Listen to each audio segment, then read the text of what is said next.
Chapter 1. "Oh, damn," said Lord Peter Wimsey at Piccadilly Circus. "Hi, driver." The taxi-man, irritated at receiving this appeal while negotiating the intricacies of turning into Lower Regent Street across the route of a 19 bus, a 38B and a bicycle, bent an unwilling ear. "I've left the catalogue behind," said Lord Peter deprecatingly, uncommonly careless of me. "Do you mind putting back to where we came from?" "To the Savile Club, sir." "No, 110 Piccadilly, just beyond, thank you."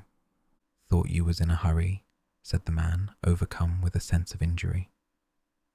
"I'm afraid it's an awkward place to turn in," said Lord Peter, answering the thought rather than the words. His long, amiable face looked as if it had generated spontaneously from his top hat as white maggots breed from gorgonzola. The taxi, under the severe eye of a policeman, revolved by slow jerks, with a noise like the grinding of teeth. The block of new, perfect and expensive flats in which Lord Peter dwelt upon the second floor stood directly opposite the Green Park, in a spot for many years occupied by the skeleton of a frustrate commercial enterprise. As Lord Peter let himself in, he heard his man's voice in the library, uplifted in that throttled stridency peculiar to well-trained persons using the telephone. "I believe that's his lordship just coming in again, if your grace would kindly hold the line a moment." "What is it, Bunter?" "Her grace has just called up from Denver, my lord. I was just saying your lordship had gone to the sale when I heard your lordship's latchkey." "Thanks," said Lord Peter, "and you might find me my catalogue, would you? I think I must have left it in my bedroom or on the desk." He sat down to the telephone with an air of leisurely courtesy, as though it were an acquaintance dropped in for a chat. "Hello, mother. That you?" "Oh, there you are, dear," replied the voice of the Dowager Duchess. "I was afraid I'd just missed you." "Well, you had, as a matter of fact. I'd just started off to Brocklebury's sale to pick up a book or two, but I had to come back for the catalogue. What's up?" "Such a quaint thing," said the Duchess. "I thought I'd tell you. You know little Mr. Thipps?" "Thipps," said Lord Peter. "Thipps. Oh yes, the little architect man who's doing the church roof. Yes, what about him?" "Mrs. Throgmorton's just been in quite a state of mind." "Sorry, mother, I can't hear. Mrs. who?" "Throgmorton, the vicar's wife." "Oh, Throgmorton, yes." "Mr. Thipps rang them up this morning. It was his day to come down, you know." "Yes." "He rang them up to say he couldn't. He was so upset, poor little man. He'd found a dead body in his bath." "Sorry, mother, I can't hear. Found what? Where?" "A dead body, dear, in his bath." "What? No, we haven't finished. Please don't cut us off. Hello? Hello? Is that you, mother? Hello? Mother? Oh yes, sorry, the girl was trying to cut us off." "What sort of body?" "A dead man, dear, with nothing on but a pair of pince-nez." Mrs. Throgmorton positively blushed when she was telling me.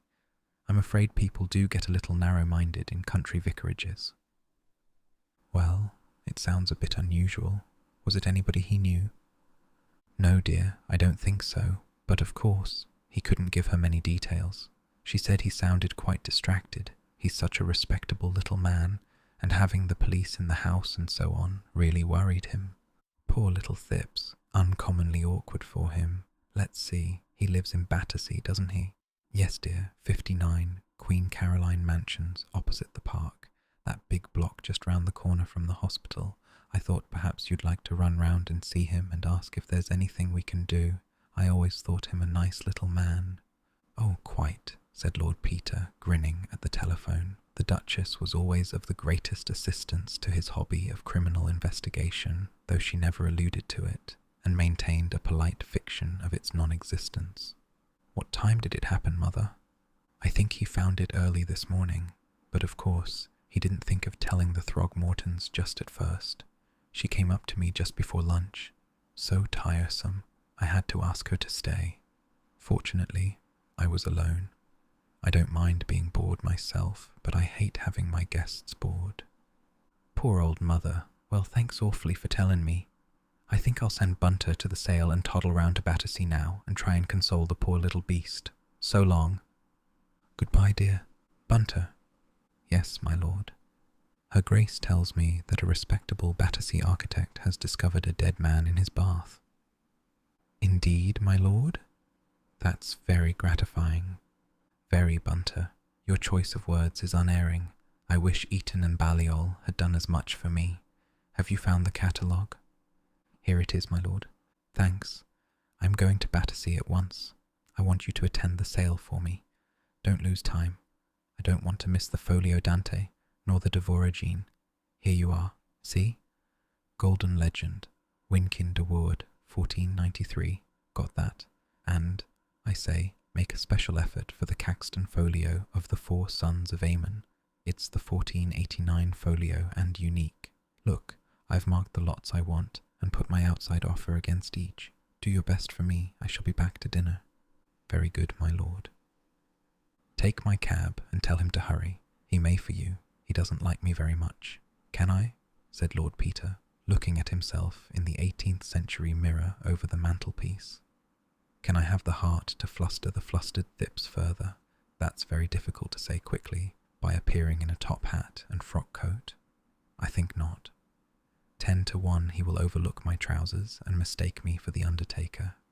A grey suit, I fancy, neat but not gaudy, with a hat to tone, suits my other self better. Exit the amateur of first editions, new motive introduced by solo bassoon. Enter Sherlock Holmes, disguised as a walking gentleman. There goes Bunter, invaluable fellow, never offers to do his job when you've told him to do something else. Hope he doesn't miss the Four Sons of Aymon. Still, there is another copy of that, in the Vatican. It might become available, you never know, if the Church of Rome went to pot or Switzerland invaded Italy, whereas a strange corpse doesn't turn up in a suburban bathroom more than once in a lifetime. At least I should think not. At any rate, the number of times it's happened with a pince-nez might be counted on the fingers of one hand, I imagine. Dear me, it's a dreadful mistake to ride 2 hobbies at once. He had drifted across the passage into his bedroom and was changing with a rapidity one might not have expected from a man of his mannerisms. He selected a dark green tie to match his socks and tied it accurately without hesitation or the slightest compression of his lips, substituted a pair of brown shoes for his black ones, slipped a monocle into a breast pocket, and took up a beautiful Malacca walking stick with a heavy silver knob. That's all, I think, he murmured to himself. Stay. I may as well have you. You may come in useful. One never knows. He added a flat silver matchbox to his equipment, glanced at his watch, and seeing that it was already 2:45, ran briskly downstairs, and, hailing a taxi, was carried to Battersea Park. Mr. Alfred Thipps was a small, nervous man, whose flaxen hair was beginning to abandon the unequal struggle with destiny. One might say that his only really marked feature was a large bruise over the left eyebrow, which gave him a faintly dissipated air incongruous with the rest of his appearance. Almost in the same breath with his first greeting, he made a self-conscious apology for it, murmuring something about having run against the dining-room door in the dark. He was touched almost to tears by Lord Peter's thoughtfulness and condescension in calling. "I'm sure it's most kind of your lordship," he repeated for the 1000th time, rapidly blinking his weak little eyelids. "I appreciate it very deeply indeed, and so would Mother, only she's so deaf. I don't like to trouble you with making her understand. It's been very hard all day," he added, "with the policeman in the house and all this commotion. It's what Mother and me have never been used to, always living very retired, and it's most distressing to a man of regular habits, my lord, and really, I'm almost thankful Mother doesn't understand, for I'm sure it would worry her terribly if she was to know about it. She was upset at first, but she's made up some idea of her own about it now, and I'm sure it's all for the best." The old lady, who sat knitting by the fire, nodded grimly in response to a look from her son. "I always said, as you ought to complain about that bath, Alfred," she said suddenly, in the high, piping voice peculiar to the deaf, "and it's to be 'oped the landlord'll see about it now. Not but what I think you might have managed without having the police in, but there, you always were one to make a fuss about a little thing from chicken pox up. There now, said Mr. Phipps apologetically, you see how it is. Not but what it's just as well she's settled on that, because she understands we've locked up the bathroom and don't try to go in there. But it's been a terrible shock to me, sir, my lord, I should say. But there, my nerves are all to pieces. Such a thing has never happened to me in all my born days. Such a state I was in this morning, I didn't know if I was on my head or my heels. I really didn't, and my heart not being too strong, I hardly knew how to get out of that horrid room and telephone for the police. It's affected me, sir, it's affected me, it really has. I couldn't touch a bit of breakfast, nor lunch neither, and what with telephoning and putting off clients and interviewing people all morning, I've hardly known what to do with myself.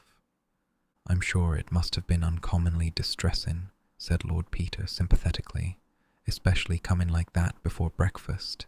Hate anything tiresome happening before breakfast. Takes a man at such a confounded disadvantage. What?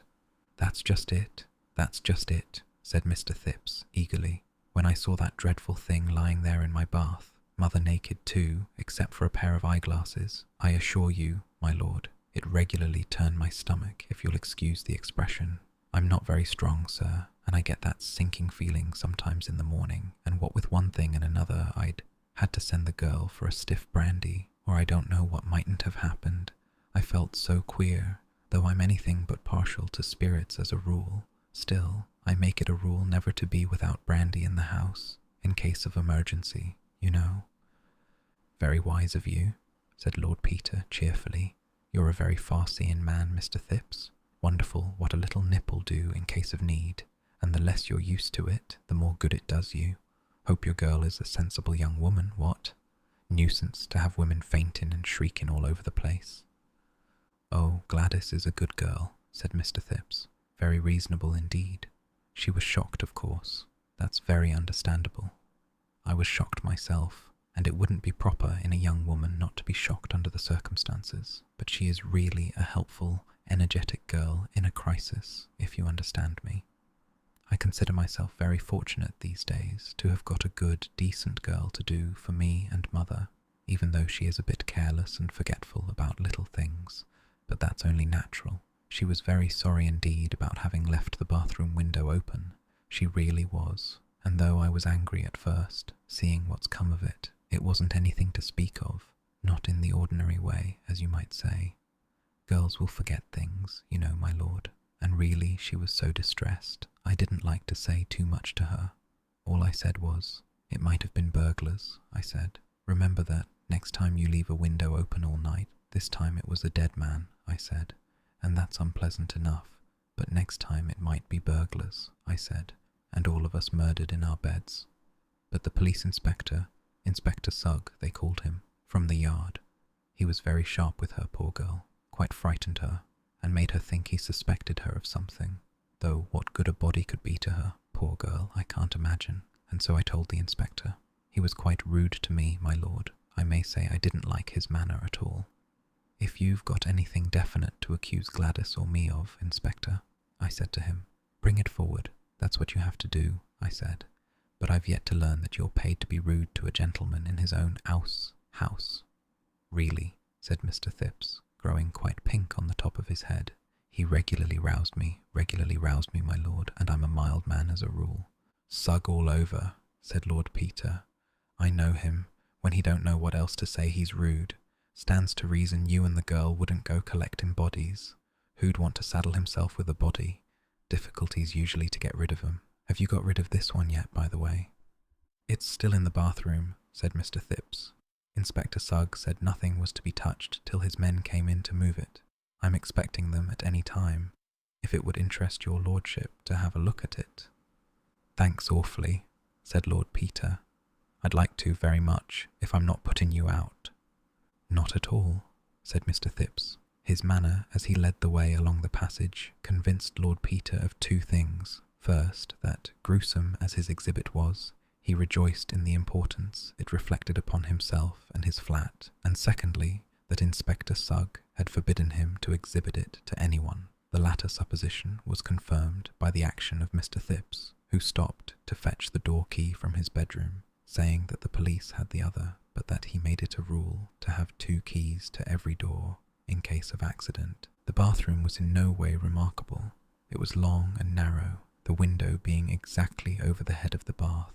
The panes were of frosted glass, the frame wide enough to admit a man's body. Lord Peter stepped rapidly across to it, opened it, and looked out.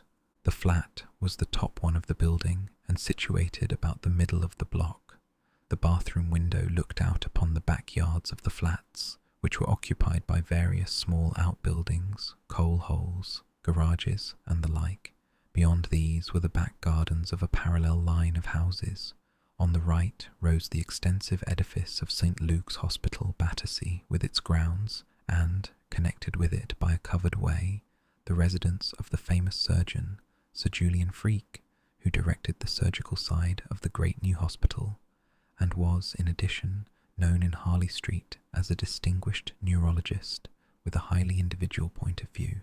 This information was poured into Lord Peter's ear at considerable length by Mr. Thipps, who seemed to feel that the neighbourhood of anybody so distinguished shed a kind of halo of glory over Queen Caroline mansions.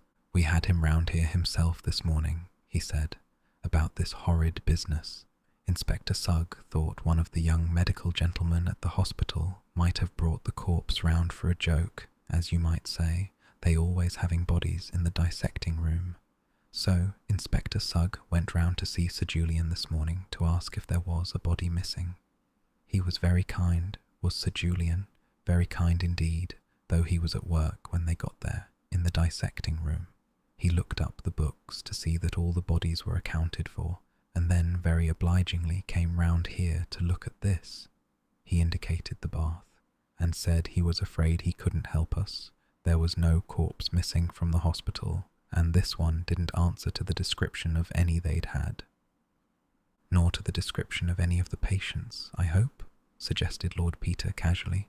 At this grisly hint, Mr. Thipps turned pale. "I didn't hear Inspector Sugg inquire," he said, with some agitation. "What a very horrid thing that would be.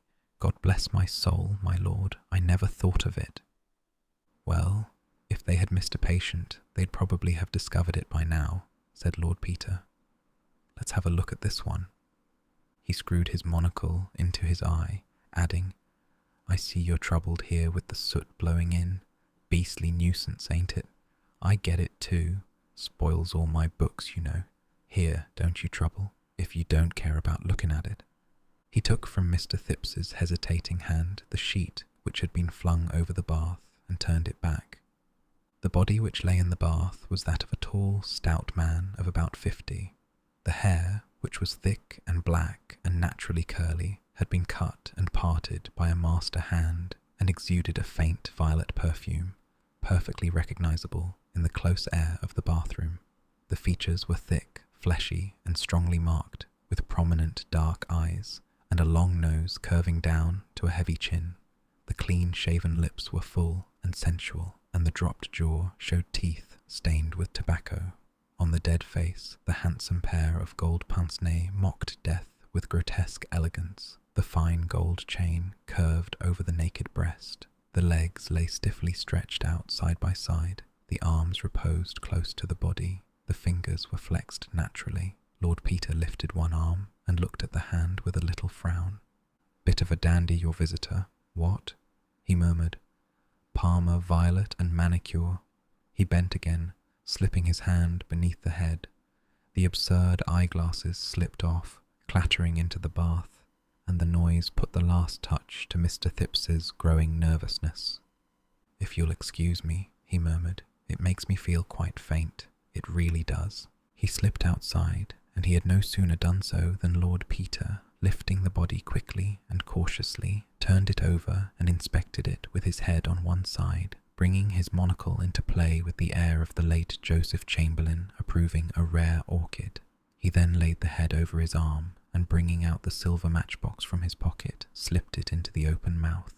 Then, making the noise usually written tut tut, he laid the body down, picked up the mysterious pince-nez, looked at it, put it on his nose and looked through it, made the same noise again, readjusted the pince-nez upon the nose of the corpse, so as to leave no traces of interference for the irritation of Inspector Sugg, rearranged the body, returned to the window, and leaning out, reached upwards and sideways with his walking stick, which he had somewhat incongruously brought along with him. Nothing appearing to come of these investigations, he withdrew his head, closed the window, and rejoined Mr. Thipps in the passage. Mr. Thipps, touched by this sympathetic interest in the younger son of a duke, took the liberty, on their return to the sitting-room, of offering him a cup of tea.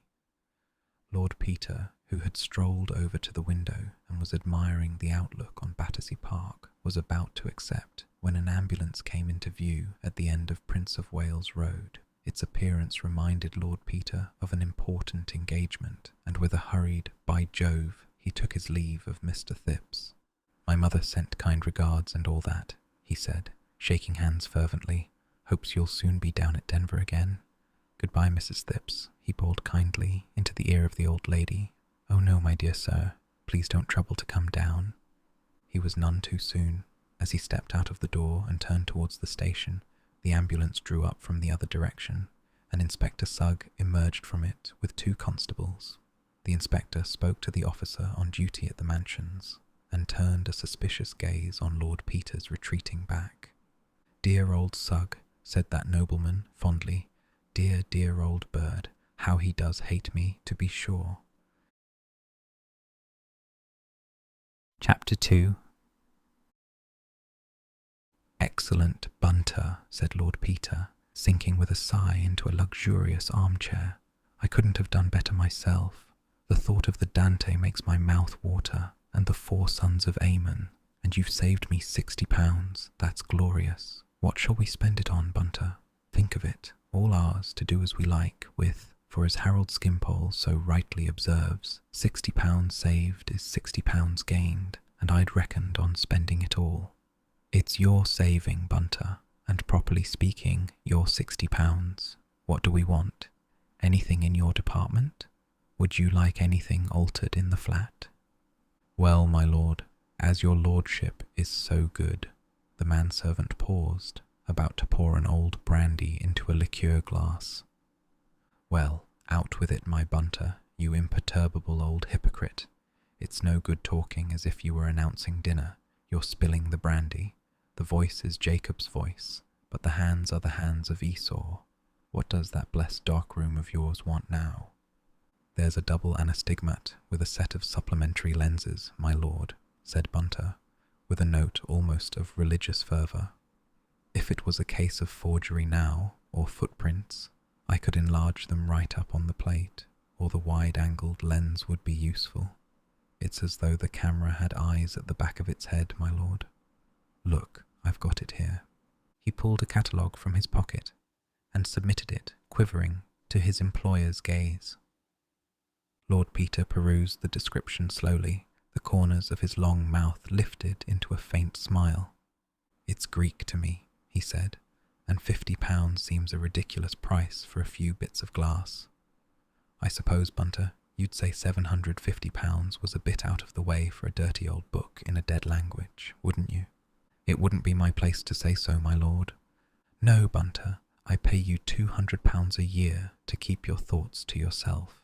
Tell me, Bunter, in these democratic days, don't you think that's unfair?" "No, my lord." "You don't? Do you mind telling me frankly why you don't think it unfair?" "Frankly, my lord, your lordship is paid a nobleman's income to take Lady Worthington in to dinner and refrain from exercising your lordship's undoubted powers of repartee." Lord Peter considered this. "That's your idea, is it, Bunter? Noblesse oblige. For a consideration. I dare say you're right. Then you're better off than I am, because I'd have to behave myself to Lady Worthington if I hadn't a penny. Bunter, if I sacked you here and now, would you tell me what you think of me?" "No, my lord. You'd have a perfect right to, my Bunter, and if I sacked you on top of drinking the kind of coffee you make, I'd deserve everything you could say of me. You're a demon for coffee, Bunter. I don't want to know how you do it, because I believe it to be witchcraft, and I don't want to burn eternally. You can buy your cross-eyed lens. Thank you, my lord. Have you finished in the dining room? Not quite, my lord. Well, come back when you have. I have many things to tell you. Hello? Who's that? The doorbell had rung sharply. Unless it's anybody interesting, I'm not at home. Very good, my lord. Lord Peter's library was one of the most delightful bachelor rooms in London. Its scheme was black and primrose. Its walls were lined with rare editions, and its chairs and Chesterfield sofa suggested the embraces of the houris. In one corner stood a black baby grand. A wood fire leaped on a wide old-fashioned hearth, and the Sèvres vases on the chimney-piece were filled with ruddy and gold chrysanthemums. To the eyes of the young man who was ushered in from the raw November fog, it seemed not only rare and unattainable, but friendly and familiar, like a colourful and gilded paradise in a medieval painting. Mr. Parker, my lord. Lord Peter jumped up with genuine eagerness. My dear man, I'm delighted to see you. What a beastly foggy night, ain't it? Bunter, some more of that admirable coffee, and another glass, and the cigars. Parker, I hope you're full of crime. Nothing less than arson or murder will do for us tonight. On such a night as this. Bunter and I were just sitting down to carouse. I've got a Dante and a Caxton folio that is practically unique at Sir Ralph Brocklebury's sale. Bunter, who did the bargaining, is going to have a lens which does all kinds of wonderful things with its eyes shut, and we both have got a body in a bath. We both have got a body in a bath. For in spite of all temptations to go in for cheap sensations, we insist upon a body in a bath. Nothing less will do for us, Parker. It's mine at present, but we're going shares in it. Property of the firm. Won't you join us? You really must put something in the jackpot. Perhaps you have a body. Oh, do have a body. Every body welcome. Gin a body, meet a body, hauled before the beak. Gin a body jolly well knows who murdered a body, and that old sug is on the wrong tack. Need a body speak? Not a bit of it. He tips a glassy wink to yours truly, and yours truly reads the truth. Ah, said Parker, I knew you'd been round to Queen Caroline Mansions. So've I, and met Sugg, and he told me he'd seen you. He was cross too, unwarrantable interference, he calls it. I knew he would, said Lord Peter. I love taking a rise out of dear old Sugg. He's always so rude. I see by the Star that he has excelled himself by taking the girl, Gladys, what's her name, into custody. Sugg of the evening, beautiful Sugg, but what were you doing there? To tell you the truth, said Parker, I went round to see if the Semitic-looking stranger in Mr. Thipps's bath was by any extraordinary chance Sir Reuben Levy. But he isn't. Sir Reuben Levy? Wait a minute, I saw something about that. I know, a headline, Mysterious Disappearance of Famous Financier. What's it all about? I didn't read it carefully. Well, it's a bit odd, though I dare say it's nothing really. Old chap may have cleared for some reason best known to himself. It only happened this morning, and nobody would have thought anything about it, only it happened to be the day on which he had arranged to attend a most important financial meeting and do some deal involving millions. I haven't got all the details, but I know he's got enemies who'd just as soon the deal didn't come off, so when I got wind of this fellow in the bath, I buzzed round to have a look at him. It didn't seem likely, of course, but unlikelier things do happen in our profession. The funny thing is, old Sugg had got bitten with the idea it is him and is wildly telegraphing to Lady Levy to come and identify him. But as a matter of fact, the man in the bath is no more Sir Reuben Levy than Adolf Beck, poor devil, was John Smith. Oddly enough, though, he would be really extraordinarily like Sir Reuben if he had a beard, and as Lady Levy is abroad with the family, somebody may say it's him, and Sugg will build up a lovely theory like the Tower of Babel, and destined so to perish. Sugg's a beautiful braying ass, said Lord Peter. He's like a detective in a novel. Well, I don't know anything about Levy, but I've seen the body, and I should say the idea was preposterous upon the face of it. What do you think of the brandy? Unbelievable, Wimsey. Sort of thing makes one believe in heaven. But I want your yarn. Do you mind if Bunter hears it too? Invaluable man, Bunter. Amazing fellow with a camera. And the odd thing is, he's always on the spot when I want my bath or my boots. I don't know when he develops things. I believe he does them in his sleep. Bunter. Yes, my lord. Stop fiddling about in there and get yourself the proper things to drink and join the merry throng. Certainly, my lord. Mr. Parker has a new trick, the vanishing financier. Absolutely no deception. Hey, presto, pass. And where is he? Will some gentleman from the audience kindly step upon the platform and inspect the cabinet? Thank you, sir. The quickness of thee, and deceives the high. I'm afraid mine isn't much of a story, said Parker. It's just one of those simple things that offer no handle. Sir Reuben Levy dined last night with 3 friends at the Ritz. After dinner, the friends went to the theatre. He refused to go with them on account of an appointment. I haven't yet been able to trace the appointment, but anyhow, he returned home to his house, 9A, Park Lane, at 12 o'clock. Who saw him? The cook, who had just gone up to bed, saw him on the doorstep and heard him let himself in. He walked upstairs, leaving his greatcoat on the hall peg and his umbrella in the stand. You remember how it rained last night. He undressed and went to bed. Next morning he wasn't there. That's all, said Parker abruptly with a wave of the hand. It isn't all. It isn't all. Daddy, go on, that's not half a story, pleaded Lord Peter. But it is all. When his man came to call him, he wasn't there. The bed had been slept in. His pyjamas and all his clothes were there, the only odd thing being that they were thrown rather untidily on the ottoman at the foot of the bed instead of being neatly folded on a chair, as is Sir Reuben's custom, looking as though he had been rather agitated or unwell. No clean clothes were missing, no suit, no boots, nothing. The boots he had worn were in his dressing room as usual. He had washed and cleaned his teeth and done all the usual things. The housemaid was down cleaning the hall at 6:30, and can swear that nobody came in or out after that. So one is forced to suppose that a respectable, middle-aged Hebrew financier either went mad between 12 and 6 a.m. and walked quietly out of the house in his birthday suit on a November night, or else was spirited away like the lady in the Ingoldsby legends, body and bones, leaving only a heap of crumpled clothes behind him. Was the front door bolted? That's the sort of question you would ask straight off. It took me an hour to think of it. No, contrary to custom, there was only the Yale lock on the door. On the other hand, some of the maids had been given leave to go to the theatre, and Sir Reuben may quite conceivably have left the door open under the impression they had not come in. Such a thing has happened before. And that's really all, except for one very trifling circumstance. I love trifling circumstances, said Lord Peter with childish delight. So many men have been hanged by trifling circumstances. What was it? Sir Reuben and Lady Levy, who are a most devoted couple, always share the same room. Lady Levy, as I said before, is in Menton at the moment for her health. In her absence, Sir Reuben sleeps in the double bed as usual and invariably on his own side, the outside, of the bed. Last night he put the 2 pillows together and slept in the middle, or if anything, rather closer to the wall than otherwise.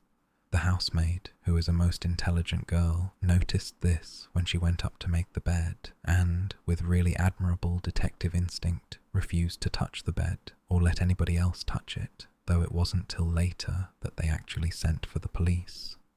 Was nobody in the house but Sir Reuben and the servants? No, Lady Levy was away with her daughter and her maid. The valet, cook, parlour-maid, housemaid and kitchen-maid were the only people in the house, and naturally wasted an hour or 2 squawking and gossiping. I got there about 10. What have you been doing since? Trying to get on the track of Sir Reuben's appointment last night, since, with the exception of the cook, his appointer was the last person who saw him before his disappearance. There may be some quite simple explanation, though I'm dashed if I can think of one for the moment. Hang it all, a man doesn't come in and go to bed and walk away again, mid-nodings on, in the middle of the night. He may have been disguised. I thought of that. In fact, it seems the only possible explanation, but it's deuced odd, Wimsey. An important city man on the eve of an important transaction without a word of warning to anybody slips off in the middle of the night, disguised down to his skin, leaving behind his watch, purse, checkbook, and, most mysterious and important of all, his spectacles, without which he can't see a step, as he is extremely short-sighted. That is important, interrupted Wimsey. You are sure he didn't take a second pair? His man vouches for it that he had only 2 pairs, one of which was found on his dressing table, and the other in the drawer where it is always kept. Lord Peter whistled. You've got me there, Parker. Even if he'd gone out to commit suicide, he'd have taken those. So you'd think, or the suicide would have happened the first time he started to cross the road. However, I didn't overlook the possibility. I've got particulars of all today's street accidents, and I can lay my hand on my heart and say that none of them is Sir Reuben. Besides, he took his latchkey with him, which looks as though he'd meant to come back. Have you seen the men he dined with? I found 2 of them at the club. They said that he seemed in the best of health and spirits, spoke of looking forward to joining Lady Levy later on, perhaps at Christmas, and referred with great satisfaction to this morning's business transaction in which one of them, a man called Anderson of Wyndham's, was himself concerned.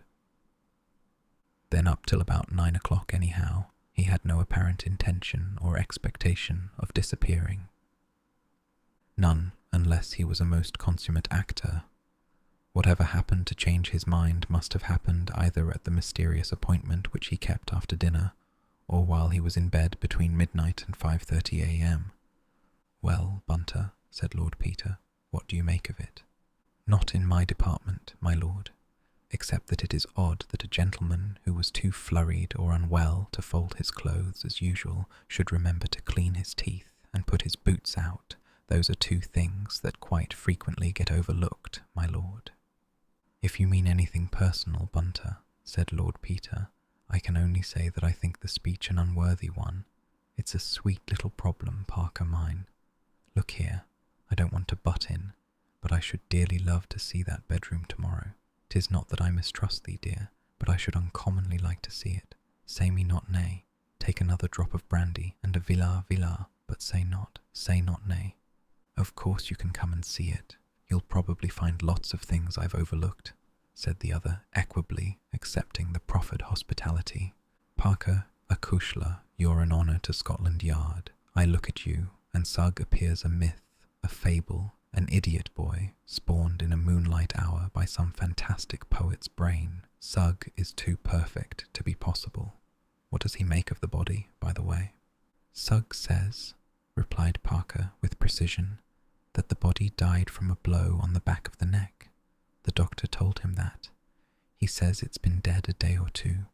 The doctor told him that too. He says it's the body of a well-to-do Hebrew of about 50. Anybody could have told him that. He says it's ridiculous to suppose it came in through the window without anybody knowing anything about it. He says it probably walked in through the front door and was murdered by the household. He's arrested the girl because she's short and frail-looking and quite unequal to downing a tall and sturdy Semite with a poker. He'd arrest Thipps, only Thipps was away in Manchester all yesterday and the day before and didn't come back till late last night. In fact, he wanted to arrest him till I reminded him that if the body had been a day or 2 dead, little Thipps couldn't have done him in at 10:30 last night. But he'll arrest him tomorrow as an accessory, and the old lady with the knitting too, I shouldn't wonder. Well, I'm glad the little man has so much of an alibi, said Lord Peter, though if you're only gluing your faith to cadaveric lividity, rigidity, and all the other quiddities, you must be prepared to have some sceptical beast of a prosecuting counsel walk slap bang through the medical evidence. Remember Impey Biggs defending in that Chelsea tea shop affair, 6 bloomin' medicos contradicting each other in the box, and old Impey elocuting abnormal cases from Glaister and Dixon Man till the eyes of the jury reeled in their heads. Are you prepared to swear, Dr. Thingumtight, that the onset of rigor mortis indicates the hour of death without the possibility of error? So far as my experience goes, in the majority of cases, says the doctor, all stiff. Ah, says Biggs. But this is a court of justice, Doctor, not a parliamentary election. We can't get on without a minority report.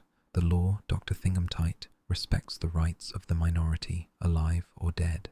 Some ass laughs, and old Biggs sticks his chest out and gets impressive. Gentlemen, this is no laughing matter. My client, an upright and honourable gentleman, is being tried for his life, gentlemen, and it is the business of the prosecution to show his guilt, if they can, without a shadow of doubt. Now, Dr. Thingumtight, I ask you again, can you solemnly swear, without the least shadow of doubt, possible shadow of doubt, that this unhappy woman met her death neither sooner nor later than Thursday evening? A probable opinion, gentlemen. We are not Jesuits. We are straightforward Englishmen. You cannot ask a British-born jury to convict any man on the authority of a probable opinion. Hum of applause. Biggs's man was guilty all the same, said Parker. Of course he was, but he was acquitted all the same, and what you've just said is libel. Wimsey walked over to the bookshelf and took down a volume of medical jurisprudence. Rigor mortis can only be stated in a very general way. Many factors determine the result. Cautious brute. On the average, however, stiffening will have begun, neck and jaw, 5 to 6 hours after death. In all likelihood have passed off in the bulk of cases by the end of 36 hours. Under certain circumstances, however, it may appear unusually early, or be retarded unusually long. Helpful, ain't it, Parker? Brown-Sequard states 3.5 minutes after death. In certain cases, not until lapse of 16 hours after death, present as long as 21 days thereafter. Lord, modifying factors, age, muscular state, or febrile diseases, or where temperature of environment is high, and so on and so on. Any bloomin' thing. Never mind. You can run the argument for what it's worth to Sugg. He won't know any better. He tossed the book away. Come back to facts.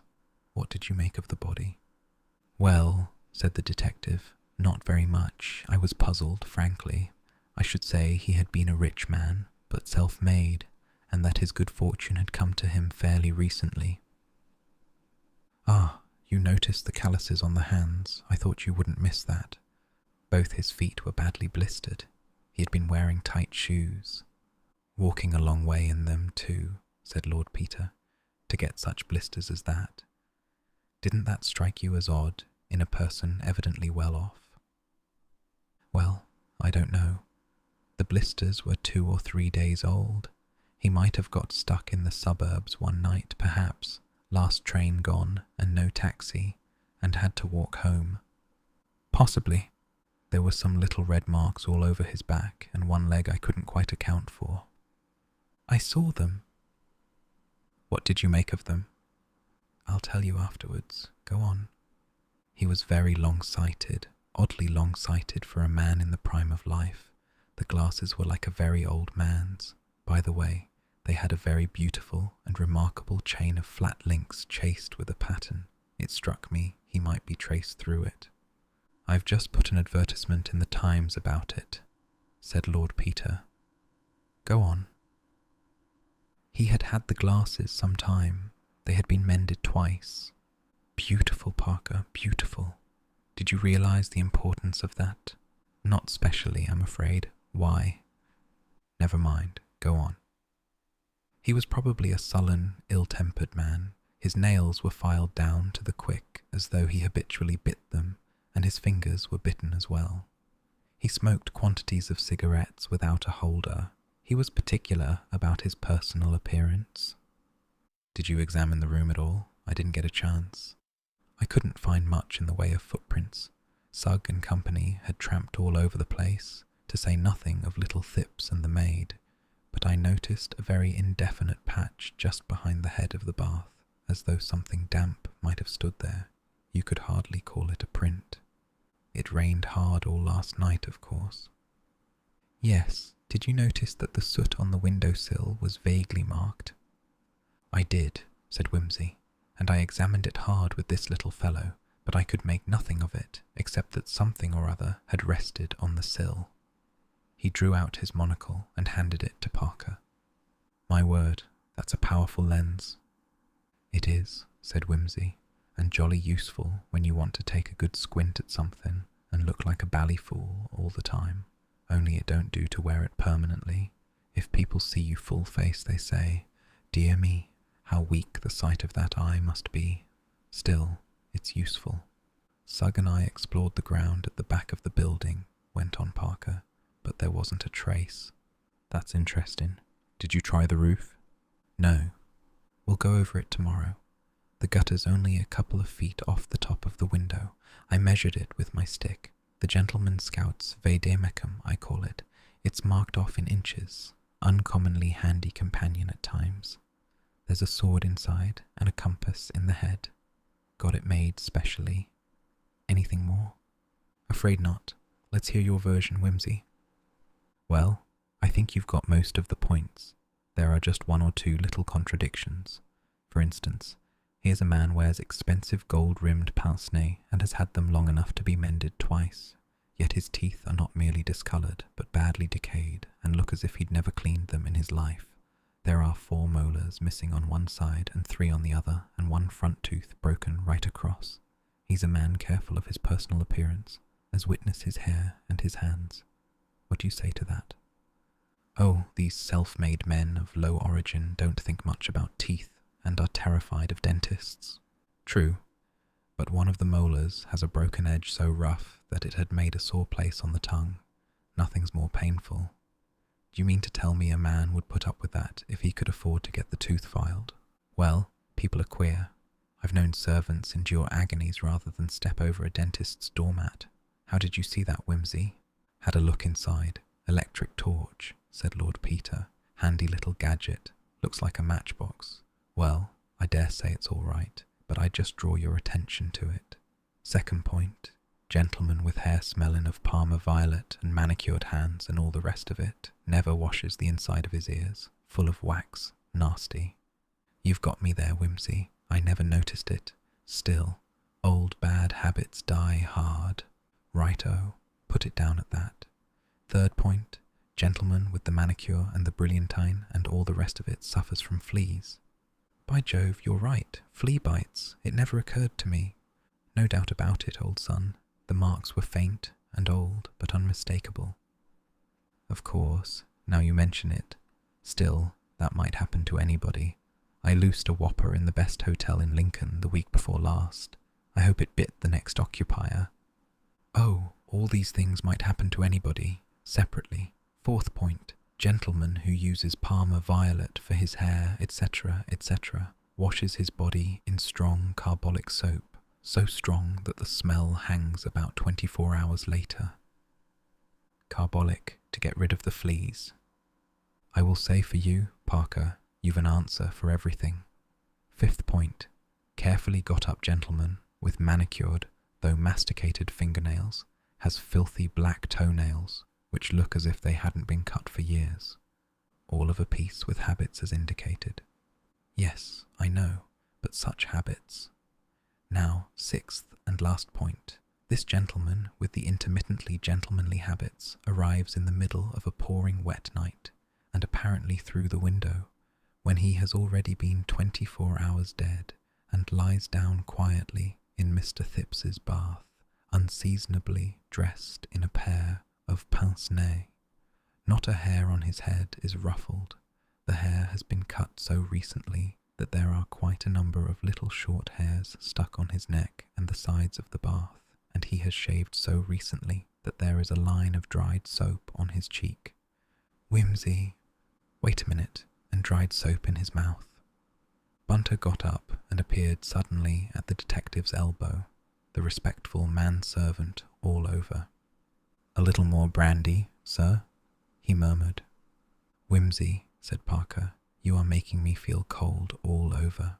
He emptied his glass, stared at it as though he were surprised to find it empty, set it down, got up, walked across to the bookcase, turned round, stood with his back against it and said, Look here, Wimsey, you've been reading detective stories. You're talking nonsense. No, I ain't, said Lord Peter sleepily. Uncommon good incident for a detective story, though. What? Bunter, we'll write one, and you shall illustrate it with photographs. Soap in his? Rubbish, said Parker. It was something else, some discoloration. No, said Lord Peter. There were hairs as well, bristly ones. He had a beard. He took his watch from his pocket and drew out a couple of longish, stiff hairs which he had imprisoned between the inner and the outer case. Parker turned them over once or twice in his fingers, looked at them close to the light, examined them with a lens, handed them to the impassible Bunter and said, "Do you mean to tell me, Wimsey, that any man alive would," he laughed harshly, "shave off his beard with his mouth open, and then go and get killed with his mouth full of hairs? You're mad." "I don't tell you so," said Wimsey. "You policemen are all alike, only one idea in your skulls. Blessed if I can make out why you're ever appointed. He was shaved after he was dead. Pretty, ain't it? Uncommonly jolly little job for the barber, what? Here, sit down, man, and don't be an ass, stumping about the room like that. Worse things happen in war. This is only a blinking old shilling shocker. But I'll tell you what, Parker, we're up against a criminal, the real artist and blighter with imagination. Real, artistic, finished stuff. I'm enjoying this, Parker." Chapter 3. Lord Peter finished a Scarlatti sonata and sat looking thoughtfully at his own hands. The fingers were long and muscular, with wide, flat joints and square tips. When he was playing, his rather hard grey eyes softened, and his long, indeterminate mouth hardened in compensation. At no other time had he any pretensions to good looks, and at all times he was spoilt by a long, narrow chin and a long, receding forehead, accentuated by the brushed-back sleekness of his tow-coloured hair. Labour papers, softening down the chin, caricatured him as a typical aristocrat. "That's a wonderful instrument," said Parker. "It ain't so bad," said Lord Peter, "but Scarlatti wants a harpsichord. Piano's too modern, all thrills and overtones. No good for our job, Parker. Have you come to any conclusion?" "The man in the bath," said Parker methodically, "was not a well-off man, careful of his personal appearance. He was a labouring man, unemployed, but who had only recently lost his employment. He had been tramping about looking for a job when he met with his end. Somebody killed him and washed him and scented him and shaved him in order to disguise him and put him into Thipps's bath without leaving a trace.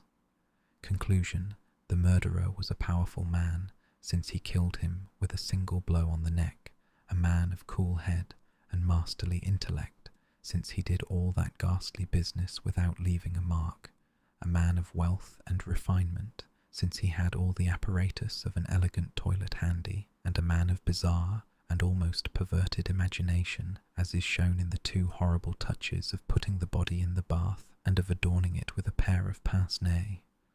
"He is a poet of crime," said Wimsey. "By the way, your difficulty about the pince-nez is cleared up. Obviously, the pince-nez never belonged to the body.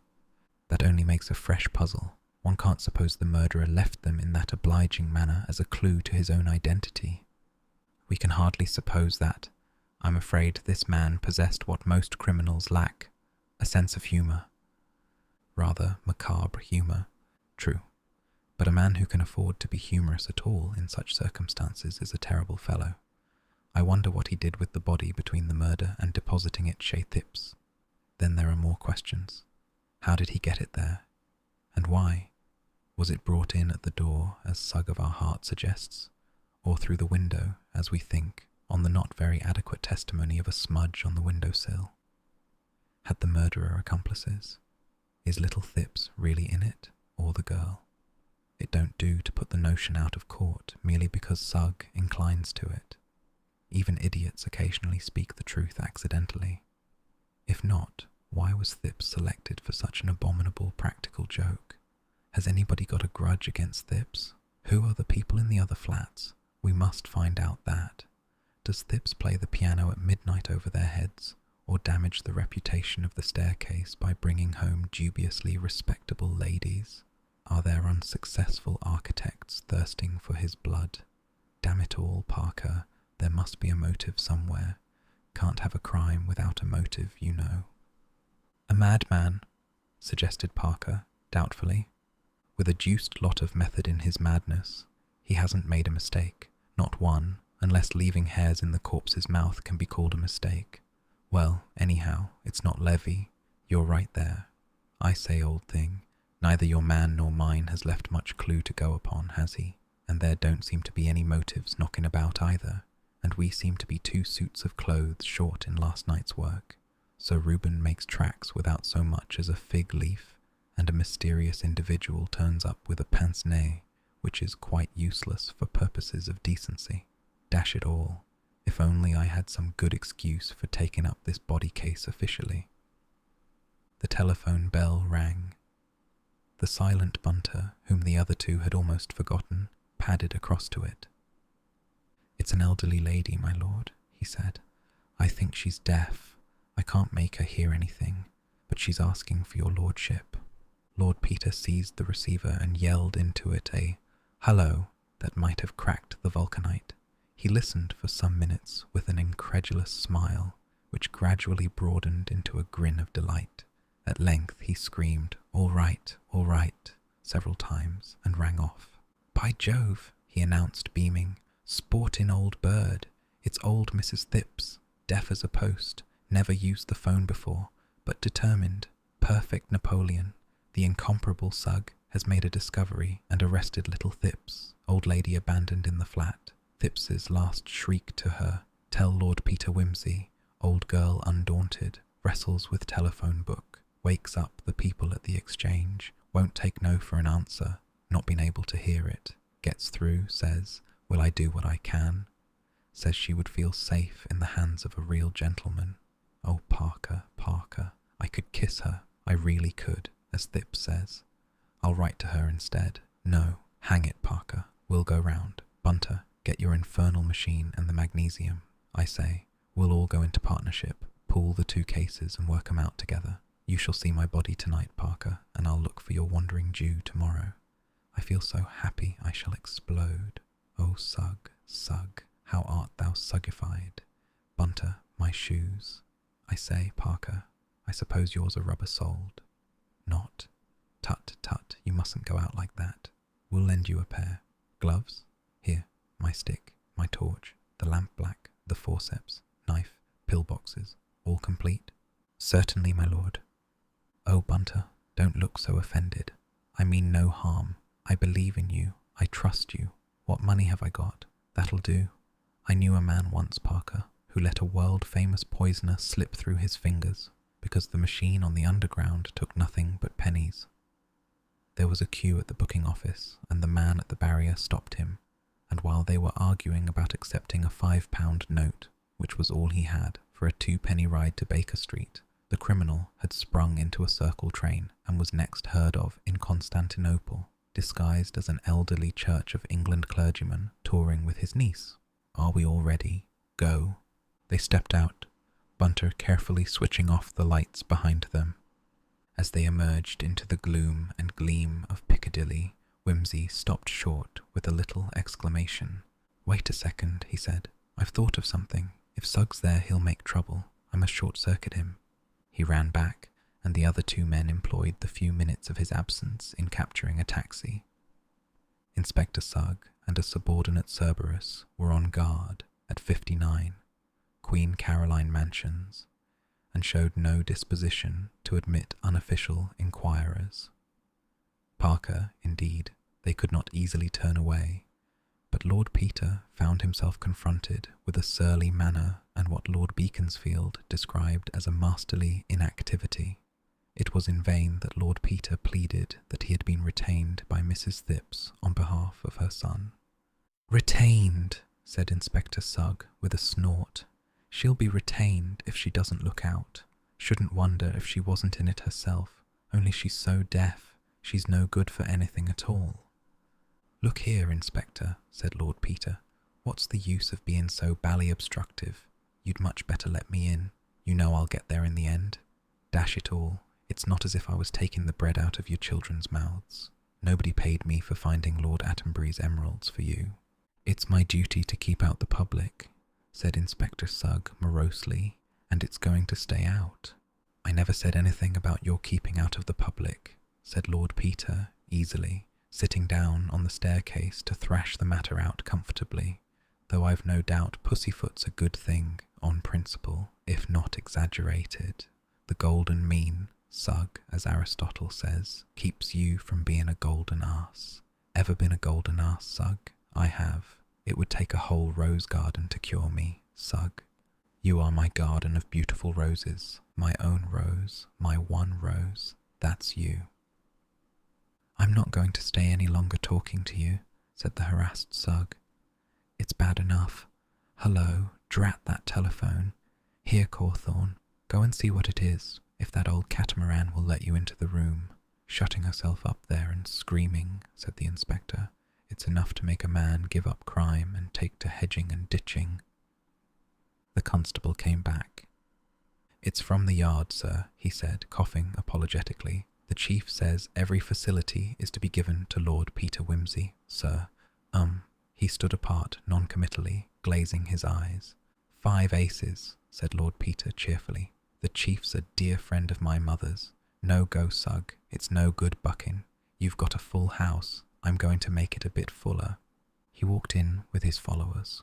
The body had been removed a few hours previously, and when the bathroom and the whole flat had been explored by the naked eye and the camera of the competent bunter, it became evident that the real problem of the household was old Mrs. Thipps. Her son and servant had both been removed, and it appeared that they had no friends in town beyond a few business acquaintances of Thipps's, whose very addresses the old lady did not know. The other flats in the building were occupied respectively by a family of 7, at present departed to winter abroad, an elderly Indian colonel of ferocious manners, who lived alone with an Indian manservant, and a highly respectable family on the 3rd floor, whom the disturbance over their heads had outraged to the last degree. The husband, indeed, when appealed to by Lord Peter, showed a little human weakness, but Mrs. Appledore, appearing suddenly in a warm dressing gown, extricated him from the difficulties into which he was carelessly wandering. I am sorry, she said. I'm afraid we can't interfere in any way. This is a very unpleasant business, mister. I'm afraid I didn't catch your name, and we have always found it better not to be mixed up with the police. Of course, if the Thippsies are innocent, and I am sure I hope they are, it is very unfortunate for them, but I must say that the circumstances seem to me most suspicious, and to Theophilus too, and I should not like to have it said that we had assisted murderers. We might even be supposed to be accessories. Of course you are young, mister. This is Lord Peter Wimsey, my dear, said Theophilus mildly. She was unimpressed. Ah, yes, she said. I believe you are distantly related to my late cousin, the Bishop of Carisbrooke. Poor man. He was always being taken in by impostors. He died without ever learning any better. I imagine you take after him, Lord Peter. I doubt it, said Lord Peter. So far as I know, he is only a connection, though it's a wise child that knows its own father. I congratulate you, dear lady, on taking after the other side of the family. You'll forgive my butting in upon you like this in the middle of the night, though, as you say, it's all in the family, and I'm sure I'm very much obliged to you, and for permitting me to admire that awfully fetching thing you've got on. Now, don't you worry, Mr. Appledore. I'm thinking the best thing I can do is to trundle the old lady down to my mother and take her out of your way. Otherwise you might be finding your Christian feelings getting the better of you some fine day, and there's nothing like Christian feelings for upsetting a man's domestic comfort. Good night, sir. Good night, dear lady. It's simply ripping of you to let me drop in like this. Well, said Mrs. Appledore as the door closed behind him, and I thank the goodness and the grace that on my birth have smiled, said Lord Peter, and taught me to be bestially impertinent when I choose. Cat. 2 a.m. saw Lord Peter Wimsey arrive in a friend's car at the Dower House, Denver Castle, in company with a deaf and aged lady and an antique portmanteau. It's very nice to see you, dear, said the Dowager Duchess, placidly. She was a small, plump woman with perfectly white hair and exquisite hands. In feature she was as unlike her second son as she was like him in character. Her black eyes twinkled cheerfully, and her manners and movements were marked with a neat and rapid decision. She wore a charming wrap from Liberty's, and sat watching Lord Peter eat cold beef and cheese as though his arrival in such incongruous circumstances and company were the most ordinary event possible, which with him indeed it was. "Have you got the old lady to bed?" asked Lord Peter. "Oh yes, dear. Such a striking old person, isn't she? And very courageous. She tells me she has never been in a motor car before, but she thinks you a very nice lad, dear. That careful of her. You remind her of her own son. Poor little Mr. Thipps. Whatever made your friend the inspector think he could have murdered anybody?" "My friend the inspector? No more, thank you, mother, is determined to prove that the intrusive person in Thipps's bath is Sir Reuben Levy, who disappeared mysteriously from his house last night. His line of reasoning is, we've lost a middle-aged gentleman without any clothes on in Park Lane. We found a middle-aged gentleman without any clothes on in Battersea. Therefore they're one and the same person, QED, and put little Thipps in quod." "You're very elliptical, dear," said the Duchess mildly. "Why should Mr. Thipps be arrested, even if they are the same?" "Sugg must arrest somebody," said Lord Peter, "but there is one odd little bit of evidence come out which goes a long way to support Sugg's theory, only that I know it to be no go by the evidence of my own eyes. Last night, at about 9:15, a young woman was strolling up the Battersea Park Road, for purposes best known to herself, when she saw a gentleman in a fur coat and top hat sauntering along under an umbrella, looking at the names of all the streets. He looked a bit out of place, so, not being a shy girl, you see, she walked up to him and said, 'Good evening.' 'Can you tell me, please,' says the mysterious stranger, 'whether this street leads into Prince of Wales Road?' She said it did, and further asked him in a jocular manner what he was doing with himself and all the rest of it, only she wasn't altogether so explicit about that part of the conversation, because she was unburdening her heart to Sugg, you see, and he's paid by a grateful country to have very pure, high-minded ideals. What, anyway, the old boy said he couldn't attend to her just then, as he had an appointment. 'I've got to go and see a man, my dear,' was how she said he put it. And he walked on up Alexandra Avenue towards Prince of Wales Road. She was staring after him, still rather surprised, when she was joined by a friend of hers, who said, 'It's no good wasting your time with him. That's Levy. I knew him when I lived in the West End, and the girls used to call him Pea Green Incorruptible. Friend's name suppressed, owing to implications of story, but girl vouches for what was said.' She thought no more about it till the milkman brought news this morning of the excitement at Queen Caroline Mansions. Then she went round, though not liking the police as a rule, and asked the man there whether the dead gentleman had a beard and glasses. Told he had glasses but no beard, she incautiously said, 'Oh then, it isn't him,' and the man said, 'Isn't who?' and collared her. That's her story. Sugg's delighted, of course, and quadded Thipps on the strength of it." "Dear me," said the Duchess, "I hope the poor girl won't get into trouble." "Shouldn't think so," said Lord Peter. "Thipps is the one that's going to get it in the neck. Besides, he's done a silly thing. I got that out of Sugg too, though he was sitting tight on the information. Seems Thipps got into a confusion about the train he took back from Manchester. Said first he got home at 10:30, then they pumped Gladys Horrocks, who let out he wasn't back till after 11:45. Then Thipps, being asked to explain the discrepancy, stammers and bungles and says, first, that he missed the train. Then Sugg makes inquiries at St. Pancras and discovers that he left a bag in the cloakroom there at 10. Thipps, again asked to explain, stammers worse and says he walked about for a few hours, met a friend, can't say who, didn't meet a friend, can't say what he did with his time, can't explain why he didn't go back for his bag, can't say what time he did get in, can't explain how he got a bruise on his forehead, in fact, can't explain himself at all. Gladys Horrocks interrogated again, says this time Thipps came in at 10:30, then admits she didn't hear him come in. Can't say why she didn't hear him come in, can't say why she said first of all that she did hear him, bursts into tears, contradicts herself, everybody's suspicion roused, quad 'em both. As you put it, dear, said the Duchess, it all sounds very confusing and not quite respectable, poor little Mr. Thipps would be terribly upset by anything that wasn't respectable. I wonder what he did with himself, said Lord Peter thoughtfully. I really don't think he was committing a murder.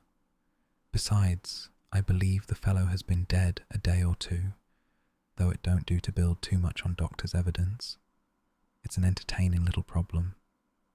Very curious, dear, but so sad about poor Sir Reuben. I must write a few lines to Lady Levy. I used to know her quite well, you know, dear, down in Hampshire when she was a girl. Christine Ford, she was then, and I remember so well the dreadful trouble there was about her marrying a Jew. That was before he made his money, of course, in that oil business out in America.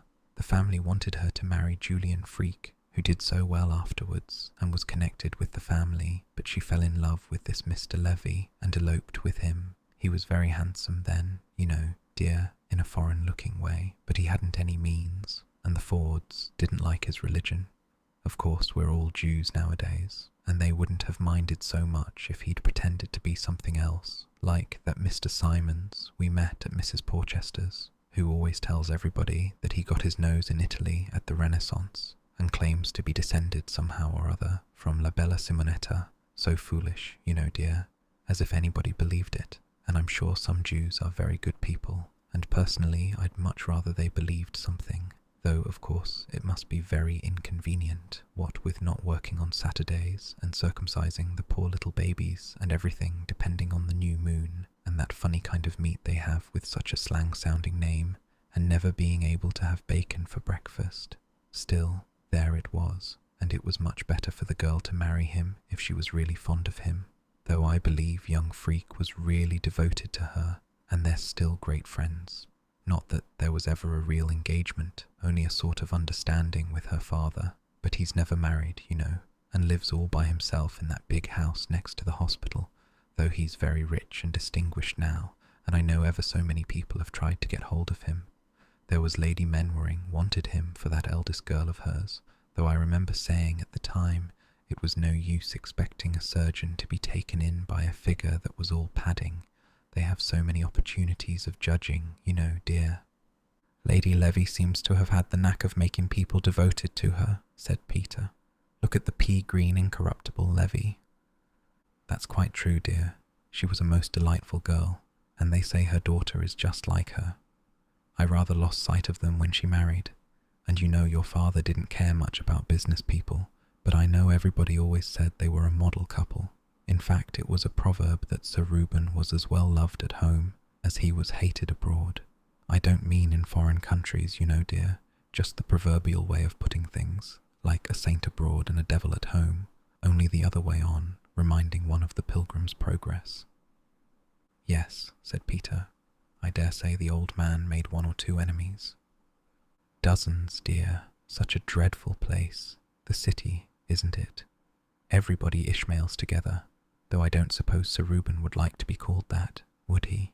Doesn't it mean illegitimate, or not a proper Jew anyway? I always did get confused with those Old Testament characters. Lord Peter laughed and yawned. I think I'll turn in for an hour or 2, he said. I must be back in town at 8. Parker's coming to breakfast. The Duchess looked at the clock, which marked 5 minutes to 3. I'll send up your breakfast at 6:30, dear, she said. I hope you'll find everything all right. I told them just to slip a hot water bottle in. Those linen sheets are so chilly. You can put it out if it's in your way. Chapter 4. So there it is, Parker, said Lord Peter, pushing his coffee cup aside and lighting his after-breakfast pipe. You may find it leads you to something, though it don't seem to get me any further with my bathroom problem. Did you do anything more at that after I left? No, but I've been on the roof this morning. The deuce you have. What an energetic devil you are. I say, Parker, I think this cooperative scheme is an uncommonly good one. It's much easier to work on someone else's job than one's own. Gives one that delightful feeling of interfering and bossing about, combined with the glorious sensation that another fellow is taking all one's own work off one's hands. You scratch my back and I'll scratch yours. What? Did you find anything? Not very much. I looked for any footmarks, of course. But naturally, with all this rain, there wasn't a sign. Of course, if this were a detective story, there'd have been a convenient shower exactly an hour before the crime and a beautiful set of marks, which could only have come there between 2 and 3 in the morning. But this being real life in a London November, you might as well expect footprints in Niagara. I searched the roofs right along and came to the jolly conclusion that any person in any blessed flat in the blessed row might have done it. All the staircases open onto the roof, and the leads are quite flat. You can walk along as easy as along Shaftesbury Avenue. Still, I've got some evidence that the body did walk along there. What's that? Parker brought out his pocketbook and extracted a few shreds of material, which he laid before his friend. One was caught in the gutter just above Thipps's bathroom window, another in a crack of the stone parapet just over it, and the rest came from the chimney stack behind, where they had caught in an iron stanchion. What do you make of them? Lord Peter scrutinized them very carefully through his lens. Interesting, he said. Damned interesting. Have you developed those plates, Bunter? He added, as that discreet assistant came in with the post. Yes, my lord. Caught anything? I don't know whether to call it anything or not, my lord, said Bunter dubiously. I'll bring the prints in. Do, said Wimsey. Hello, here's our advertisement about the gold chain in the Times. Very nice it looks. Right? Phone or call 110 Piccadilly. Perhaps it would have been safer to put a box number, though I always think that the franker you are with people, the more you're likely to deceive them. So unused is the modern world to the open hand and the guileless heart. What? But you don't think the fellow who left that chain on the body is going to give himself away by coming here and inquiring about it? I don't, fathead, said Lord Peter with the easy politeness of the real aristocracy. That's why I've tried to get hold of the jeweller who originally sold the chain. See? He pointed to the paragraph. It's not an old chain, hardly worn at all. Oh, thanks, Bunter. Now, see here, Parker. These are the finger marks you noticed yesterday on the window sash and on the far edge of the bath. I'd overlooked them. I give you full credit for the discovery. I crawl, I grovel. My name is Watson, and you need not say what you were just going to say, because I admit it all. Now we shall. Hello, hello, hello. The three men stared at the photographs. The criminal, said Lord Peter bitterly, climbed over the roofs in the wet and not unnaturally got soot on his fingers. He arranged the body in the bath and wiped away all traces of himself except 2, which he obligingly left to show us how to do our job. We learn from a smudge on the floor that he wore India rubber boots, and from this admirable set of fingerprints on the edge of the bath that he had the usual number of fingers and wore rubber gloves. That's the kind of man he is. Take the fool away, gentlemen. He put the prints aside and returned to an examination of the shreds of material in his hand. Suddenly he whistled softly. Do you make anything of these, Parker?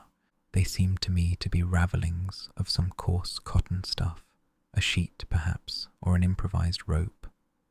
Yes, said Lord Peter. Yes, it may be a mistake. It may be our mistake. I wonder.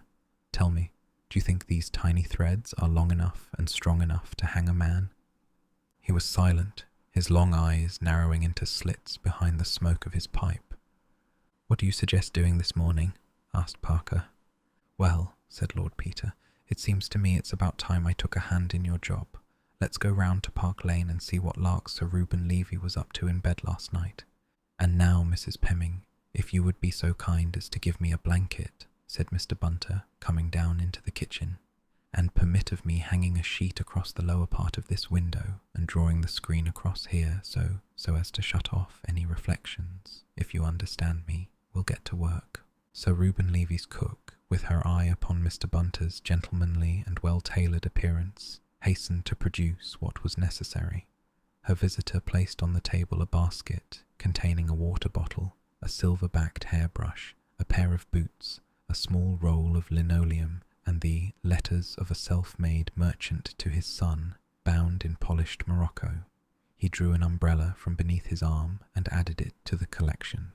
He then advanced a ponderous photographic machine and set it up in the neighbourhood of the kitchen range. Then, spreading a newspaper over the fair, scrubbed surface of the table, he began to roll up his sleeves and insinuate himself into a pair of surgical gloves. Sir Reuben Levy's valet, entering at the moment and finding him thus engaged, put aside the kitchen maid, who was staring from a front row position, and inspected the apparatus critically. Mr. Bunter nodded brightly to him and uncorked a small bottle of grey powder. "Odd sort of fish, your employer, isn't he?" said the valet carelessly. "Very singular indeed," said Mr. Bunter. "Now, my dear," he added ingratiatingly to the kitchen maid, "I wonder if you'd just pour a little of this grey powder over the edge of the bottle while I'm holding it, and the same with this boot, here at the top. Thank you, miss. What is your name? Price? Oh, but you've got another name besides Price, haven't you? Mabel, eh? That's a name I'm uncommonly partial to. That's very nicely done. You've a steady hand, Miss Mabel. See that? That's the finger marks. 3 there and 2 here, and smudged over in both places. No, don't you touch 'em, my dear, or you'll rub the bloom off. We'll stand 'em up here till they're ready to have their portraits taken. Now then, let's take the hairbrush next. Perhaps, Mrs. Pemming, you'd like to lift him up very carefully by the bristles." "By the bristles, Mr. Bunter?" "If you please, Mrs. Pemming, and lay him here. Now, Miss Mabel, another little exhibition of your skill, if you please. No, we'll try lamp-black this time. Perfect. Couldn't have done it better myself. Ah, there's a beautiful set. No smudges this time. That'll interest his lordship. Now the little book. No, I'll pick that up myself. With these gloves, you see, and by the edges. I'm a careful criminal, Mrs. Pemming. I don't want to leave any traces. Dust the cover all over, Miss Mabel. Now this side. That's the way to do it. Lots of prints and no smudges. All according to plan. Oh, please, Mr. Graves, you mustn't touch it. It's as much as my place is worth to have it touched." "Do you have to do much of this sort of thing?" inquired Mr. Graves from a superior standpoint. "Any amount," replied Mr. Bunter, with a groan calculated to appeal to Mr. Graves's heart and unlock his confidence. "If you'd kindly hold one end of this bit of linoleum, Mrs. Pemming, I'll hold up this end while Miss Mabel operates. Yes, Mr. Graves, it's a hard life, valeting by day and developing by night, morning tea at any time from 6:30 to 11, and criminal investigation at all hours. It's wonderful, the ideas these rich men with nothing to do get into their heads." "I wonder you stand it," said Mr. Graves. "Now there's none of that here. A quiet, orderly, domestic life, Mr. Bunter, has much to be said for it. Meals at regular hours, decent, respectable families to dinner, none of your painted women, and no valeting at night. There's much to be said for it. I don't hold with Hebrews as a rule, Mr. Bunter, and of course I understand that you may find it to your advantage to be in a titled family, but there's less thought of that these days, and I will say for a self-made man, no one could call Sir Reuben vulgar, and my lady, at any rate, is county, Miss Ford. She was one of the Hampshire Fords, and both of them always most considerate. I agree with you, Mr. Graves. His lordship and me have never held with being narrow-minded. Why, yes, my dear, of course it's a footmark. This is the washstand linoleum. A good Jew can be a good man, that's what I've always said, and regular hours and considerate habits have a great deal to recommend them. Very simple in his tastes now, Sir Reuben, isn't he? For such a rich man, I mean." "Very simple indeed," said the cook. "The meals he and her ladyship have when they're by themselves with Miss Rachel, well, there now. If it wasn't for the dinners, which is always good when there's company, I'd be wasting my talents and education here, if you understand me, Mr. Bunter." Mr. Bunter added the handle of the umbrella to his collection and began to pin a sheet across the window, aided by the housemaid. "Admirable," said he. "Now, if I might have this blanket on the table and another on a towel horse or something of that kind by way of a background. You're very kind, Mrs. Pemming. Ah, I wish his lordship never wanted valeting at night. Many's the time I've sat up till 3 and 4 and up again to call him early to go off Sherlocking at the other end of the country, and the mud he gets on his clothes and his boots." "I'm sure it's a shame, Mr. Bunter," said Mrs. Pemming, warmly. "Low, I calls it. In my opinion, police work ain't no fit occupation for a gentleman, let alone a lordship." "Everything made so difficult too," said Mr. Bunter, nobly sacrificing his employer's character and his own feelings in a good cause, boots chucked into a corner, clothes hung up on the floor, as they say. That's often the case with these men as are born with a silver spoon in their mouths, said Mr. Graves. Now, Sir Reuben, he's never lost his good old-fashioned habits, clothes folded up neat, boots put out in his dressing room so as a man could get them in the morning, everything made easy. He forgot them the night before last, though. The clothes, not the boots, always thoughtful for others, is Sir Reuben. Ah, I hope nothing's happened to him. Indeed no, poor gentleman, chimed in the cook. And as for what they're saying, that he'd have gone out surreptitious-like to do something he didn't ought, well, I'd never believe it of him, Mr. Bunter, not if I was to take my dying oath upon it. Ah, said Mr. Bunter, adjusting his arc lamps and connecting them with the nearest electric light.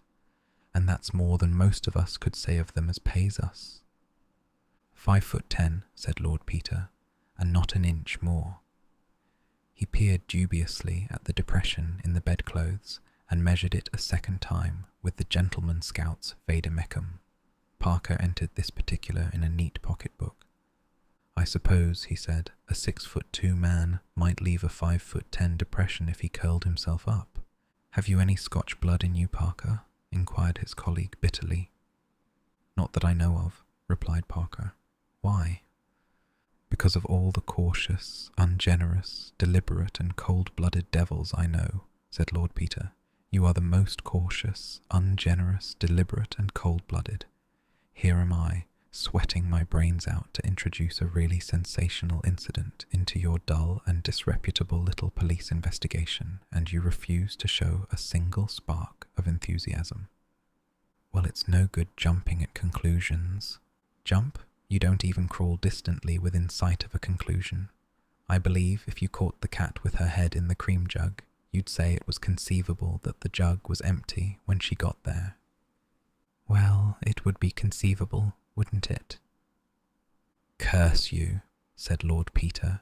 He screwed his monocle into his eye and bent over the pillow, breathing hard and tightly through his nose. Here, give me the tweezers, he said presently. Good heavens, man, don't blow like that. You might be a whale. He nipped up an almost invisible object from the linen. What is it? Asked Parker. It's a hare, said Wimsey grimly, his hard eyes growing harder. Let's go and look at Levy's hats, shall we? And you might just ring for that fellow with the churchyard name. Do you mind? Mr. Graves, when summoned, found Lord Peter Wimsey squatting on the floor of the dressing-room before a row of hats arranged upside down before him. Here you are, said that nobleman cheerfully. Now, Graves, this is a guessing competition, a sort of 3-hat trick to mix metaphors. Here are 9 hats, including 3 top hats. Do you identify all these hats as belonging to Sir Reuben Levy? You do? Very good. Now I have 3 guesses as to which hat he wore the night he disappeared, and if I guess right, I win. If I don't, you win. See? Ready? Go.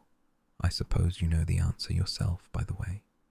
Do I understand your lordship to be asking which hat Sir Reuben wore when he went out on Monday night, your lordship? No, you don't understand a bit, said Lord Peter. I'm asking if you know. Don't tell me. I'm going to guess. I do know, your lordship, said Mr. Graves reprovingly. Well, said Lord Peter, as he was dining at the Ritz, he wore a topper.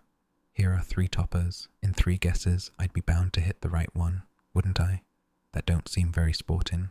I'll take 1 guess. It was this one. He indicated the hat next the window. Am I right, Graves? Have I got the prize? That is the hat in question, my lord, said Mr. Graves, without excitement. Thanks, said Lord Peter. That's all I wanted to know. Ask Bunter to step up, would you?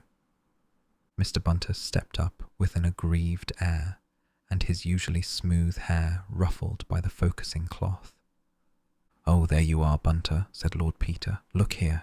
Here I am, my lord, said Mr. Bunter with respectful reproach. But if you'll excuse me saying so, downstairs is where I ought to be with all those young women about. They'll be fingering the evidence, my lord. I cry your mercy, said Lord Peter, But I've quarrelled hopelessly with Mr. Parker and distracted the estimable Graves, and I want you to tell me what fingerprints you have found. I shan't be happy till I get it, so don't be harsh with me, Bunter.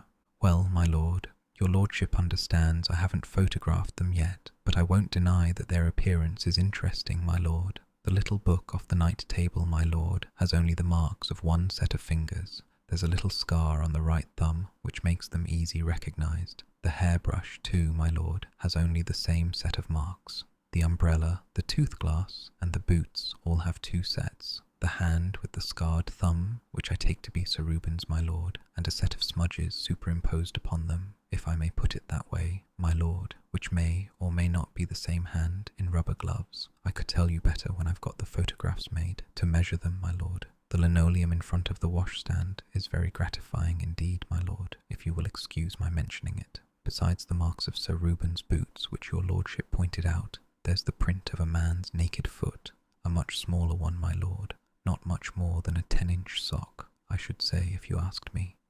Lord Peter's face became irradiated with almost a dim, religious light.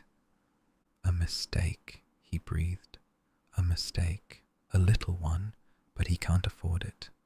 When was the linoleum washed last, Bunter? Monday morning, my lord. The housemaid did it, and remembered to mention it. Only remark she's made yet, and it's to the point. The other domestics. His features expressed disdain. What did I say, Parker? 5'10" and not an inch longer, and he didn't dare to use the hairbrush. Beautiful, but he had to risk the top hat. Gentlemen can't walk home in the rain late at night without a hat, you know, Parker.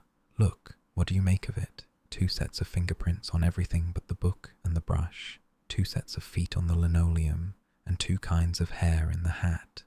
He lifted the top hat to the light and extracted the evidence with tweezers.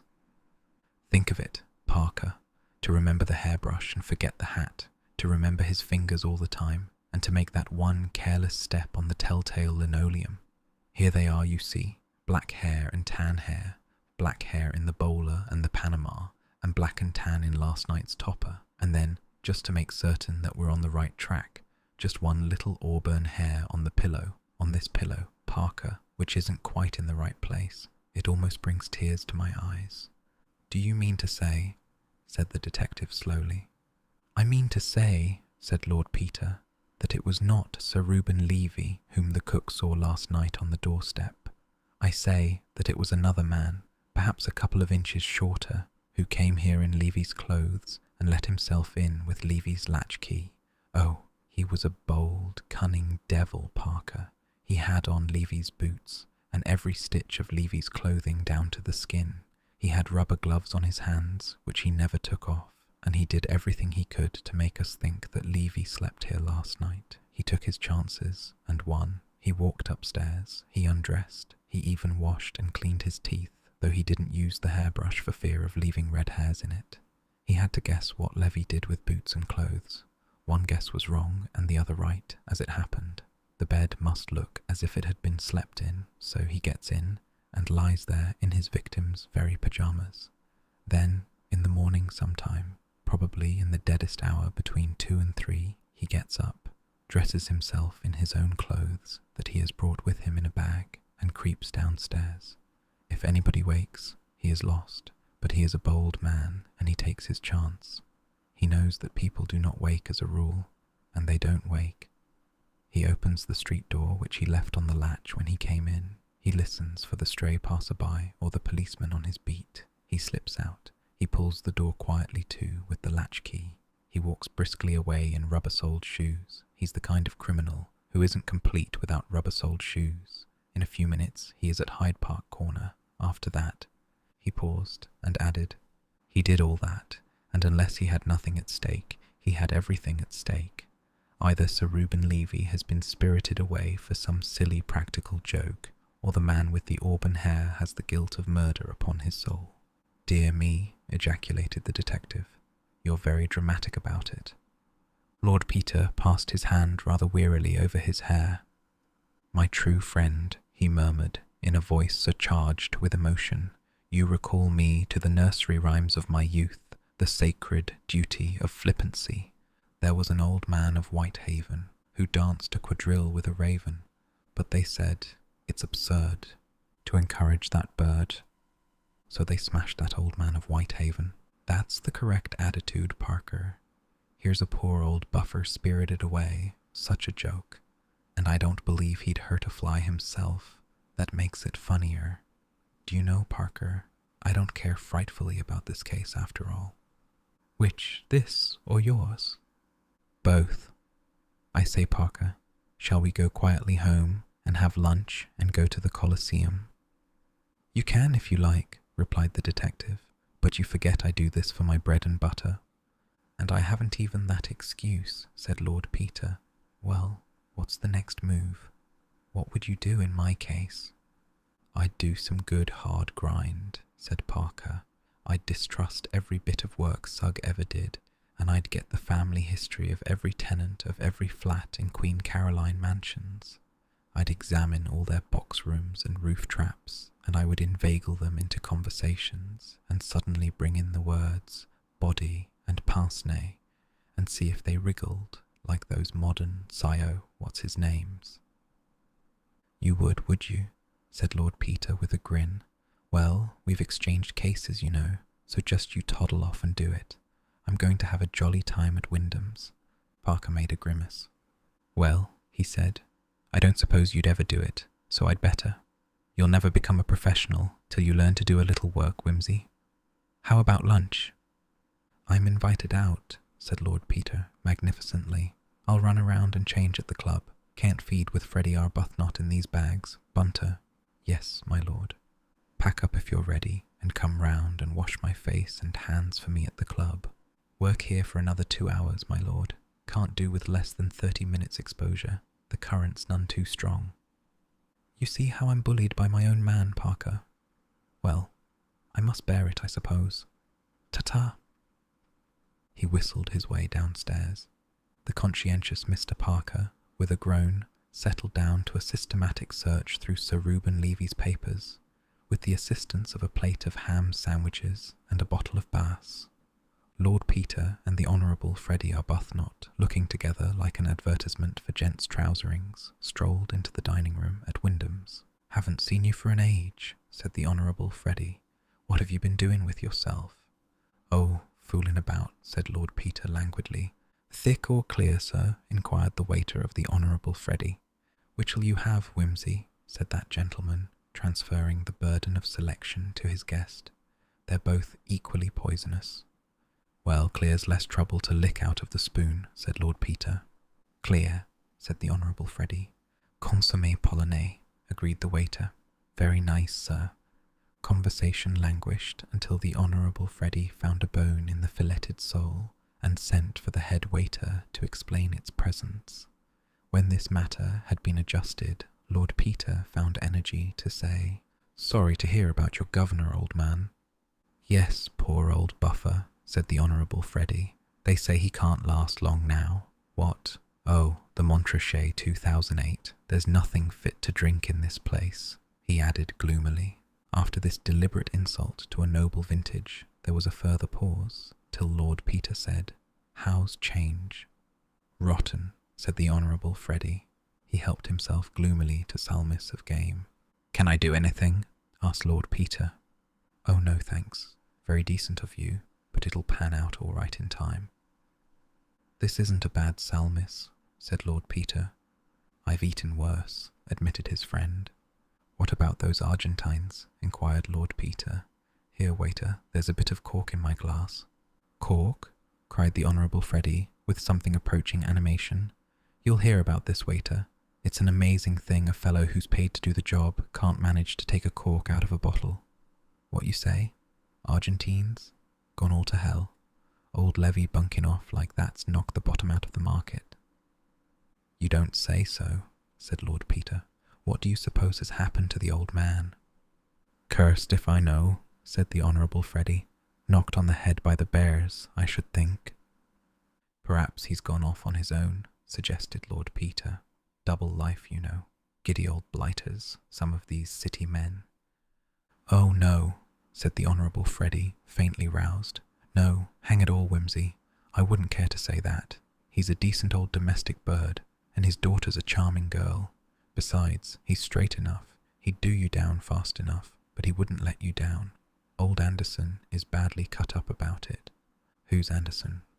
Chap with property out there. He belongs here. He was going to meet Levy on Tuesday. He's afraid those railway people will get in now, and then it'll be all UP. Who's running the railway people over here? Inquired Lord Peter. Yankee blighter, John P. Milligan. He's got an option, or says he has. You can't trust these brutes. Can't Anderson hold on? Anderson isn't Levy, hasn't got the shekels. Besides, he's only one. Levy covers the ground. He could boycott Milligan's beastly railway if he liked. That's where he's got the pull, you see. Believe I met the Milligan man somewhere, said Lord Peter thoughtfully. Ain't he a hulking brute with black hair and a beard? You're thinking of somebody else, said the Honourable Freddie. Milligan don't stand any higher than I do, unless you call 5 feet 10 hulking, and he's bald anyway. Lord Peter considered this over the gorgonzola. Then he said, Didn't know Levy had a charming daughter. Oh yes, said the Honourable Freddie with an elaborate detachment. Met her and Mamma last year abroad. That's how I got to know the old man. He's been very decent.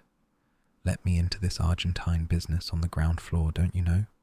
Well, said Lord Peter, you might do worse. Money's money, ain't it? And Lady Levy is quite a redeeming point. At least, my mother knew her people. Oh, she's all right, said the Honourable Freddie, and the old man's nothing to be ashamed of nowadays.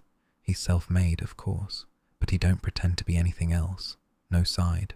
Toddles off to business on a 96 bus every morning. Can't make up my mind to taxis, my boy, he says. I had to look at every halfpenny when I was a young man, and I can't get out of the way of it now. Though, if he's taken his family out, nothing's too good. Rachel, that's the girl, always laughs at the old man's little economies. I suppose they've sent for Lady Levy, said Lord Peter. I suppose so, agreed the other. I'd better pop round and express sympathy or something. What? Wouldn't look well not to, do you think? But it's deuced awkward. What am I to say? I don't think it matters much what you say, said Lord Peter helpfully. I should ask if you can do anything. Thanks, said the lover. I will. Energetic young man, count on me. Always at your service. Ring me up any time of the day or night. That's the line to take, don't you think? That's the idea, said Lord Peter. Mr. John P. Milligan, the London representative of the Great Milligan Railroad and Shipping Company, was dictating code cables to his secretary in an office in Lombard Street when a card was brought up to him bearing the simple legend, Lord Peter Wimsey, Marlborough Club.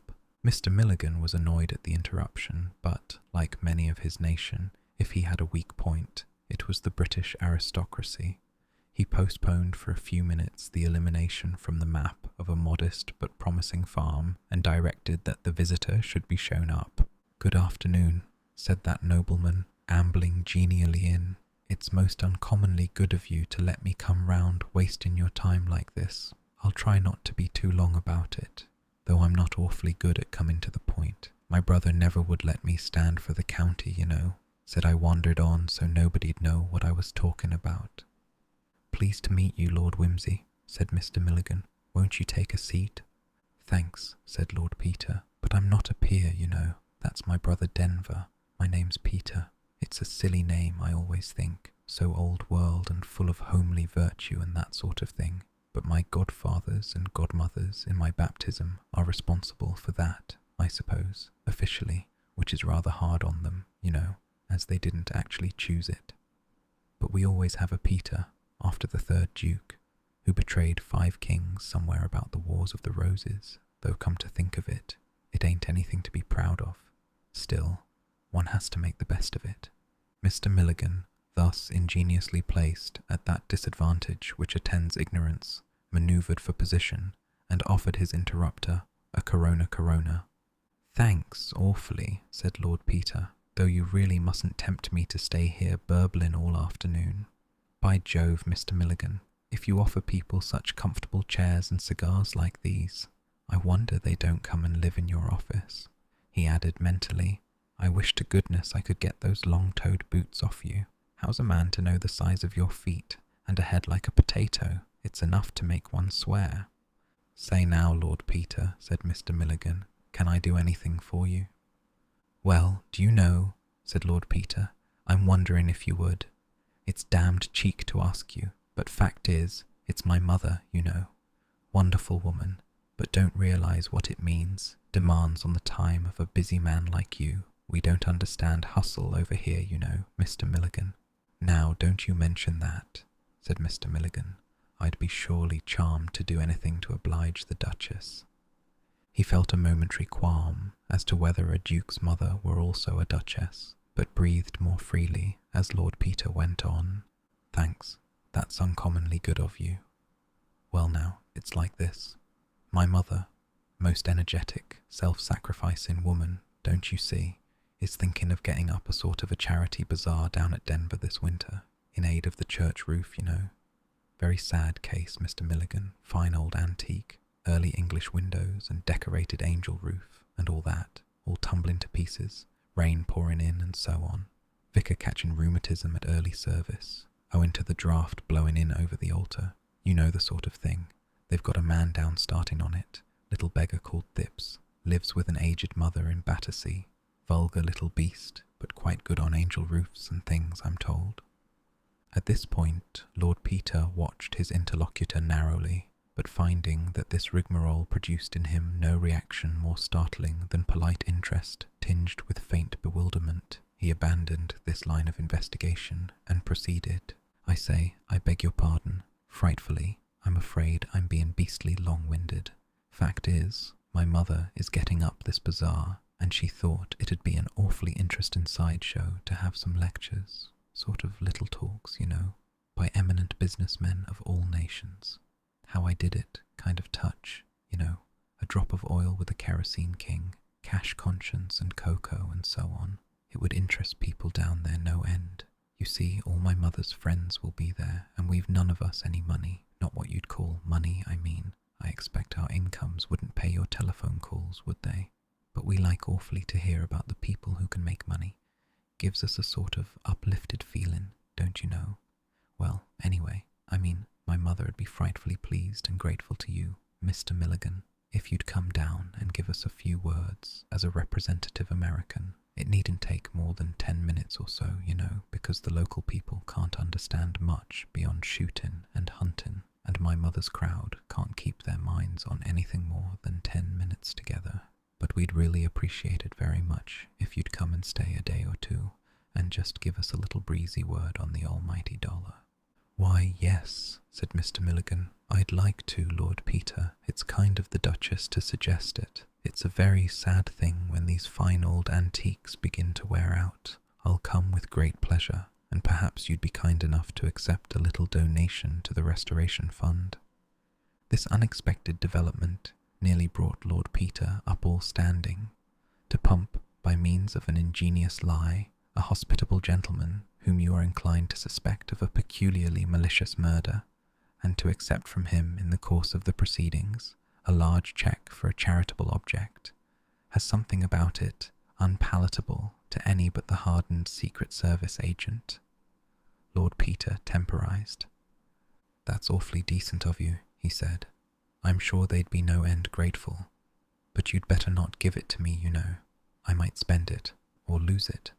I'm not very reliable, I'm afraid. The vicar's the right person, the Reverend Constantine Throgmorton, St. John before the Latin Gate Vicarage, Duke's Denver, if you like to send it there." "I will," said Mr. Milligan. "Will you write it out now for £1,000, Scoot, in case it slips my mind later?" The secretary, a sandy-haired young man with a long chin and no eyebrows, silently did as he was requested.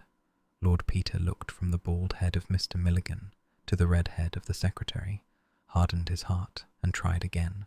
"Well, I'm no end grateful to you, Mr. Milligan, and so'll my mother be when I tell her. I'll let you know the date of the bazaar. It's not quite settled yet, and I've got to see some other businessmen, don't you know? I thought of asking someone from one of the big newspaper combines to represent British advertising talent, what? And a friend of mine promises me a leading German financier, Very interesting if there ain't too much feeling against it down in the country, and I'll have to find somebody or other to do the Hebrew point of view. I thought of asking Levy, only he's floated off in this inconvenient way. Yes, said Mr. Milligan, that's a very curious thing, though I don't mind saying, Lord Peter, that it's a convenience to me. He had a cinch on my railroad combine, but I'd nothing against him personally, and if he turns up after I've brought off a little deal I've got on, I'll be happy to give him the right hand of welcome. A vision passed through Lord Peter's mind of Sir Reuben kept somewhere in custody till a financial crisis was over. This was exceedingly possible, and far more agreeable than his earlier conjecture. It also agreed better with the impression he was forming of Mr. Milligan. Well, it's a rum go, said Lord Peter, but I dare say he had his reasons. Much better not inquire into people's reasons, What? Especially as a police friend of mine who's connected with the case says the old Johnny dyed his hair before he went. Out of the tail of his eye, Lord Peter saw the red-headed secretary add up 5 columns of figures simultaneously and jot down the answer. Dyed his hair, did he? Said Mr. Milligan.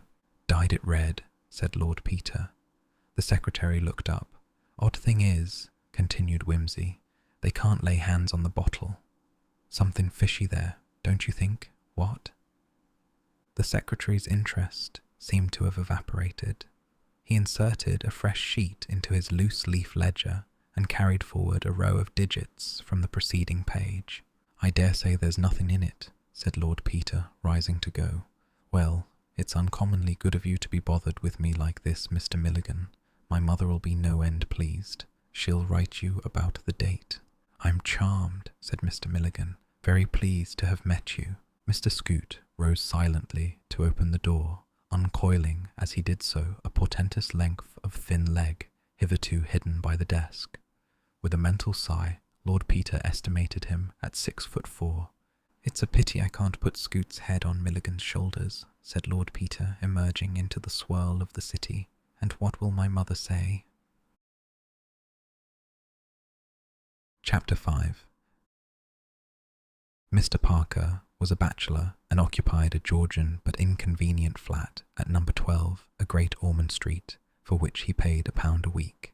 His exertions in the cause of civilization were rewarded, not by the gift of diamond rings from empresses or munificent cheques from grateful prime ministers, but by a modest, though sufficient salary drawn from the pockets of the British taxpayer. He awoke, after a long day of arduous and inconclusive labour, to the smell of burnt porridge. Through his bedroom window, hygienically open top and bottom, a raw fog was rolling slowly in, and the sight of a pair of winter pants, flung hastily over a chair the previous night, fretted him with a sense of the sordid absurdity of the human form. The telephone bell rang, and he crawled wretchedly out of bed and into the sitting-room, where Mrs. Munns, who did for him by the day, was laying the table, sneezing as she went. Mr. Bunter was speaking. His lordship says he'd be very glad, sir, if you could make it convenient to step round to breakfast. If the odour of kidneys and bacon had been wafted along the wire, Mr. Parker could not have experienced a more vivid sense of consolation. Tell his lordship I'll be with him in half an hour, he said, thankfully, and plunging into the bathroom, which was also the kitchen, he informed Mrs. Munns, who was just making tea from a kettle which had gone off the boil, that he should be out to breakfast. You can take the porridge home for the family, he added viciously, and flung off his dressing gown with such determination that Mrs. Munns could only scuttle away with a snort. A 19 bus deposited him in Piccadilly only 15 minutes later than his rather sanguine impulse had prompted him to suggest, and Mr. Bunter served him with glorious food, incomparable coffee, and the Daily Mail before a blazing fire of wood and coal.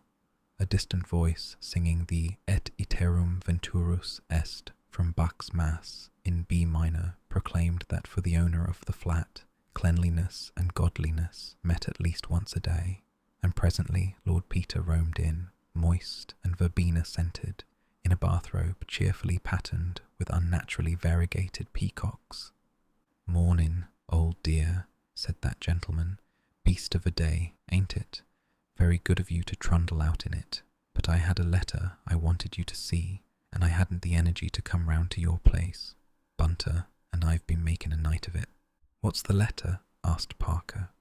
"Never talk business with your mouth full," said Lord Peter reprovingly. "Have some Oxford marmalade, and then I'll show you my Dante.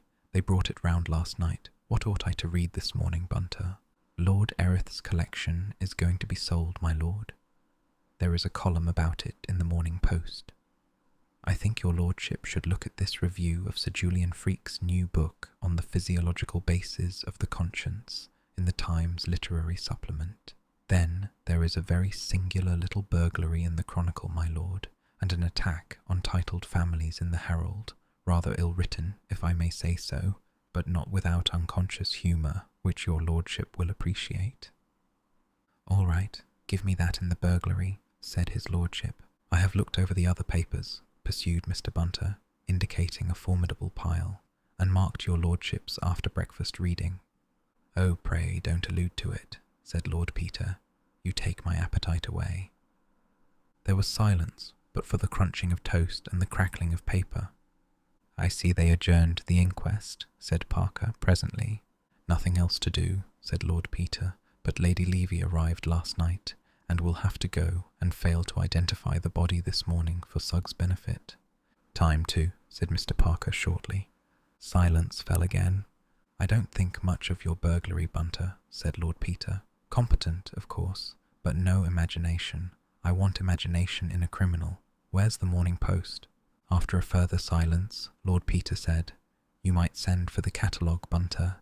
That Apollonius Rhodios might be worth looking at. No, I'm damned if I'm going to stodge through that review, but you can stick the book on the library list if you like." His book on crime was entertaining enough as far as it went, but the fellow's got a bee in his bonnet. Thinks God's a secretion of the liver. All right once in a way, but there's no need to keep on about it. There's nothing you can't prove if your outlook is only sufficiently limited. Look at Sugg. "I beg your pardon," said Parker. "I wasn't attending. Argentines are steadying a little, I see." "Milligan," said Lord Peter. "Oil's in a bad way. Levy's made a difference there. That funny little boom in Peruvians that came on just before he disappeared has died away again.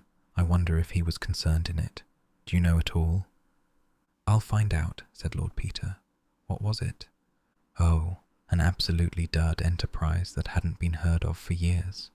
It suddenly took a little lease of life last week. I happened to notice it because my mother got let in for a couple of 100 shares a long time ago. It never paid a dividend. Now it's petered out again." Wimsey pushed his plate aside and lit a pipe. "Having finished, I don't mind doing some work," he said. "How did you get on yesterday?" "I didn't," replied Parker. "I sleuthed up and down those flats in my own bodily shape and 2 different disguises. I was a gas meter man and a collector for a home for lost doggies, and I didn't get a thing to go on, except a servant in the top flat at the Battersea Bridge Road end of the row, who said she thought she heard a bump on the roof one night. Asked which night, she couldn't rightly say. Asked if it was Monday night, she thought it very likely. Asked if it mightn't have been in that high wind on Saturday night that blew my chimney pot off. She couldn't say but what it might have been. Asked if she was sure it was on the roof and not inside the flat. Said to be sure they did find a picture tumbled down next morning. Very suggestible girl.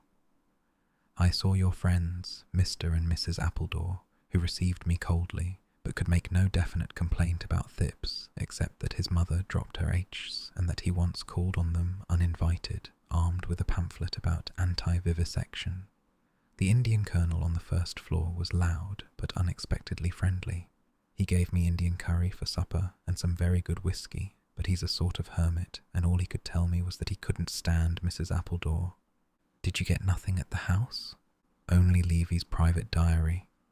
I brought it away with me. Here it is. It doesn't tell one much, though. It's full of entries like Tom and Annie to dinner, and my dear wife's birthday. Gave her an old opal ring. Mr. Arbuthnot dropped in to tea.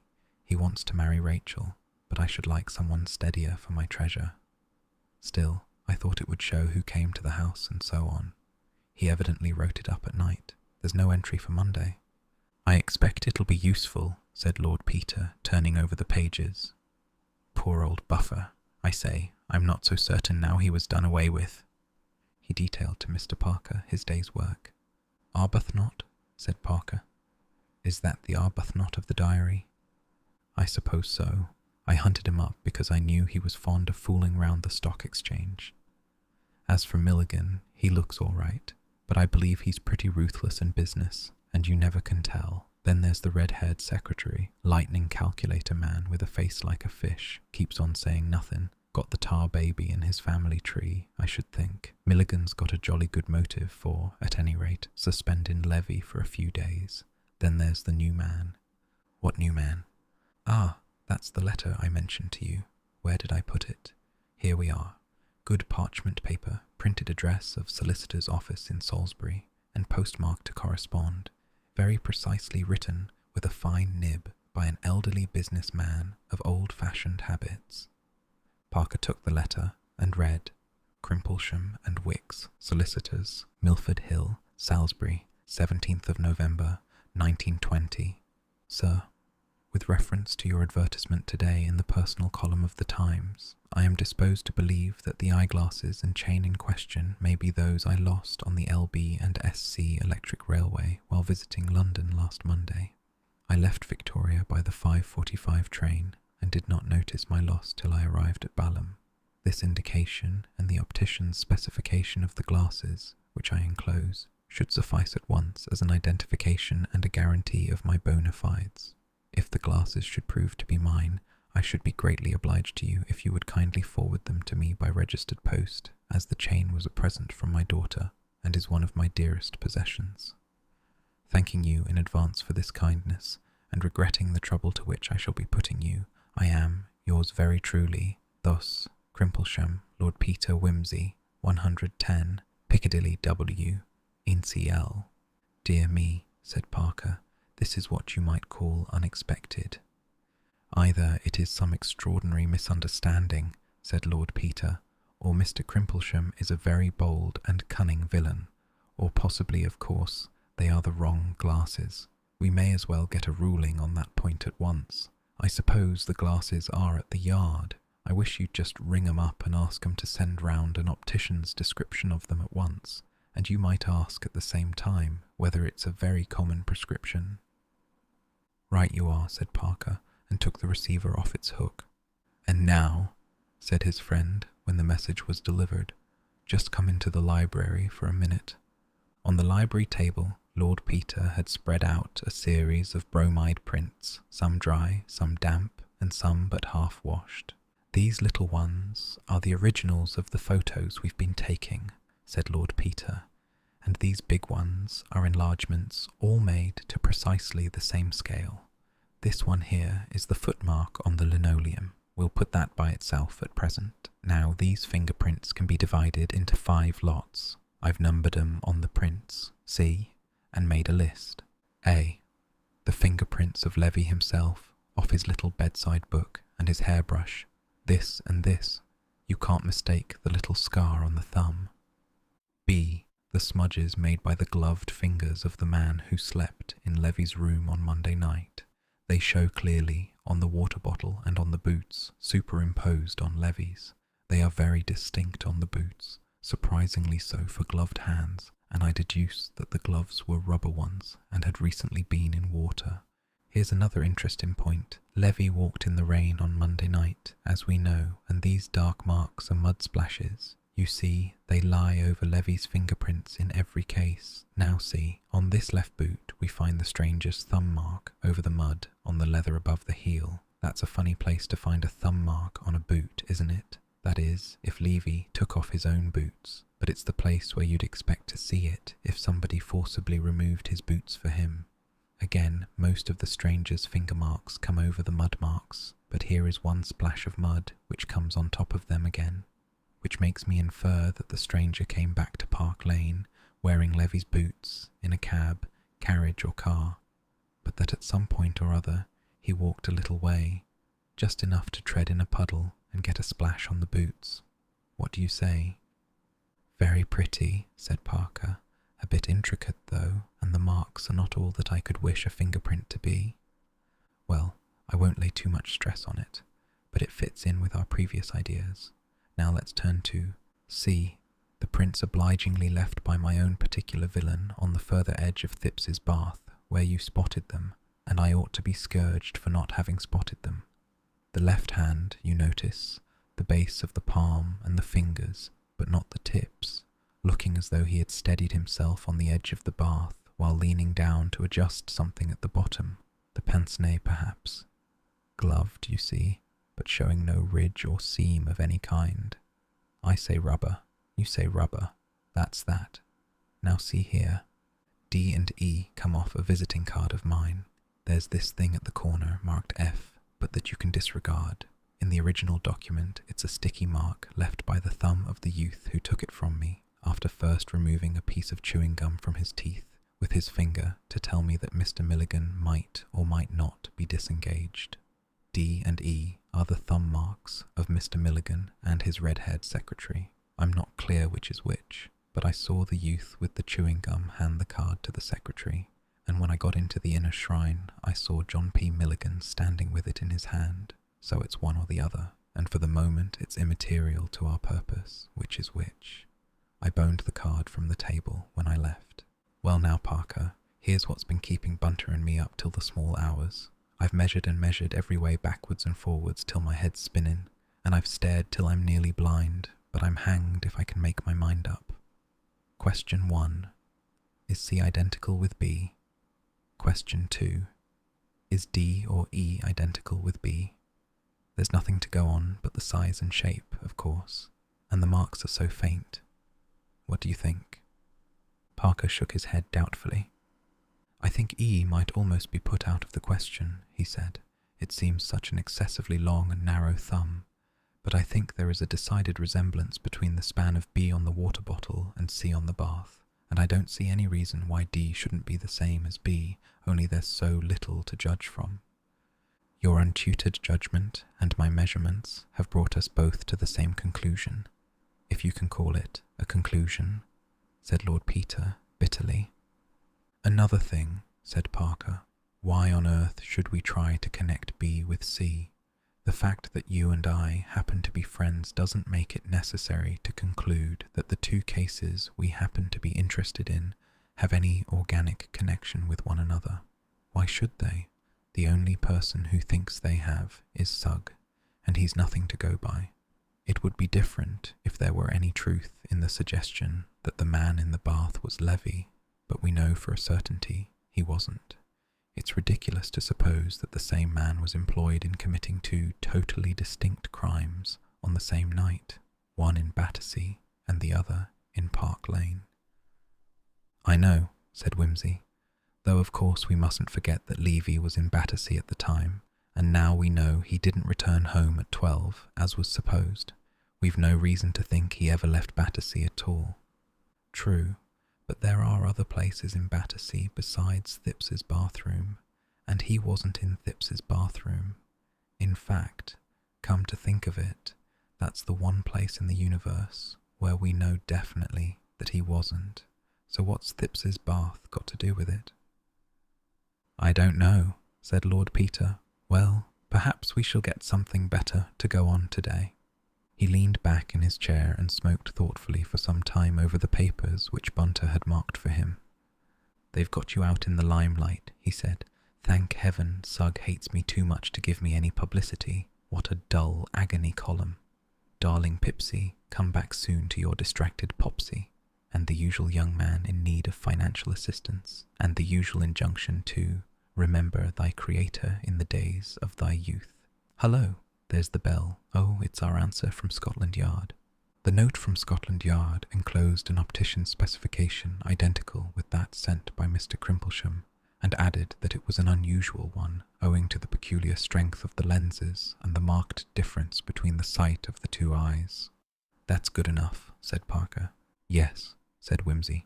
Then possibility number 3 is knocked on the head. There remain possibility number 1, accident or misunderstanding, and number 2, deliberate villainy, of a remarkably bold and calculating kind, of a kind in fact characteristic of the author or authors of our two problems. Following the methods inculcated at that university of which I have the honour to be a member, We will now examine severally the various suggestions afforded by possibility number 2. This possibility may be again subdivided into 2 or more hypotheses. On hypothesis 1, strongly advocated by my distinguished colleague Professor Snupshed, the criminal, whom we may designate as X, is not identical with Crimplesham, but is using the name of Crimplesham as his shield or aegis. This hypothesis may be further subdivided into 2 alternatives. Alternative A: Crimplesham is an innocent and unconscious accomplice, and X is in his employment. X writes in Crimplesham's name on Crimplesham's office paper and obtains that the object in question, that is, the eyeglasses, be dispatched to Crimplesham's address. He is in a position to intercept the parcel before it reaches Crimplesham. The presumption is that X is Crimplesham's charwoman, office boy, clerk, secretary, or porter. This offers a wide field of investigation. The method of inquiry will be to interview Crimplesham and discover whether he sent the letter, and if not, who has access to his correspondence. Alternative B: Crimplesham is under X's influence or in his power and has been induced to write the letter by A. bribery, B. misrepresentation, or C. threats. X may, in that case, be a persuasive relation or friend, or else a creditor, blackmailer, or assassin. Crimplesham, on the other hand, is obviously venal or a fool. The method of inquiry in this case, I would tentatively suggest, is again to interview Crimplesham, put the facts of the case strongly before him, and assure him in the most intimidating terms that he is liable to a prolonged term of penal servitude as an accessory after the fact in the crime of murder. Ahem. Trusting, gentlemen, that you have followed me thus far, we will pass to the consideration of hypothesis number 2, to which I personally incline, and according to which X is identical with Crimplesham. In this case, Crimplesham, who is, in the words of an English classic, a man of infinite resource and sagacity, correctly deduces that of all people, the last whom we shall expect to find answering our advertisement is the criminal himself. Accordingly, he plays a bold game of bluff. He invents an occasion on which the glasses may very easily have been lost or stolen and applies for them. If confronted, nobody will be more astonished than he to learn where they were found.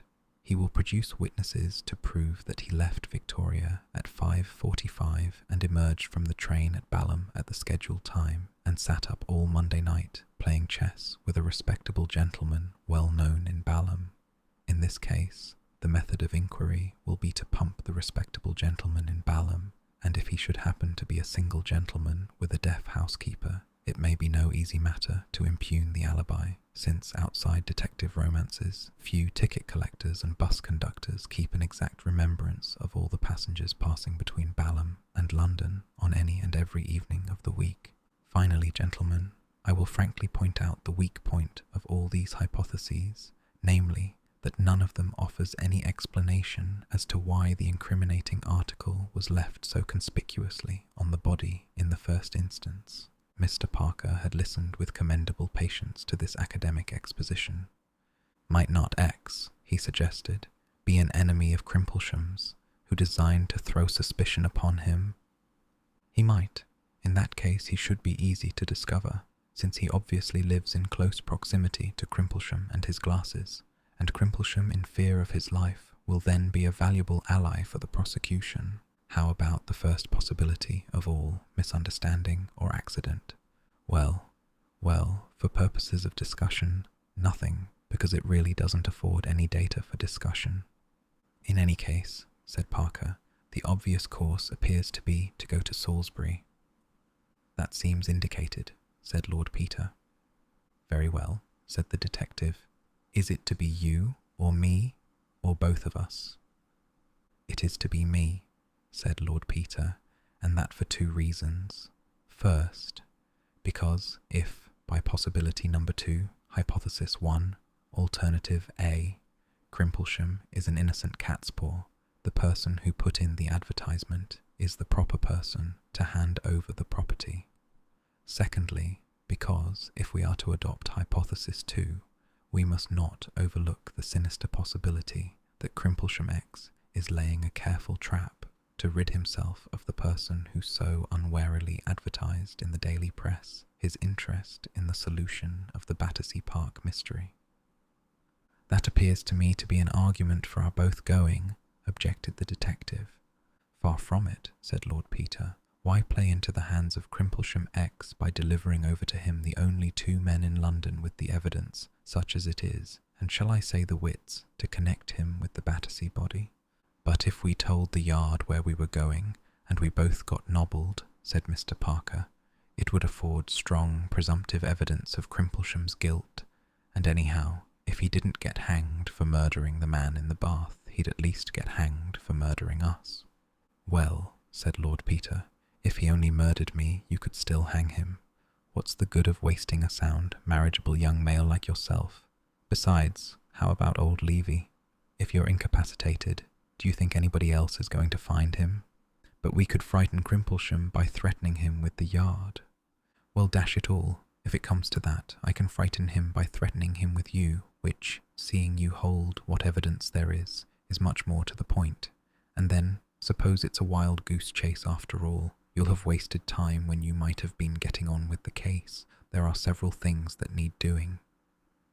Well, said Parker, silenced but reluctant, why can't I go, in that case? Bosh, said Lord Peter.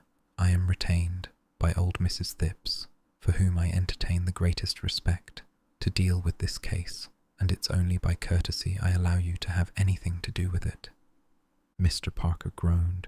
Will you at least take Bunter? He said. In deference to your feelings, replied Lord Peter, I will take Bunter, though he could be far more usefully employed taking photographs or overhauling my wardrobe. When is there a good train to Salisbury, Bunter? There is an excellent train at 10:50, my lord. Kindly make arrangements to catch it, said Lord Peter, throwing off his bathrobe and trailing away with it into his bedroom. And Parker, if you have nothing else to do, you might get hold of Levy's secretary and look into that little matter of the Peruvian oil. Lord Peter took with him, for light reading in the train, Sir Reuben Levy's diary. It was a simple, and in the light of recent facts, rather a pathetic document.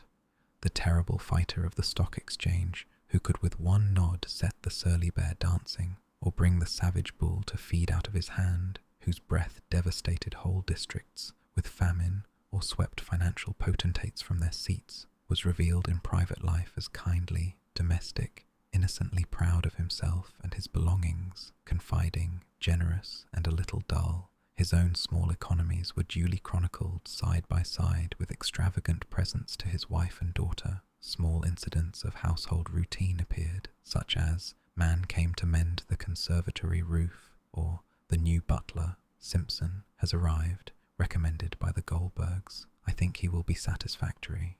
All visitors and entertainments were duly entered, from a very magnificent lunch to Lord Dewsbury, the Minister for Foreign Affairs, and Dr. Jabez K. Wart, the American plenipotentiary, through a series of diplomatic dinners to eminent financiers, down to intimate family gatherings of persons designated by Christian names or nicknames. About May there came a mention of Lady Levy's nerves, and further reference was made to the subject in subsequent months. In September it was stated that Freck came to see my dear wife and advised complete rest and change of scene. She thinks of going abroad with Rachel. The name of the famous nerve specialist occurred as a diner or luncher about once a month, and it came into Lord Peter's mind that Freak would be a good person to consult about Levy himself. People sometimes tell things to the doctor, he murmured to himself, and by Jove, if Levy was simply going round to see Freak on Monday night, that rather disposes of the Battersea incident, doesn't it? He made a note to look up Sir Julian and turned on further. On September 18th, Lady Levy and her daughter had left for the south of France. Then suddenly, under the date October 5th, Lord Peter found what he was looking for: Goldberg, Skriner and Milligan to dinner. There was the evidence that Milligan had been in that house. There had been a formal entertainment, a meeting as of two duellists shaking hands before the fight. Skriner was a well-known picture dealer, Lord Peter imagined an after-dinner excursion upstairs to see the 2 Corrots in the drawing-room and the portrait of the oldest Levy girl who had died at the age of 16. It was by Augustus John and hung in the bedroom. The name of the red-haired secretary was nowhere mentioned unless the initial S, occurring in another entry, referred to him. Throughout September and October, Anderson of Wyndham's had been a frequent visitor. Lord Peter shook his head over the diary and turned to the consideration of the Battersea Park mystery. Whereas in the Levy affair it was easy enough to supply a motive for the crime, if crime it were, and the difficulty was to discover the method of its carrying out and the whereabouts of the victim. In the other case, the chief obstacle to inquiry was the entire absence of any imaginable motive. It was odd that, although the papers had carried news of the affair from one end of the country to the other, and a description of the body had been sent to every police station in the country, nobody had as yet come forward to identify the mysterious occupant of Mr. Thipps's bath. It was true that the description, which mentioned the clean-shaven chin, elegantly cut hair and the pince-nez, was rather misleading, but on the other hand, the police had managed to discover the number of molars missing, and the height, complexion, and other data were correctly enough stated, as also the date at which death had presumably occurred. It seemed, however, as though the man had melted out of society without leaving a gap or so much as a ripple. Assigning a motive for the murder of a person without relations or antecedents or even clothes is like trying to visualize the 4th dimension, admirable exercise for the imagination, but arduous and inconclusive. Even if the day's interview should disclose black spots in the past or present of Mr. Crimplesham, how were they to be brought into connection with a person apparently without a past, and whose present was confined to the narrow limits of a bath and a police mortuary? "Bunter," said Lord Peter, "I beg that in the future you will restrain me from starting 2 hares at once. These cases are getting to be a strain on my constitution. One hare has nowhere to run from, and the other has nowhere to run to. It's a kind of mental D.T. Bunter. When this is over, I shall turn pussyfoot, forswear the police news, and take to an emollient diet of the works of the late Charles Garvice." It was its comparative proximity to Milford Hill that induced Lord Peter to lunch at the Minster Hotel rather than at the White Hart or some other more picturesquely situated hostel. It was not a lunch calculated to cheer his mind. As in all cathedral cities, the atmosphere of the close pervades every nook and corner of Salisbury, and no food in that city but seems faintly flavoured with prayer books. As he sat sadly consuming that impassive pale substance known to the English as cheese unqualified, for there are cheeses which go openly by their names, as Stilton, Camembert, Gruyere, Wensleydale, or Gorgonzola, but cheese is cheese and everywhere the same, he inquired of the waiter the whereabouts of Mr. Crimplesham's office. The waiter directed him to a house rather further up the street on the opposite side, adding, "But anybody'll tell you, sir, Mr. Crimplesham's very well known hereabouts." "He's a good solicitor, I suppose?" said Lord Peter. "Oh, yes, sir," said the waiter. "You couldn't do better than trust to Mr. Crimplesham, sir. There's folk say he's old-fashioned, but I'd rather have my little bits of business done by Mr. Crimplesham than by one of these fly-away young men. Not but what Mr. Crimplesham will be retiring soon, sir, I don't doubt, for he must be close on 80, sir, if he's a day. But then there's young Mr. Wicks to carry on the business, and he's a very nice, steady-like young gentleman." "Is Mr. Crimplesham really as old as that?" said Lord Peter. "Dear me, he must be very active for his years. A friend of mine was doing business with him in town last week." "Wonderful active, sir," agreed the waiter. "And with his game leg too, you'd be surprised. But there, sir, I often think when a man's once past a certain age, the older he grows the tougher he gets, and women the same or more so." "Very likely," said Lord Peter, calling up and dismissing the mental picture of a gentleman of 80 with a game leg carrying a dead body over the roof of a Battersea flat at midnight. He's tough, sir, tough, is old Joey Bagstock, tough and devilish sly, he added thoughtlessly. Indeed, sir, said the waiter, I couldn't say, I'm sure. I beg your pardon, said Lord Peter. I was quoting poetry. Very silly of me. I got the habit at my mother's knee, and I can't break myself of it. No, sir, said the waiter, pocketing a liberal tip. Thank you very much, sir. You'll find the house easy. Just before you come to Pennyfarthing Street, sir, about 2 turnings off, on the right-hand side opposite. Afraid that disposes of Crimplesham X, said Lord Peter. I'm rather sorry. He was a fine, sinister figure, as I had pictured him. Still, his may yet be the brain behind the hands, the aged spider sitting invisible in the centre of the vibrating web, you know, Bunter. Yes, my lord, said Bunter. They were walking up the street together. There is the office over the way, pursued Lord Peter. I think, Bunter, you might step into this little shop and purchase a sporting paper, and if I do not emerge from the villain's lair, say within 3/4 of an hour, you may take such steps as your perspicuity may suggest. Mr. Bunter turned into the shop as desired, and Lord Peter walked across and rang the lawyer's bell with decision. The truth, the whole truth and nothing but the truth is my long suit here, I fancy, he murmured, and when the door was opened by a clerk, he delivered over his card with an unflinching air.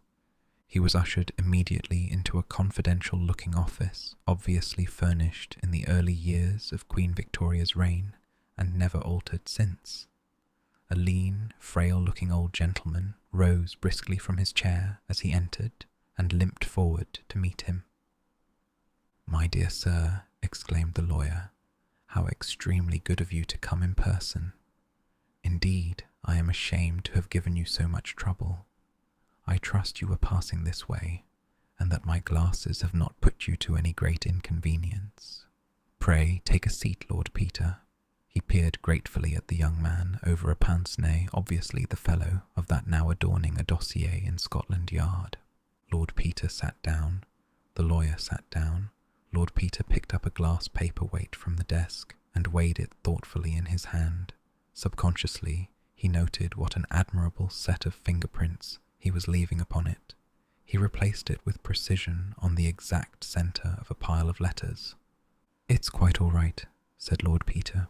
"I was here on business. Very happy to be of service to you.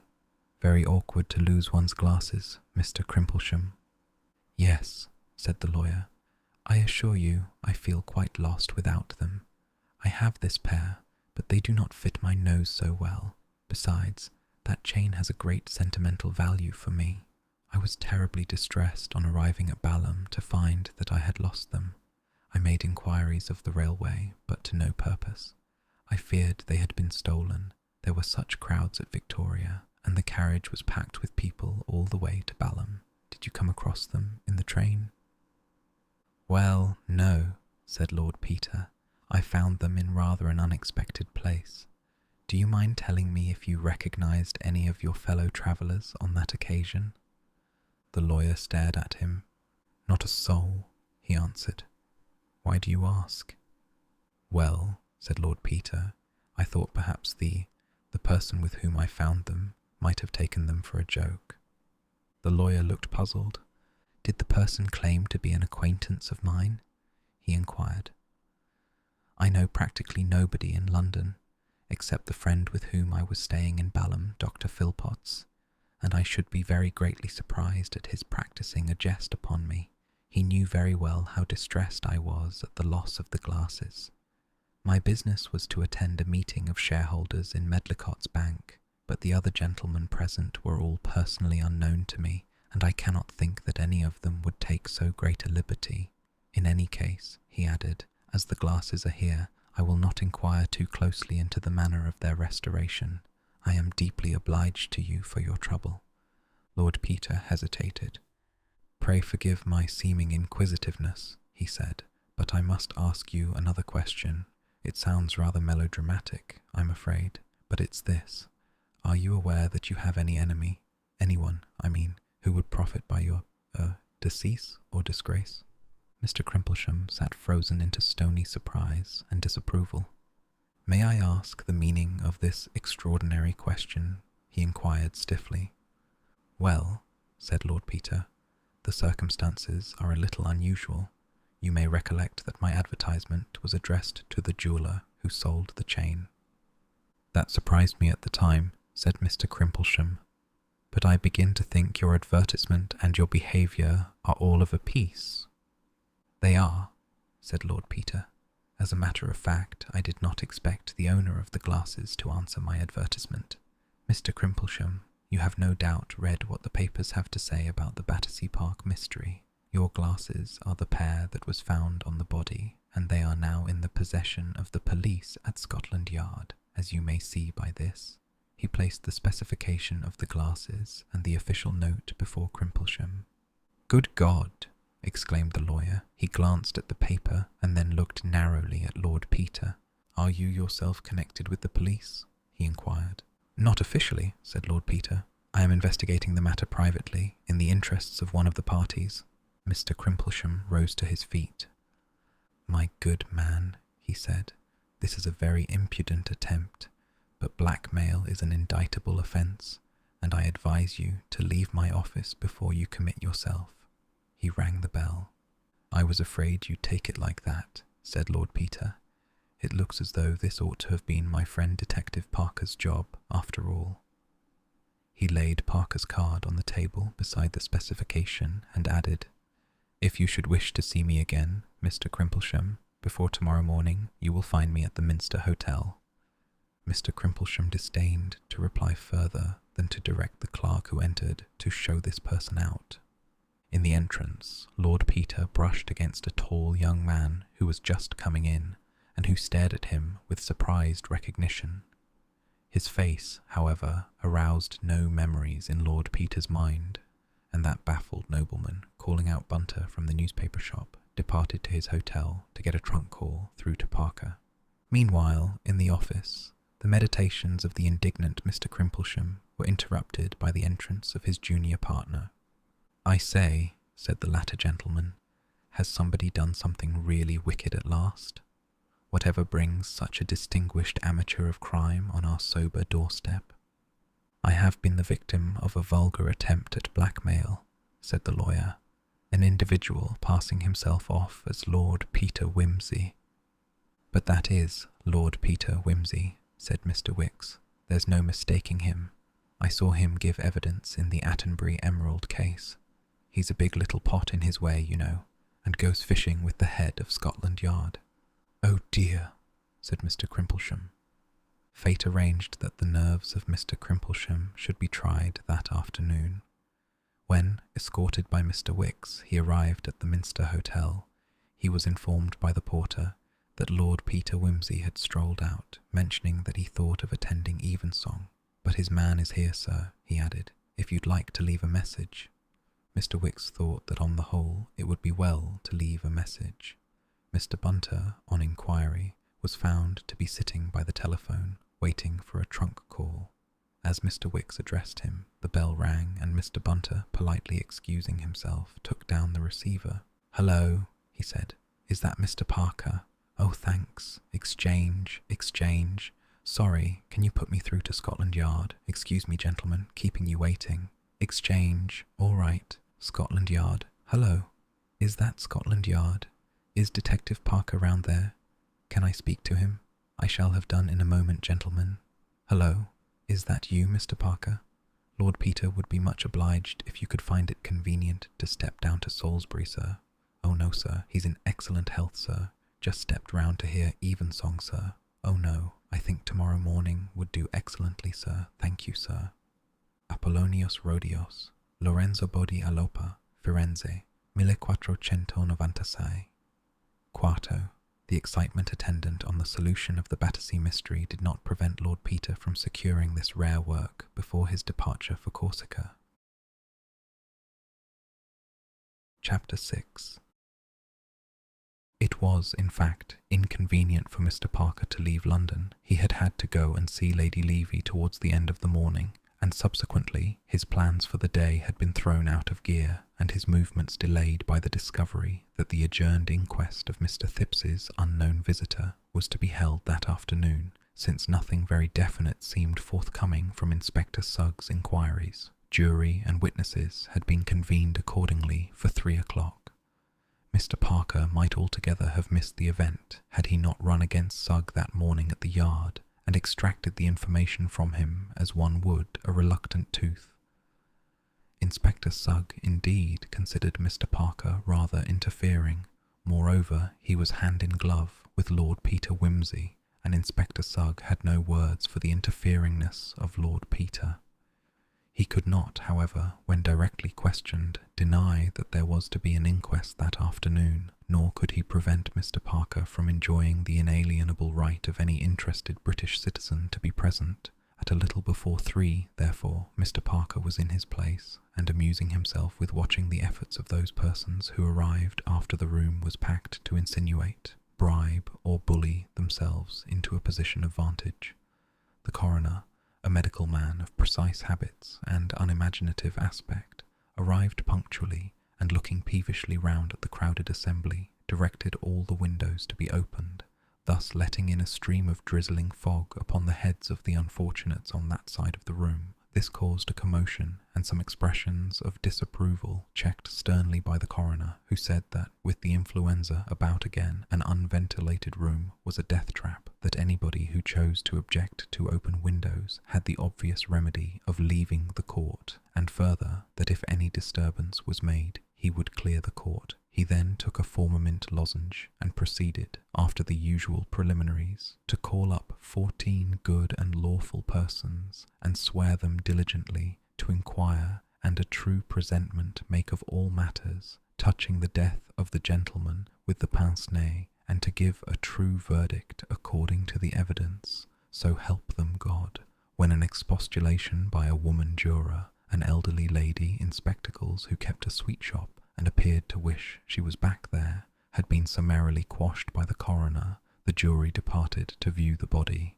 Mr. Parker gazed around again and identified the unhappy Mr. Thipps, and the girl Gladys led into an adjoining room under the grim guard of the police. They were soon followed by a gaunt old lady in a bonnet and mantle. With her, in a wonderful fur coat and a motor bonnet of fascinating construction, came the Dowager Duchess of Denver, her quick, dark eyes darting hither and thither about the crowd. The next moment they had lighted on Mr. Parker, who had several times visited the Dower House, and she nodded to him and spoke to a policeman. Before long, a way opened magically through the press, and Mr. Parker found himself accommodated with a front seat just behind the Duchess, who greeted him charmingly and said, "What's happened to poor Peter?" Parker began to explain, and the coroner glanced irritably in their direction. Somebody went up and whispered in his ear, at which he coughed and took another formamint. "We came up by car," said the Duchess. "So tiresome, such bad roads between Denver and Gunbury Street Walters, and there were people coming to lunch. I had to put them off. I couldn't let the old lady go alone, could I? By the way, such an odd thing's happened about the Church Restoration Fund. The vicar, oh dear, here are these people coming back again. Well, I'll tell you afterwards. Do look at that woman looking shocked, and the girl in tweeds trying to look as if she sat on undraped gentlemen every day of her life. I don't mean that. Corpses, of course. But one finds oneself being so Elizabethan nowadays. What an awful little man the coroner is, isn't he? He's looking daggers at me. Do you think he'll dare to clear me out of the court or commit me for what you may call it?" The first part of the evidence was not of great interest to Mr. Parker. The wretched Mr. Thipps, who had caught cold in jail, deposed in an unhappy croak to having discovered the body when he went in to take his bath at 8 o'clock. He had had such a shock, he had to sit down and send the girl for brandy. He had never seen the deceased before. He had no idea how he came there. Yes, he had been in Manchester the day before. He had arrived at St. Pancras at 10 o'clock. He had cloak-roomed his bag. At this point, Mr. Thipps became very red, unhappy and confused, and glanced nervously about the court. "Now, Mr. Thipps," said the coroner briskly, "we must have your movements quite clear. You must appreciate the importance of the matter. You have chosen to give evidence which you need not have done, but having done so, you will find it best to be perfectly explicit." "Yes, said Mr. Phipps faintly.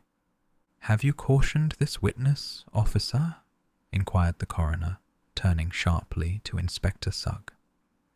The inspector replied that he had told Mr. Phipps that anything he said might be used against him at his trial. Mr. Phipps became ashy and said in a bleating voice that he hadn't meant to do anything that wasn't right. This remark produced a mild sensation, and the coroner became even more acidulated in manner than before.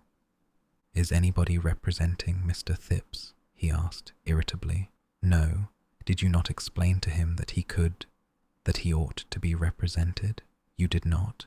Really, Inspector, did you not know, Mr. Phipps, that you had a right to be legally represented?" Mr. Phipps clung to a chairback for support and said, "No," in a voice barely audible. "It is incredible," said the coroner, "that so-called educated people should be so ignorant of the legal procedure of their own country. This places us in a very awkward position. I doubt, Inspector, whether I should permit the prisoner, Mr. Phipps, to give evidence at all. It is a delicate position." The perspiration stood on Mrs. Phipps's forehead. "Save us from our friends," whispered the Duchess to Parker. "If that cough-drop-devouring creature had openly instructed those 14 people, and what unfinished-looking faces they have, so characteristic, I always think, of the lower middle class, rather like sheep or calf's head, boiled, I mean, to bring in willful murder against the poor little man, he couldn't have made himself plainer." "He can't let him incriminate himself, you know," said Parker. "Stuff," said the Duchess. "How could the man incriminate himself when he never did anything in his life? You men never think of anything but your red tape." Meanwhile, Mr. Phipps, wiping his brow with a handkerchief, had summoned up courage. He stood up with a kind of weak dignity, like a small white rabbit brought to bay. "I would rather tell you," he said, "though it's really very unpleasant for a man in my position, but I really couldn't have it thought for a moment that I'd committed this dreadful crime. I assure you, gentlemen, I couldn't bear that. No, I'd rather tell you the truth, though I'm afraid it places me in rather, well, I'll tell you." "You fully understand the gravity of making such a statement, Mr. Phipps," said the coroner. "Quite," said Mr. Phipps. "It's all right. Might I have a drink of water?" "Take your time," said the coroner, at the same time robbing his remark of all conviction by an impatient glance at his watch. "Thank you, sir," said Mr. Phipps.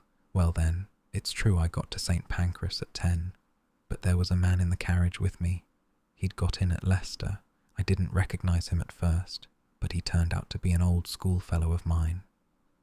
"What was this gentleman's name?" inquired the coroner, his pencil poised. Mr. Phipps shrank together visibly. "I'm afraid I can't tell you that," he said. "You see, that is, you will see, it would get him into trouble, and I couldn't do that. No, I really couldn't do that, not if my life depended on it. No," he added, as the ominous pertinence of the last phrase smote upon him, "I'm sure I couldn't do that." "Well, well," said the coroner. The Duchess leaned over to Parker again. "I'm beginning quite to admire the little man," she said. Mr. Phipps resumed.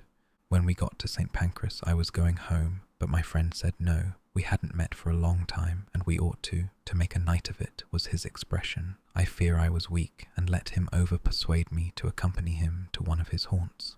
I use the word advisedly," said Mr. Phipps, "and I assure you, sir, that if I had known beforehand where we were going, I never would have set foot in the place. I cloak-roomed my bag, for he did not like the notion of our being encumbered with it, and we got into a taxicab and drove to the corner of Tottenham Court Road and Oxford Street. We then walked a little way and turned into a side street, I do not recollect which, where there was an open door with the light shining out. There was a man at a counter, and my friend bought some tickets, and I heard the man at the counter say something to him about 'your friend,' meaning me, and my friend said, 'Oh yes, he's been here before, haven't you, Alf?' which was what they called me at school, though I assure you, sir," here Mr. Phipps grew very earnest, "I never had, and nothing in the world should induce me to go to such a place again. Well, we went down into a room underneath, where there were drinks, and my friend had several, and made me take one or two, though I am an abstemious man as a rule, and he talked to some other men and girls who were there. A very vulgar set of people, I thought them, though I wouldn't say but what some of the young ladies were nice looking enough. One of them sat on my friend's knee and called him a slow old thing and told him to come on. So we went into another room where there were a lot of people dancing all these up-to-date dances. My friend went and danced, and I sat on a sofa. One of the young ladies came up to me and said, "Didn't I dance?" And I said, "No." So she said, "Wouldn't I stand her a drink then?" "You'll stand us a drink then, darling." That was what she said, and I said, "Wasn't it after hours?" And she said, that didn't matter. So I ordered the drink, a gin, and bitters it was, for I didn't like not to. The young lady seemed to expect it of me, and I felt it wouldn't be gentlemanly to refuse when she asked.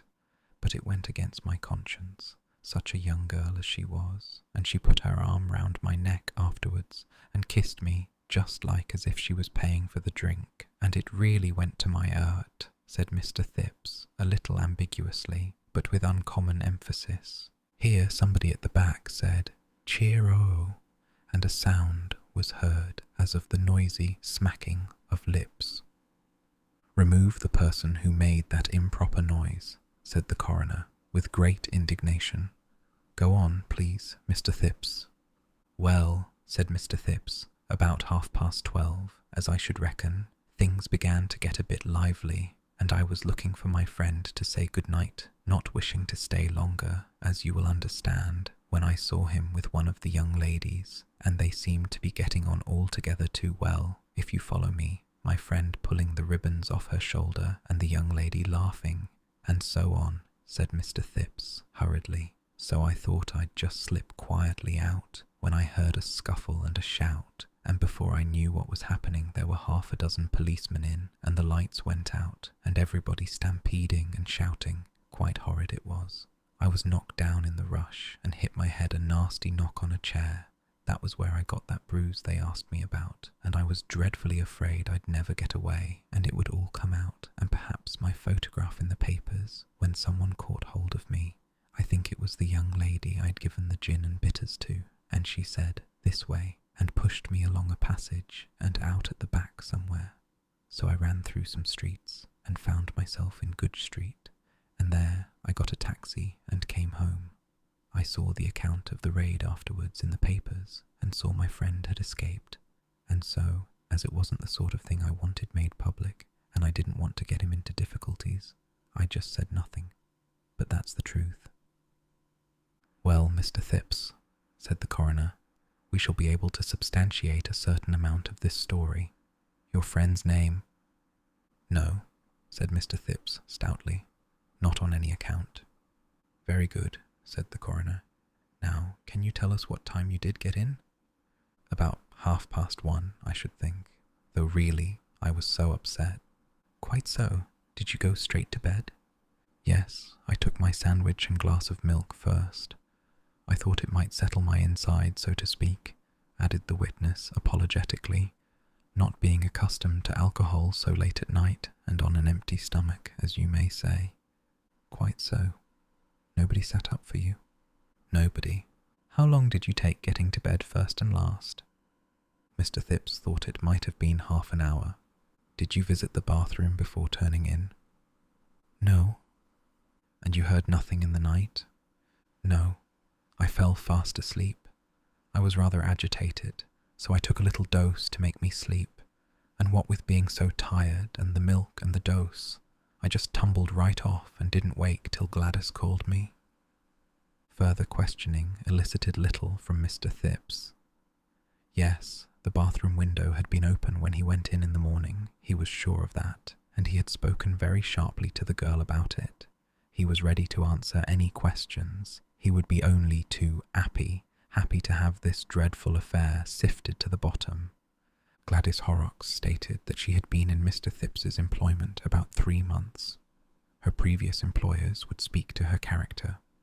It was her duty to make the round of the flat at night when she had seen Mrs. Thipps to bed at 10. Yes, she remembered doing so on Monday evening. She had looked into all the rooms. Did she recollect shutting the bathroom window that night? Well, No, she couldn't swear to it, not in particular, but when Mr. Thipps called her into the bathroom in the morning, it certainly was open. She had not been into the bathroom before Mr. Thipps went in. Well, yes, it had happened that she had left that window open before, when anyone had been having a bath in the evening and had left the blind down. Mrs. Thipps had had a bath on Monday evening.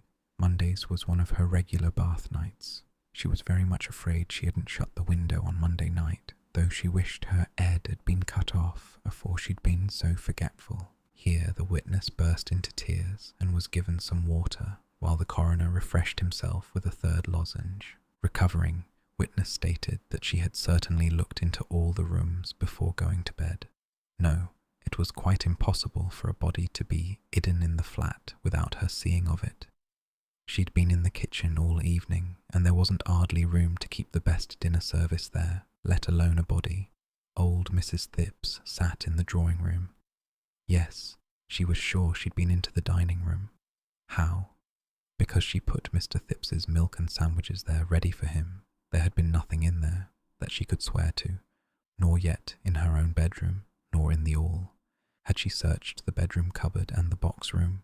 Well, no, not to say searched. She wasn't used to searching people's houses for skeletons every night, so that a man might have concealed himself in the box room or a wardrobe. She supposed he might. In reply to a woman juror, well, yes, she was walking out with a young man. Williams was his name, Bill Williams. Well, yes, William Williams, if they insisted. He was a glazier by profession.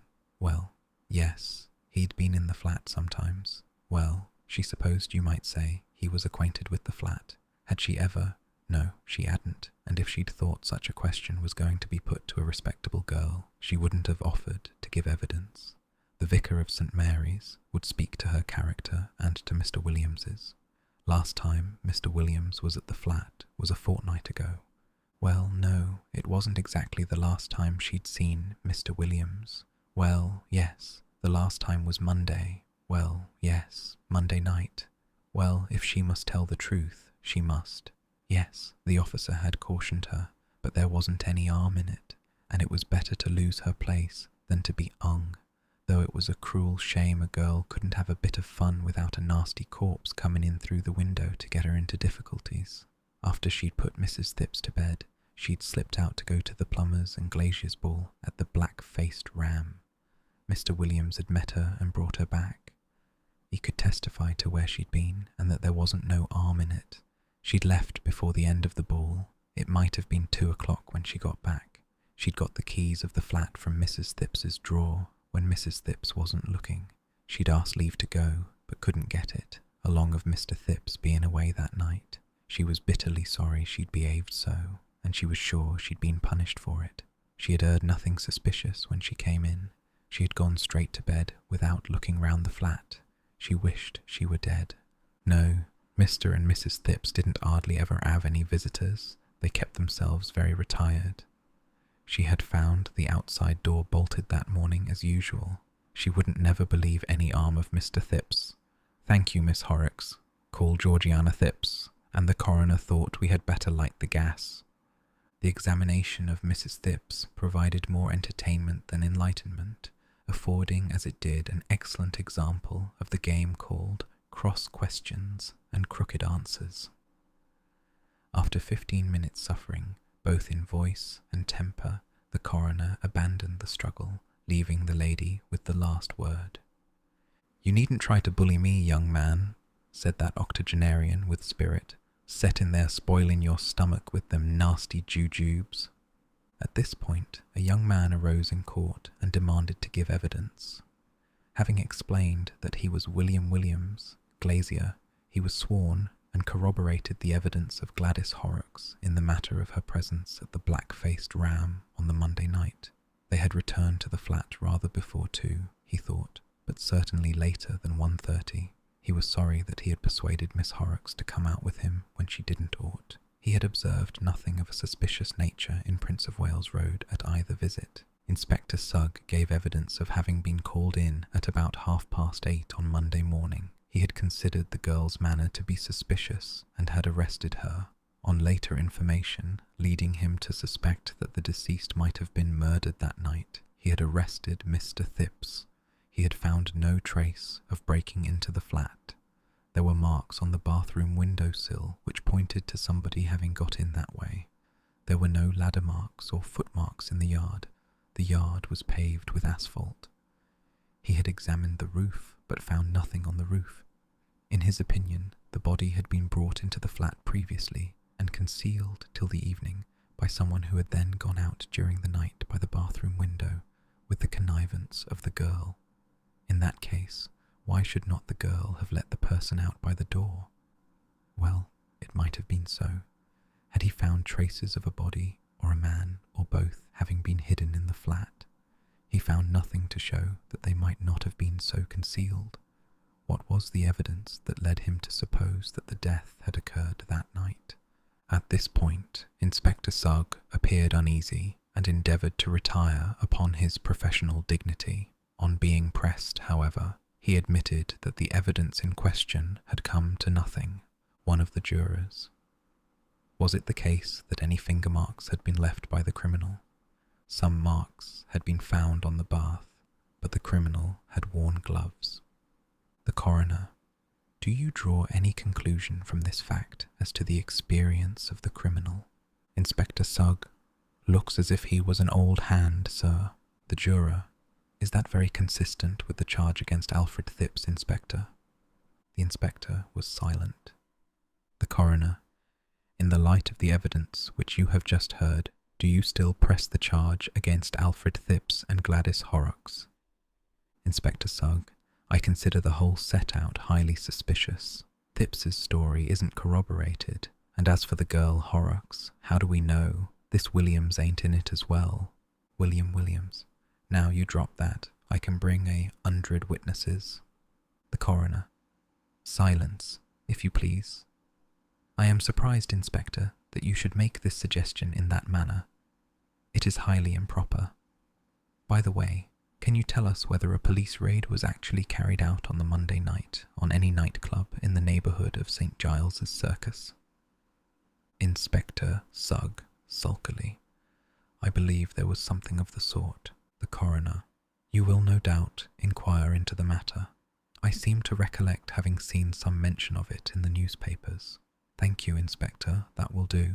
Several witnesses having appeared and testified to the characters of Mr. Thipps and Gladys Horrocks, the coroner stated his intention of proceeding to the medical evidence. Sir Julian Freke. There was considerable stir in the court as the great specialist walked up to give evidence. He was not only a distinguished man, but a striking figure, with his wide shoulders, upright carriage, and leonine head. His manner as he kissed the book presented to him with the usual deprecatory mumble by the coroner's officer was that of a St. Paul condescending to humour the timid mumbo-jumbo of superstitious Corinthians. So handsome, I always think, whispered the Duchess to Mr. Parker. Just exactly like William Morris, with that bush of hair and beard and those exciting eyes looking out of it. So splendid. These dear men always devoted to something or other. Not but what I think socialism is a mistake. Of course it works with all those nice people, so good and happy in art linen, and the weather always perfect. Morris, I mean, you know, but so difficult in real life. Science is different. I'm sure if I had nerves, I should go to Sir Julian just to look at him. Eyes like that give one something to think about. And that's what most of these people want, only I never had any. Nerves, I mean. Don't you think so? You are Sir Julian Freke, said the coroner, and live at St. Luke's House, Prince of Wales Road, Battersea, where you exercise a general direction over the surgical side of St. Luke's Hospital. Sir Julian assented briefly to this definition of his personality. You were the first medical man to see the deceased? I was. And you have since conducted an examination in collaboration with Dr. Grimbold of Scotland Yard? I have. You are in agreement as to the cause of death? Generally speaking, yes.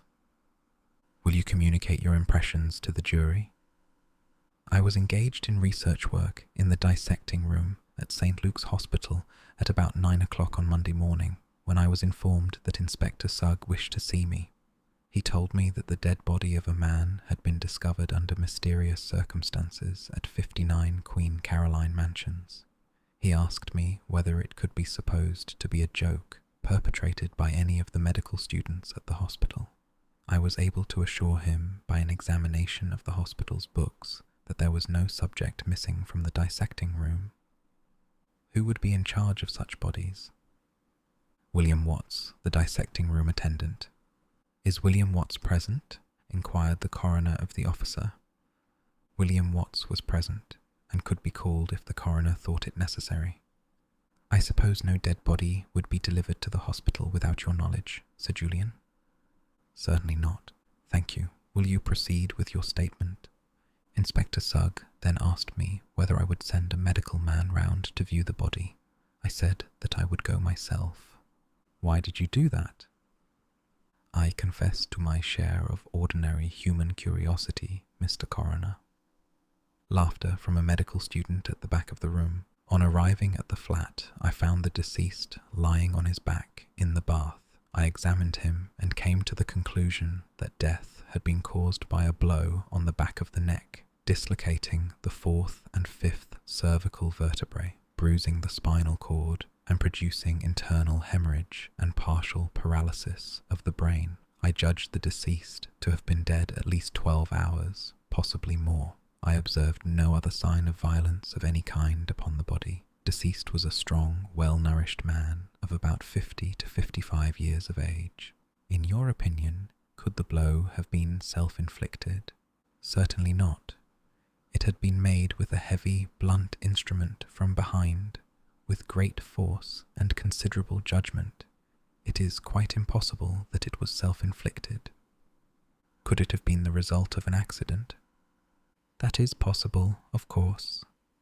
If, for example, the deceased had been looking out of the window and the sash had shut violently down upon him.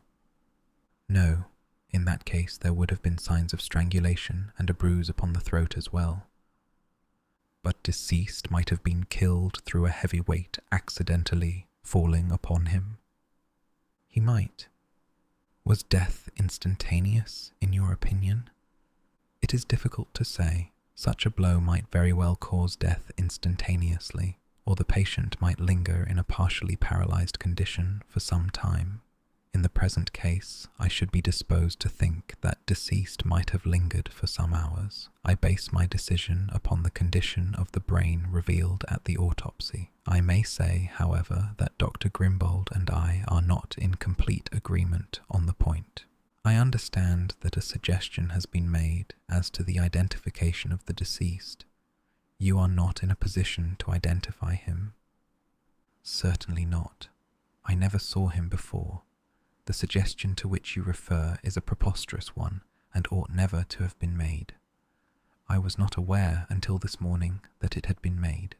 Had it been made to me earlier, I should have known how to deal with it, and I should like to express my strong disapproval of the unnecessary shock and distress inflicted upon a lady with whom I have the honour to be acquainted. The coroner. It was not my fault, Sir Julian. I had nothing to do with it. I agree with you that it was unfortunate you were not consulted. The reporters scribbled busily, and the court asked each other what was meant, while the jury tried to look as if they knew already. In the matter of the eyeglasses found upon the body, Sir Julian, do these give any indication to a medical man? They are somewhat unusual lenses. An oculist would be able to speak more definitely, but I will say for myself that I should have expected them to belong to an older man than the deceased. Speaking as a physician who has had many opportunities of observing the human body, did you gather anything from the appearance of the deceased as to his personal habits? I should say that he was a man in easy circumstances, but who had only recently come into money. His teeth are in a bad state, and his hands show signs of recent manual labour. An Australian colonist, for instance, who had made money. Something of that sort. Of course, I could not say positively. Of course not. Thank you, Sir Julian. Dr. Grimbold called, corroborated his distinguished colleague in every particular except that, in his opinion, death had not occurred for several days after the blow.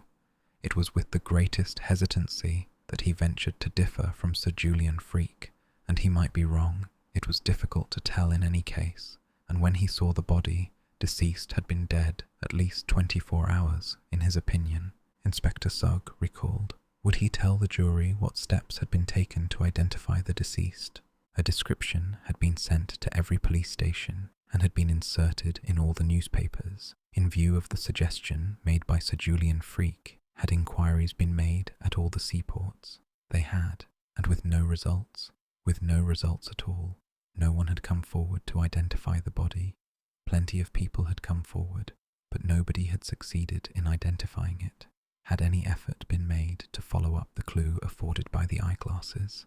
Inspector Sugg submitted that, having regard to the interests of justice, he would beg to be excused from answering that question. Might the jury see the eyeglasses? The eyeglasses were handed to the jury.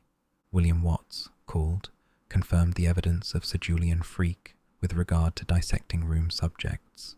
He explained the system by which they were entered. They usually were supplied by the workhouses and free hospitals. They were under his sole charge. The young gentleman could not possibly get the keys. Had Sir Julian Freke, or any of the house surgeons, the keys? No, not even Sir Julian Freke. The keys had remained in his possession on Monday night. They had, and, in any case, the inquiry was irrelevant, as there was no body missing, nor ever had been.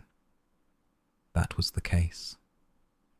The coroner then addressed the jury, reminding them with some asperity that they were not there to gossip about who the deceased could or could not have been, but to give their opinion as to the cause of death. He reminded them that they should consider whether, according to the medical evidence, death could have been accidental or self-inflicted, or whether it was deliberate murder or homicide. If they considered the evidence on this point insufficient, they could return an open verdict. In any case, their verdict could not prejudice any person. If they brought it in murder, all the whole evidence would have to be gone through again before the magistrate. He then dismissed them with the unspoken adjuration to be quick about it. Sir Julian Freke, after giving his evidence, had caught the eye of the Duchess, and now came over and greeted her. "I haven't seen you for an age," said that lady. "How are you?" "Hard at work," said the specialist. "Just got my new book out. This kind of thing wastes time. Have you seen Lady Levy yet?" "No, poor dear," said the Duchess. "I only came up this morning for this. Mrs. Thipps is staying with me. One of Peter's eccentricities, you know. Poor Christine. I must run round and see her. This is Mr. Parker," she added, "who is investigating that case." "Oh," said Sir Julian, and paused. "Do you know," he said in a low voice to Parker, "I am very glad to meet you. Have you seen Lady Levy yet?" "I saw her this morning." "Did she ask you to go on with the inquiry?" "Yes," said Parker. "She thinks," he added, "that Sir Reuben may be detained in the hands of some financial rival, or that perhaps some scoundrels are holding him to ransom." "And is that your opinion?" asked Sir Julian. "I think it very likely," said Parker, frankly. Sir Julian hesitated again. "I wish you would walk back with me when this is over," he said. "I should be delighted," said Parker. At this moment the jury returned and took their places, and there was a little rustle and hush. The coroner addressed the foreman and inquired if they were agreed upon their verdict. "We are agreed, Mr. Coroner, that deceased died of the effects of a blow upon the spine, but how that injury was inflicted, we consider that there is not sufficient evidence to show." Mr. Parker and Sir Julian Freke walked up the road together. "I had absolutely no idea until I saw Lady Levy this morning," said the doctor, "that there was any idea of connecting this matter with the disappearance of Sir Reuben. The suggestion was perfectly monstrous, and could only have grown up in the mind of that ridiculous police officer. If I had had any idea what was in his mind, I could have disabused him and avoided all this." "I did my best to do so," said Parker, "as soon as I was called into the Levy case." "Who called you in, if I may ask?" inquired Sir Julian. Well, the household first of all, and then Sir Reuben's uncle, Mr. Levy of Portman Square, wrote to me to go on with the investigation, and now Lady Levy has confirmed those instructions. Certainly, said Parker, in some surprise.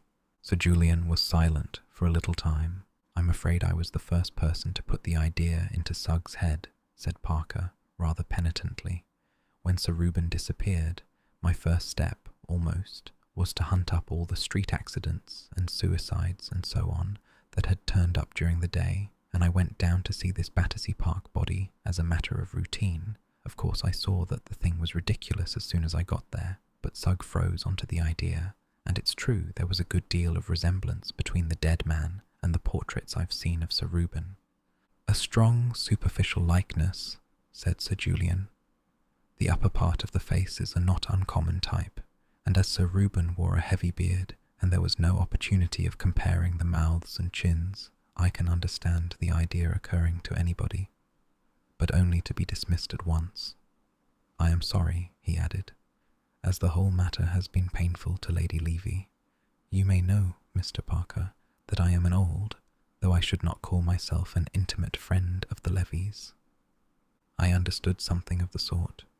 Yes, when I was a young man in short, Mr. Parker, I hoped once to marry Lady Levy. Mr. Parker gave the usual sympathetic groan. I have never married, as you know, pursued Sir Julian. We have remained good friends. I have always done what I could to spare her pain. Believe me, Sir Julian, said Parker, that I sympathize very much with you and with Lady Levy, and that I did all I could to disabuse Inspector Sugg of this notion. Unhappily, the coincidence of Sir Reuben's being seen that evening in the Battersea Park Road. Ah, yes, said Sir Julian. Dear me, here we are at home. Perhaps you would come in for a moment, Mr. Parker, and have tea or a whisky and soda or something.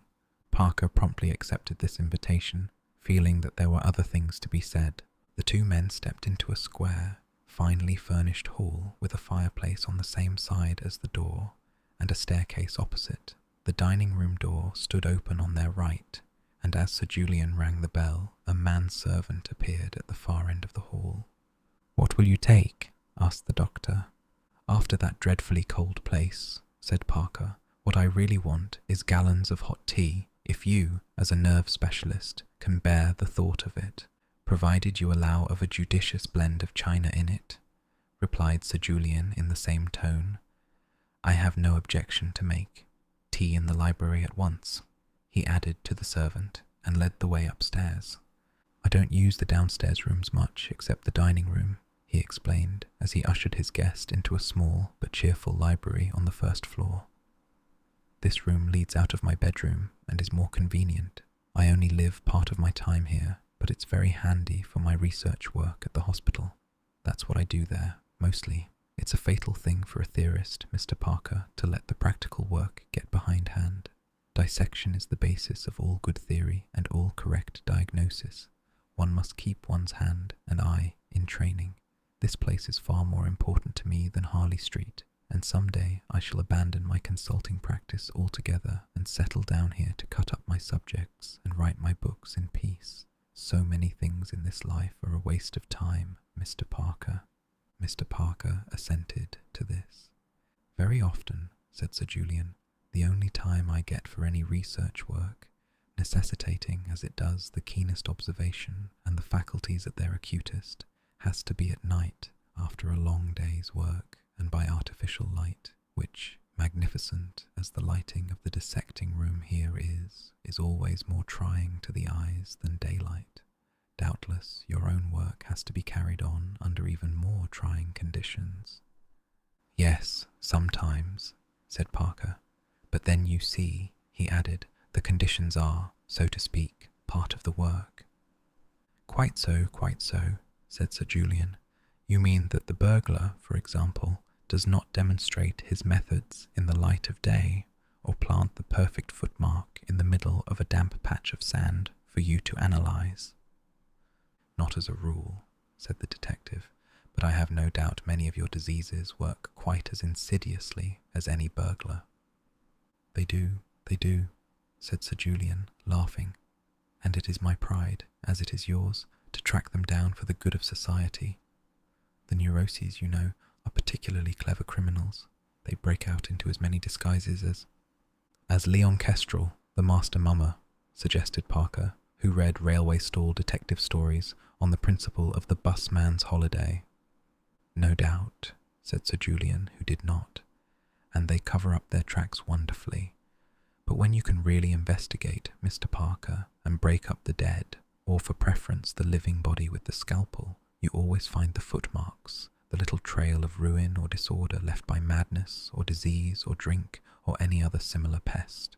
But the difficulty is to trace them back merely by observing the surface symptoms, the hysteria, crime, religion, fear, shyness, conscience, or whatever it may be.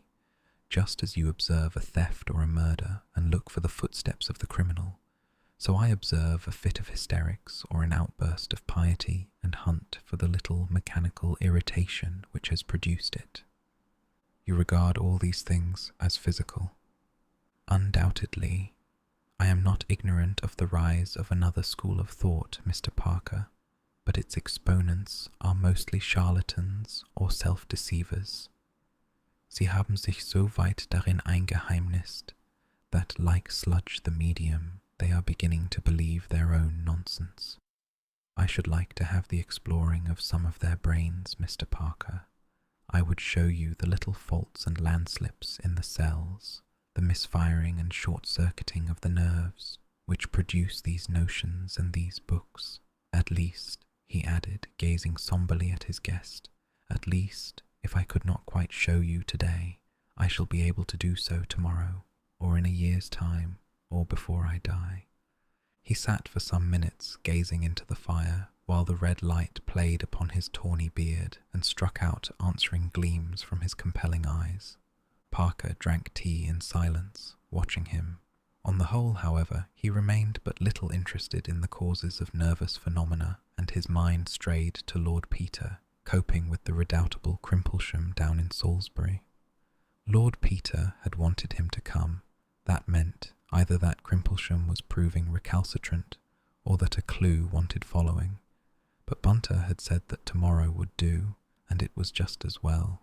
After all, the Battersea affair was not Parker's case. He had already wasted valuable time attending an inconclusive inquest, and he really ought to get on with his legitimate work. There was still Levy's secretary to see, and the little matter of the Peruvian oil to be looked into. He looked at his watch. "I am very much afraid, if you will excuse me," he murmured. Sir Julian came back with a start to the consideration of actuality. "Your work calls you?" he said, smiling. "Well, I can understand that. I won't keep you.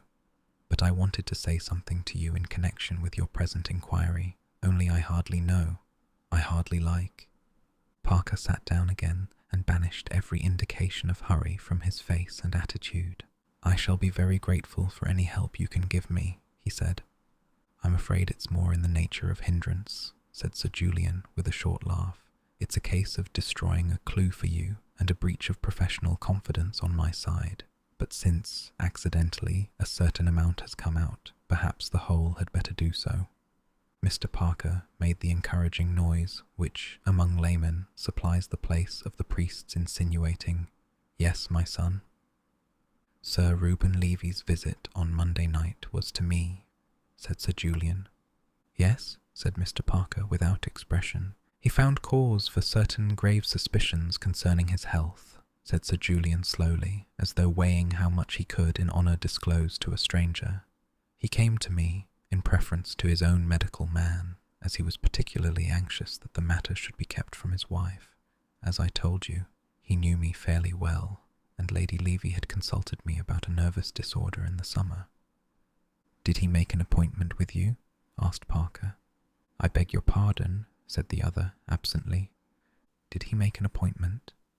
"An appointment? Oh no. He turned up suddenly in the evening after dinner when I wasn't expecting him. I took him up here and examined him, and he left me somewhere about 10 o'clock, I should think." "May I ask, what was the result of your examination?" "Why do you want to know?" "It might illuminate, well, conjecture as to his subsequent conduct," said Parker, cautiously. This story seemed to have little coherence with the rest of the business, and he wondered whether coincidence was alone responsible for Sir Reuben's disappearance on the same night that he visited the doctor. "I see," said Sir Julian. "Yes, well, I will tell you in confidence that I saw grave grounds of suspicion, but as yet no absolute certainty of mischief." "Thank you. Sir Reuben left you at 10 o'clock. Then or thereabouts. I did not at first mention the matter, as it was so very much Sir Reuben's wish to keep his visit to me secret, and there was no question of accident in the street or anything of that kind, since he reached home safely at midnight." "Quite so," said Parker. "It would have been, and is, a breach of confidence," said Sir Julian, "and I only tell you now because Sir Reuben was accidentally seen, and because I would rather tell you in private than have you ferreting round here and questioning my servants, Mr. Parker. You will excuse my frankness." "Certainly," said Parker. "I hold no brief for the pleasantness of my profession, Sir Julian. I am very much obliged to you for telling me this. I might otherwise have wasted valuable time following up a false trail."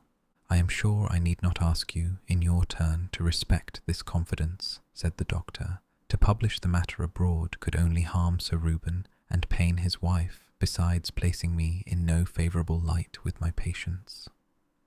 "I promise to keep the thing to myself," said Parker, "except, of course," he added hastily, "that I must inform my colleague." "You have a colleague in the case?" "I have." "What sort of person is he?" "He will be perfectly discreet, Sir Julian." "Is he a police officer?" "You need not be afraid of your confidence getting into the records at Scotland Yard." "I see that you know how to be discreet, Mr. Parker. We also have our professional etiquette, Sir Julian." On returning to Great Ormond Street, Mr. Parker found a wire awaiting him, which said, "Do not trouble to come. All well. Returning tomorrow. Wimsey." Chapter 7. On returning to the flat just before lunchtime on the following morning, after a few confirmatory researches in Balham and the neighbourhood of Victoria Station, Lord Peter was greeted at the door by Mr. Bunter, who had gone straight home from Waterloo, with a telephone message and a severe and nursemaid-like eye. "Lady Swaffham rang up, my lord, and said she hoped your lordship had not forgotten you were lunching with her." "I have forgotten, Bunter, and I mean to forget. I trust you told her I had succumbed to lethargic encephalitis suddenly. No flowers by request." "Lady Swaffham said, my lord, she was counting on you. She met the Duchess of Denver yesterday." "If my sister-in-law's there, I won't go. That's flat," said Lord Peter. "I beg your pardon, my lord, the Dowager Duchess. What's she doing in town?"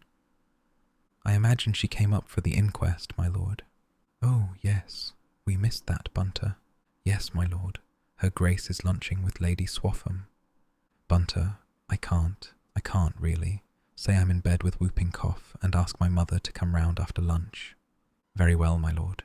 Mrs. Tommy Frail will be at Lady Swaffham's, my lord, and Mr. Milligan." "Mr. who?" "Mr. John P. Milligan, my lord, and—" "Good God, Bunter, why didn't you say so before? Have I time to get there before he does?" "All right, I'm off.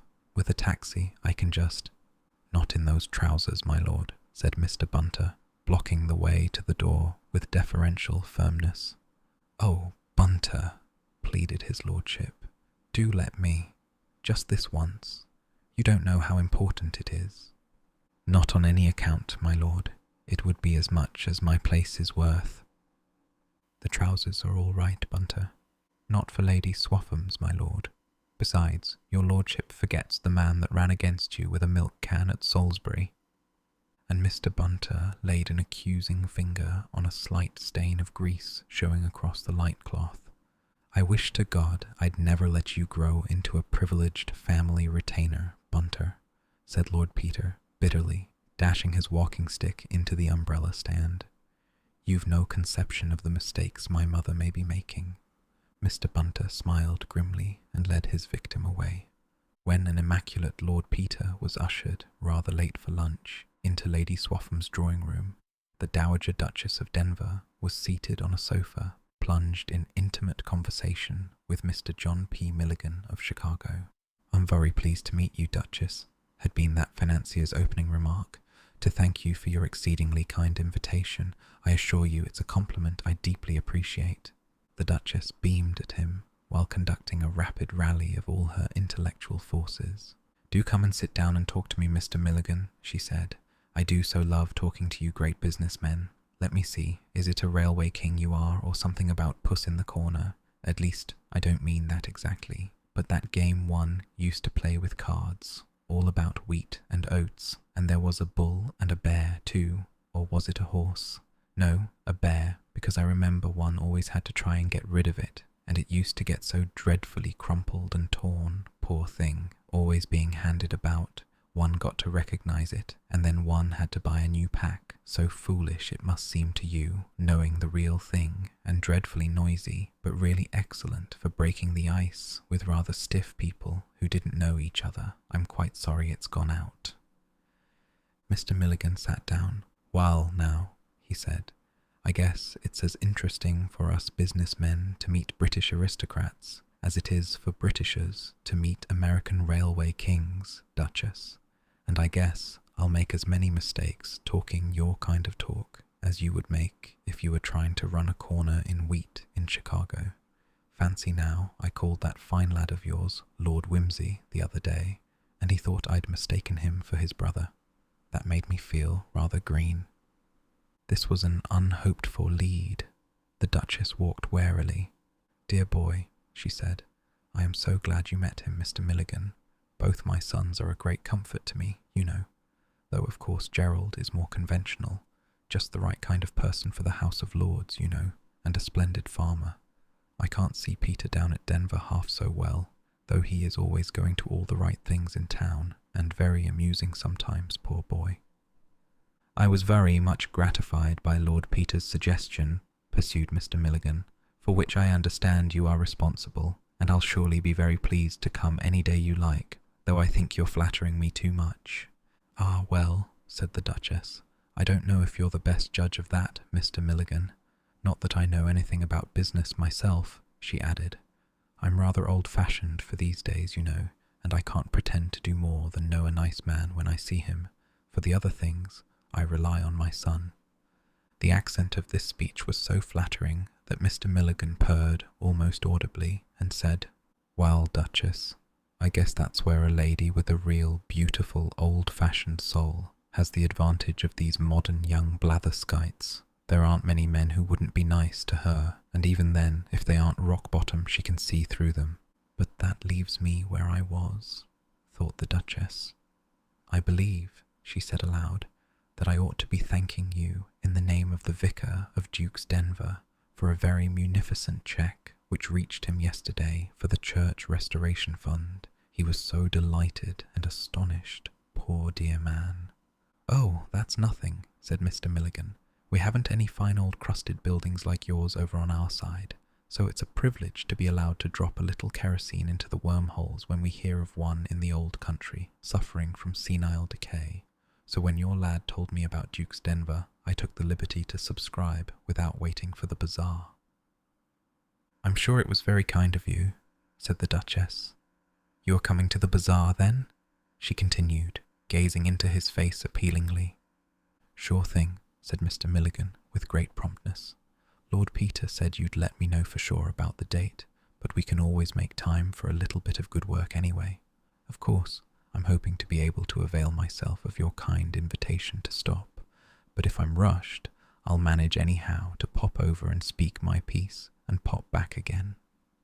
"I hope so very much," said the Duchess. "I must see what can be done about the date. Of course, I can't promise." "No, no," said Mr. Milligan heartily. "I know what these things are to fix up, and then there's not only me, there's all the real big men of European eminence your son mentioned to be consulted." The Duchess turned pale at the thought that any one of these illustrious persons might sometime turn up in somebody's drawing room, but by this time she had dug herself in comfortably and was even beginning to find her range. "I can't say how grateful we are to you," she said. "It will be such a treat. Do tell me what you think of saying." "Well," began Mr. Milligan. Suddenly everybody was standing up and a penitent voice was heard to say, "Really, most awfully sorry, you know." Hope you'll forgive me, Lady Swaffham. What? Dear lady, could I possibly forget an invitation from you? Fact is, I had to go and see a man down in Salisbury. Absolutely true, 'pon my word, and the fellow wouldn't let me get away. I'm simply grovelling before you, Lady Swaffham. Shall I go and eat my lunch in the corner? Lady Swaffham gracefully forgave the culprit. Your dear mother is here, she said. How do, mother? Said Lord Peter uneasily. How are you, dear? Replied the Duchess. You really oughtn't to have turned up just yet. Mr. Milligan was just going to tell me what a thrilling speech he's preparing for the bazaar when you came and interrupted us. Conversation at lunch turned, not unnaturally, on the Battersea inquest, the Duchess giving a vivid impersonation of Mrs. Thipps being interrogated by the coroner. Did you hear anything unusual in the night? Says the little man, leaning forward and screaming at her, and so crimson in the face and his ears sticking out so, just like a cherubim in that poem of Tennyson's. Or is a cherub blue? Perhaps it's a seraphim, I mean. Anyway, you know what I mean. All eyes, with little wings on its head, and dear old Mrs. Thipps saying, Of course I have, any time these 80 years. And such a sensation in court, till they found out she thought he'd said, Do you sleep without a light?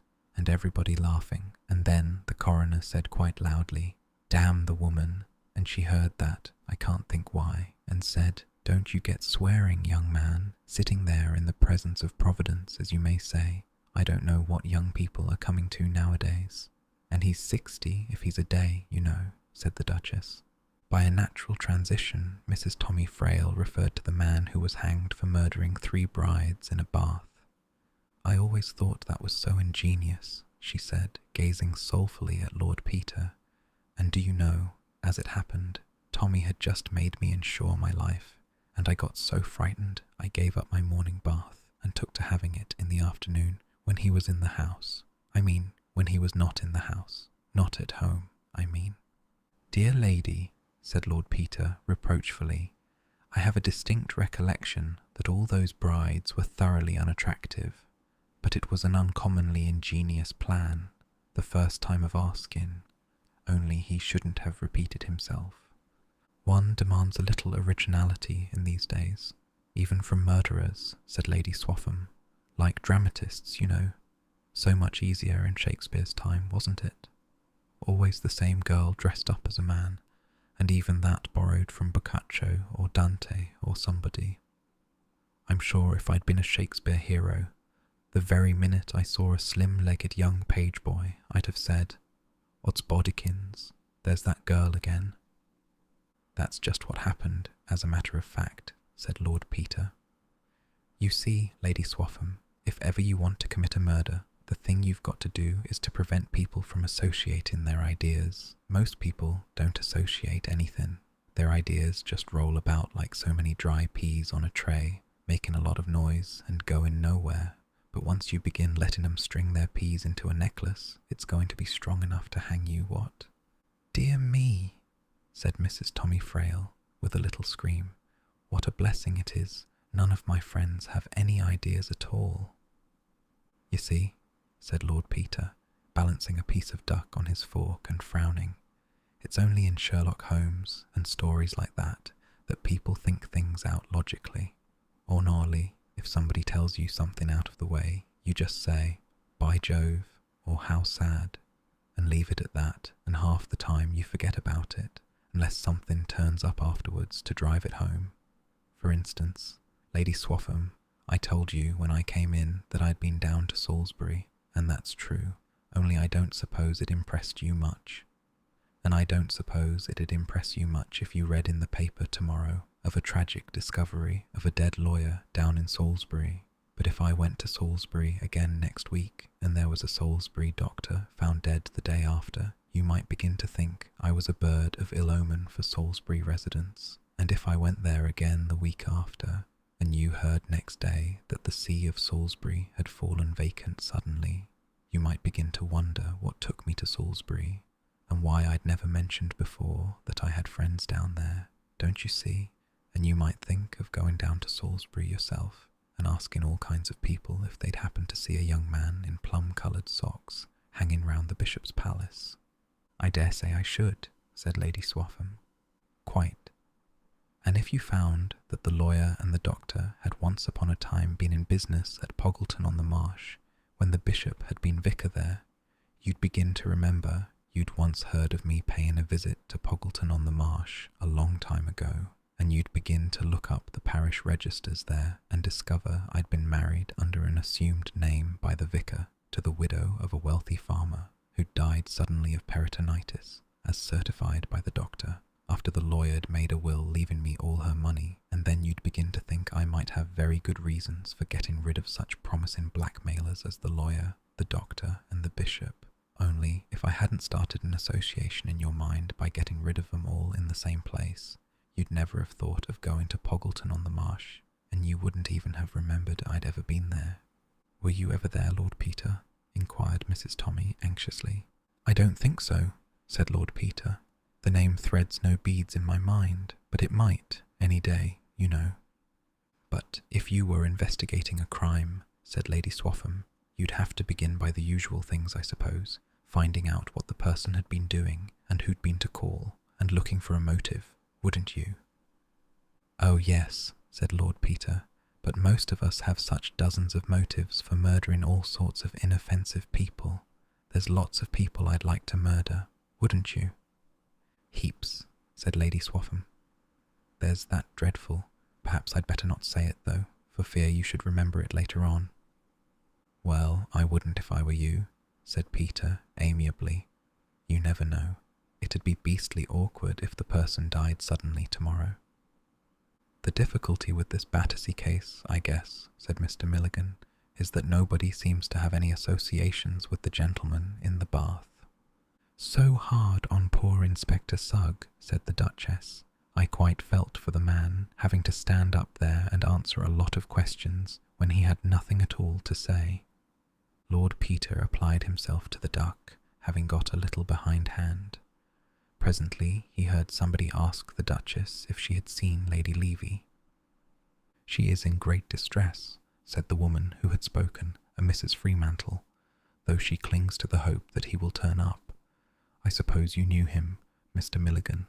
Know him, I should say, for I hope he's still alive somewhere. Mrs. Fremantle was the wife of an eminent railway director and celebrated for her ignorance of the world of finance. Her faux pas in this connection enlivened the tea parties of city men's wives. Well, I've dined with him, said Mr. Milligan good-naturedly. I think he and I've done our best to ruin each other, Mrs. Fremantle. If this were the States, he added, I'd be much inclined to suspect myself of having put Sir Reuben in a safe place. But we can't do business that way in your old country, no, ma'am. It must be exciting work doing business in America, said Lord Peter. It is, said Mr. Milligan. I guess my brothers are having a good time there now. I'll be joining them again before long, as soon as I've fixed up a little bit of work for them on this side. Well, you mustn't go till after my bazaar, said the Duchess. Lord Peter spent the afternoon in a vain hunt for Mr. Parker. He ran him down eventually after dinner in Great Ormond Street. Parker was sitting in an elderly but affectionate armchair, with his feet on the mantelpiece, relaxing his mind with a modern commentary on the Epistle to the Galatians.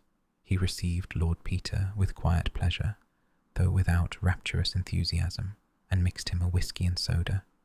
Peter took up the book his friend had laid down and glanced over the pages. All these men work with a bias in their minds, one way or other, he said. They find what they are looking for. Oh, they do, agreed the detective. But one learns to discount that almost automatically, you know. When I was at college, I was all on the other side. Conybeare and Robertson and Drews and those people, you know, till I found they were all so busy looking for a burglar whom nobody had ever seen that they couldn't recognize the footprints of the household, so to speak. Then I spent 2 years learning to be cautious. Said Lord Peter.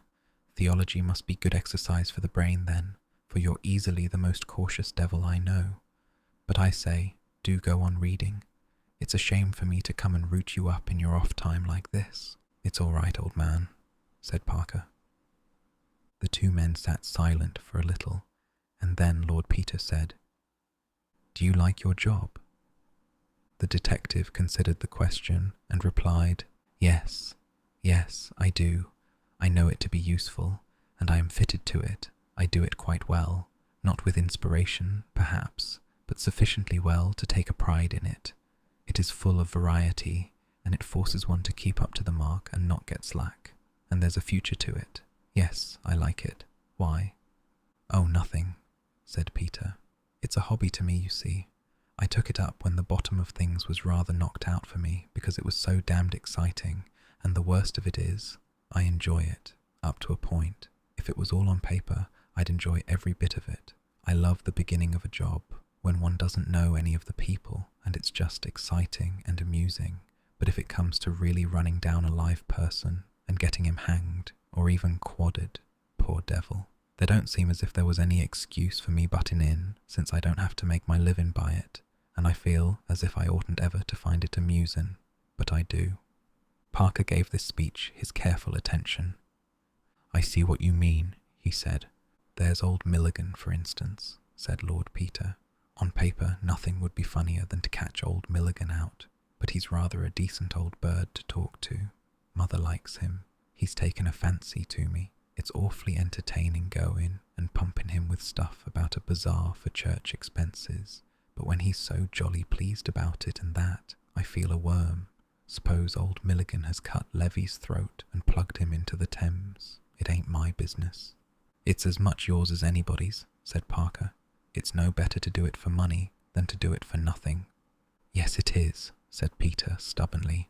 Having to live is the only excuse there is for doing that kind of thing.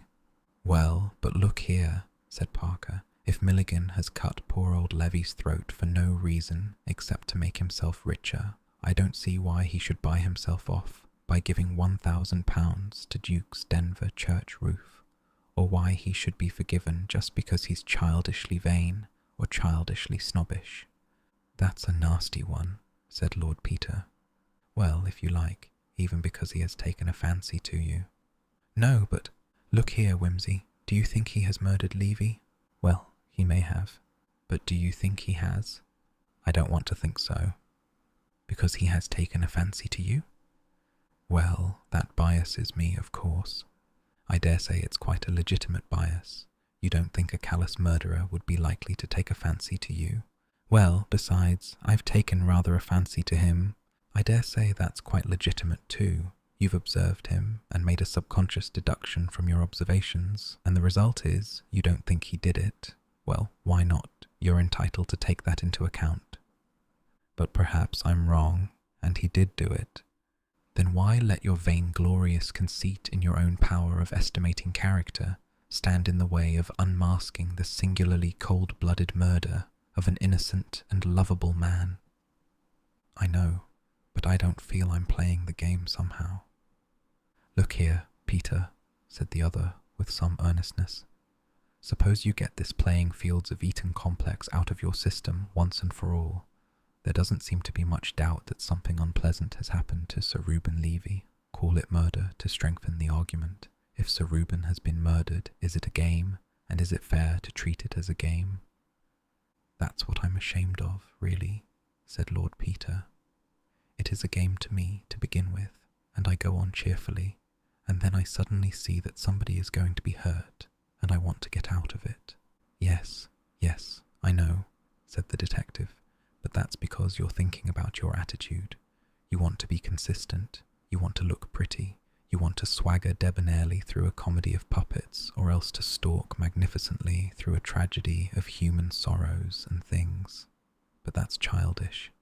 If you've any duty to society in the way of finding out the truth about murders, you must do it in any attitude that comes handy. You want to be elegant and detached. That's all right, if you find the truth out that way, but it hasn't any value in itself, you know. You want to look dignified and consistent. What's that got to do with it? You want to hunt down a murderer for the sport of the thing and then shake hands with him and say, well played, hard luck, you shall have your revenge tomorrow. Well, you can't do it like that. Life's not a football match. You want to be a sportsman. You can't be a sportsman. You're a responsible person. I don't think you ought to read so much theology, said Lord Peter. It has a brutalizing influence. He got up and paced about the room, looking idly over the bookshelves. Then he sat down again, filled and lit his pipe, and said, "Well, I'd better tell you about the ferocious and hardened Crimplesham." He detailed his visit to Salisbury. Once assured of his bona fides, Mr. Crimplesham had given him the fullest details of his visit to town. "And I've substantiated it all," groaned Lord Peter, "and unless he's corrupted half Balham, there's no doubt he spent the night there. And the afternoon was really spent with the bank people, and half the residents of Salisbury seem to have seen him off on Monday before lunch, and nobody but his own family or young Wicks seems to have anything to gain by his death, and even if young Wicks wanted to make away with him, it's rather far-fetched to go and murder an unknown man in Thipps's place in order to stick Crimplesham's eyeglasses on his nose." "Where was young Wicks on Monday?" asked Parker. "At a dance given by the precentor," said Lord Peter wildly. "David, his name is David, dancing before the Ark of the Lord in the face of the whole cathedral close." There was a pause. "Tell me about the inquest," said Wimsey. Parker obliged with a summary of the evidence. "Do you believe the body could have been concealed in the flat after all?" he asked. "I know we looked, but I suppose we might have missed something." "We might, but Sugg looked as well." "Sugg? You do Sugg an injustice," said Lord Peter. "If there had been any signs of Thipps's complicity in the crime, Sugg would have found them." "Why?" "Why? Because he was looking for them. He's like your commentators on Galatians. He thinks that either Thipps or Gladys Horrocks's young man did it. Therefore he found marks on the windowsill where Gladys Horrocks's young man might have come in or handed something in to Gladys Horrocks. He didn't find any signs on the roof because he wasn't looking for them." "But he went over the roof before me." "Yes, but only in order to prove that there were no marks there. He reasons like this. Gladys Horrocks's young man is a glazier. Glaziers come on ladders. Glaziers have ready access to ladders. Therefore, Gladys Horrocks's young man had ready access to a ladder. Therefore, Gladys Horrocks's young man came on a ladder. Therefore, there will be marks on the windowsill and none on the roof. Therefore, he finds marks on the windowsill, but none on the roof. He finds no marks on the ground, but he thinks he would have found them if the yard didn't happen to be paved with asphalt. Similarly, he thinks Mr. Thipps may have concealed the body in the box room or elsewhere. Therefore, you may be sure he searched the box room and all the other places for signs of occupation. If they had been there, he would have found them because he was looking for them. Therefore, if he didn't find them, it's because they weren't there." "All right," said Parker. "Stop talking. I believe you." He went on to detail the medical evidence. "By the way," said Lord Peter, "to skip across for a moment to the other case, has it occurred to you that perhaps Levy was going out to see Freak on Monday night?" "He was. He did," said Parker, rather unexpectedly, and proceeded to recount his interview with the nerve specialist. "Humph," said Lord Peter. "I say, Parker, these are funny cases, ain't they? Every line of inquiry seems to peter out. It's awfully exciting up to a point, you know, and then nothing comes of it. It's like rivers getting lost in the sand." "Yes," said Parker, "and there's another one I lost this morning." "What's that?" "Oh, I was pumping Levy's secretary about his business. I couldn't get much that seemed important except further details about the Argentine and so on. Then I thought I'd just ask round in the city about those Peruvian oil shares, but Levy hadn't even heard of them so far as I could make out. I routed out the brokers and found a lot of mystery and concealment, as one always does, you know, when somebody's been rigging the market. And at last I found one name at the back of it. But it wasn't Levy's." "No? Whose was it?" "Oddly enough, Freak's. It seems mysterious. He bought a lot of shares last week, in a secret kind of way, a few of them in his own name, and then quietly sold them out on Tuesday at a small profit. A few hundreds, not worth going to all that trouble about, you wouldn't think." Shouldn't have thought he ever went in for that kind of gamble. He doesn't as a rule. That's the funny part of it. Well, you never know, said Lord Peter. People do these things just to prove to themselves or somebody else that they could make a fortune that way if they liked. I've done it myself in a small way. He knocked out his pipe and rose to go. I say, old man, he said suddenly, as Parker was letting him out. Does it occur to you that Freke's story doesn't fit in awfully well with what Anderson said about the old boy having been so jolly at dinner on Monday night? Would you be if you thought you'd got anything of that sort? No, I shouldn't, said Parker. But, he added with his habitual caution, some men will jest in the dentist's waiting room. You, for one. Well, that's true, said Lord Peter, and went downstairs. Chapter 8. Lord Peter reached home about midnight, feeling extraordinarily wakeful and alert. Something was jigging and worrying in his brain. It felt like a hive of bees stirred up by a stick. He felt as though he were looking at a complicated riddle, of which he had once been told the answer but had forgotten it and was always on the point of remembering. Somewhere, said Lord Peter to himself, somewhere I've got the key to these two things. I know I've got it, only I can't remember what it is. Somebody said it. Perhaps I said it. I can't remember where, but I know I've got it. Go to bed, Bunter. I shall sit up a little. I'll just slip on a dressing gown. Before the fire, he sat down with his pipe in his mouth and his jazz-coloured peacocks gathered about him. He traced out this line and that line of investigation, rivers running into the sand.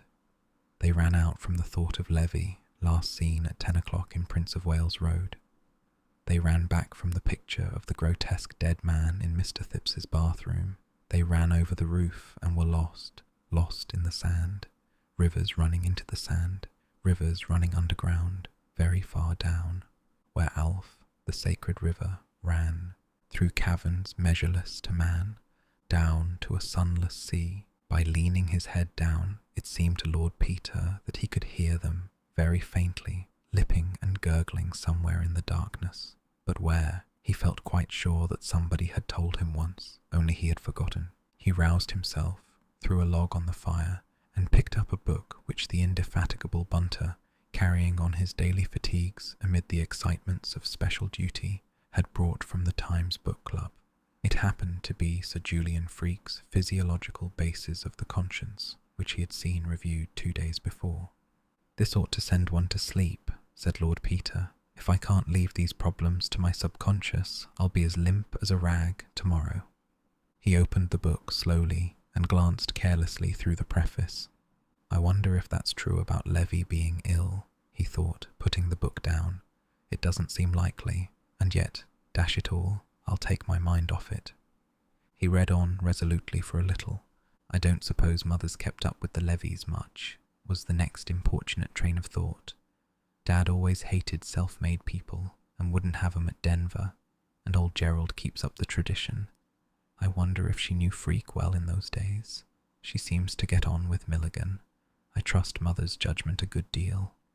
She was a brick about that bizarre business. I ought to have warned her. She said something once. He pursued an elusive memory for some minutes, till it vanished altogether with a mocking flicker of the tail.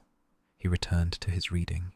Presently another thought crossed his mind, aroused by a photograph of some experiment in surgery. If the evidence of Freak and that man Watts hadn't been so positive, he said to himself, I should be inclined to look into the matter of those shreds of lint on the chimney. He considered this, shook his head, and read with determination. Mind and matter were one thing. That was the theme of the physiologist. Matter could erupt, as it were, into ideas. You could carve passions in the brain with a knife. You could get rid of imagination with drugs and cure an outworn convention like a disease. The knowledge of good and evil is an observed phenomenon attendant upon a certain condition of the brain cells, which is removable. That was one phrase. And again, conscience in man may, in fact, be compared to the sting of a hive bee, which, so far from conducing to the welfare of its possessor, cannot function, even in a single instance, without occasioning its death. The survival value in each case is thus purely social, and if humanity ever passes from its present phase of social development into that of a higher individualism, as some of our philosophers have ventured to speculate, we may suppose that this interesting mental phenomenon may gradually cease to appear, just as the nerves and muscles which once controlled the movements of our ears and scalps have, in all, save a few backward individuals, become atrophied and of interest only to the physiologist.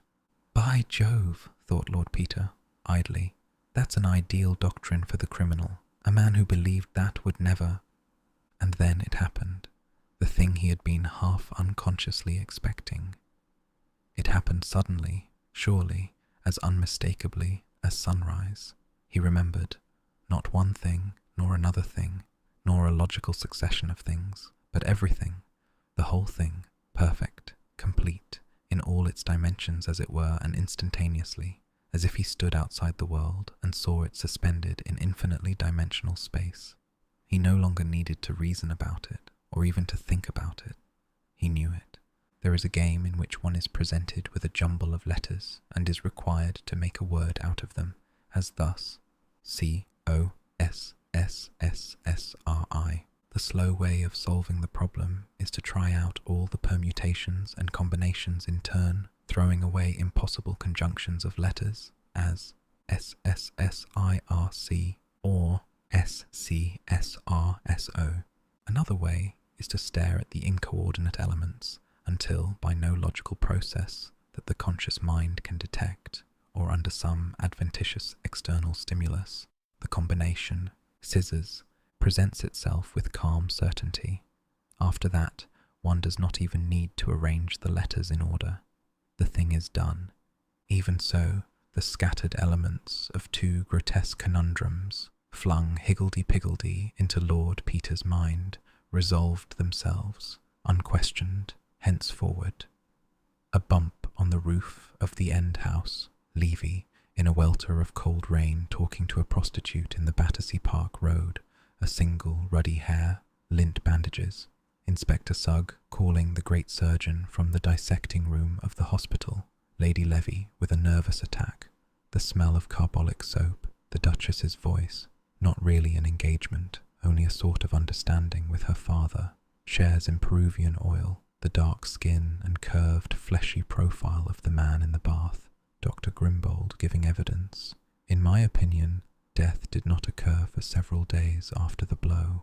India rubber gloves, even faintly the voice of Mr. Appledore. He called on me, sir, with an anti-vivisectionist pamphlet. All these things and many others rang together and made one sound. They swung together like bells in a steeple, with the deep tenor booming through the clamour. The knowledge of good and evil is a phenomenon of the brain, and is removable, removable, removable. The knowledge of good and evil is removable.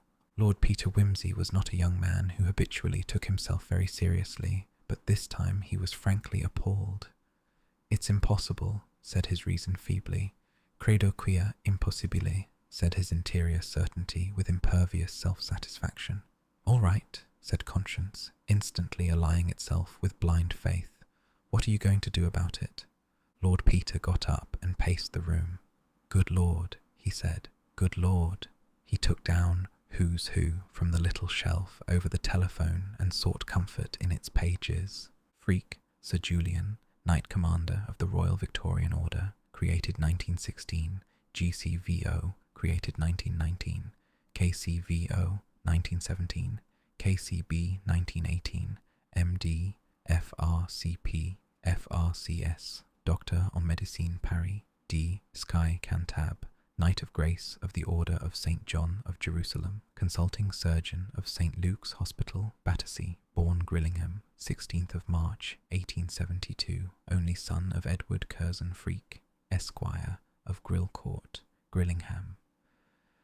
Educated Harrow and Trinity College, Cambridge, Colonel A.M.S., late member of the Advisory Board of the Army Medical Service. Publications: Some Notes on the Pathological Aspects of Genius, 1892. Statistical Contributions to the Study of Infantile Paralysis in England and Wales, 1894. Functional disturbances of the nervous system, 1899. Cerebrospinal diseases, 1904. The borderland of insanity, 1906.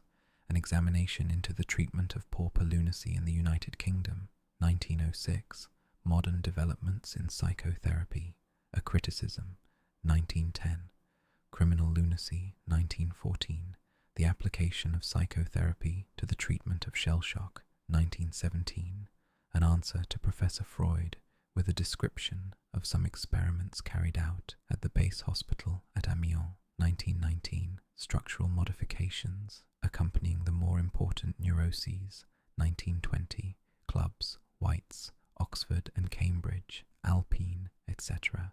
Recreations, chess, mountaineering, fishing. Address, 282, Harley Street and St. Luke's House, Prince of Wales Road, Battersea Park, SW2. He flung the book away. Confirmation, he groaned, as if I needed it. He sat down again and buried his face in his hands. He remembered quite suddenly how, years ago, he had stood before the breakfast table at Denver Castle, a small, peaky boy in blue knickers, with a thunderously beating heart. The family had not come down. There was a great silver urn with a spirit lamp under it, and an elaborate coffee pot boiling in a glass dome.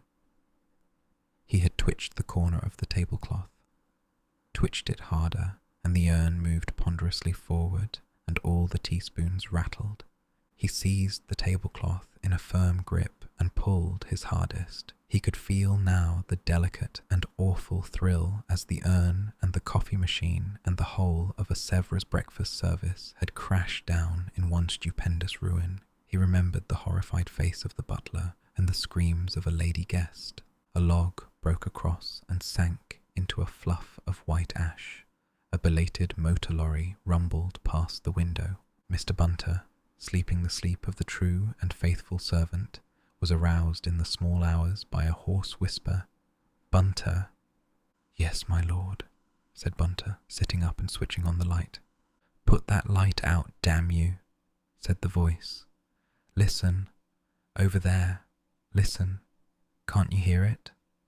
It's nothing, my lord, said Mr. Bunter, hastily getting out of bed and catching hold of his master. It's all right. You get to bed quick, and I'll fetch you a drop of bromide. Why, you're all shivering. You've been sitting up too late. Hush. No, it's the water, said Lord Peter with chattering teeth. It's up to their waists down there, poor devils. But listen, can't you hear it? Tap, tap, tap. They're mining us, but I don't know where. I can't hear. I can't. Listen, you. There it is again. We must find it. We must stop it. Listen. Oh my God. I can't hear. I can't hear anything for the noise of the guns. Can't they stop the guns? Oh dear, said Mr. Bunter to himself. No, it's all right, Major. Don't you worry. But I hear it, protested Peter. So do I, said Mr. Bunter stoutly. Very good hearing too, my lord. That's our own sappers at work in the communication trench. Don't you fret about that, sir. Lord Peter grasped his wrist with a feverish hand. Our own sappers, he said. Sure of that? Certain of it, said Mr. Bunter cheerfully. They'll bring down the tower, said Lord Peter. To be sure they will, said Mr. Bunter. And very nice too. You just come and lay down a bit, sir. They've come to take over this section. You're sure it's safe to leave it? Said Lord Peter. Safe as houses, sir, said Mr. Bunter, tucking his master's arm under his and walking him off to his bedroom. Lord Peter allowed himself to be dosed and put to bed without further resistance. Mr. Bunter, looking singularly un-Bunter-like in striped pyjamas, with his stiff black hair ruffled about his head, sat grimly watching the younger man's sharp cheekbones and the purple stains under his eyes. Thought we'd had the last of these attacks, he said. Been overdoing of himself, asleep. He peered at him anxiously. An affectionate note crept into his voice. Bloody little fool, said Sergeant Bunter. Chapter 9.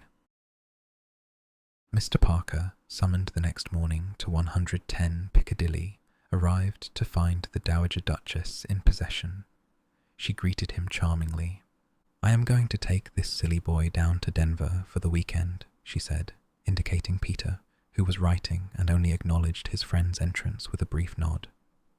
"He's been doing too much, running about to Salisbury and places and up till all hours of the night.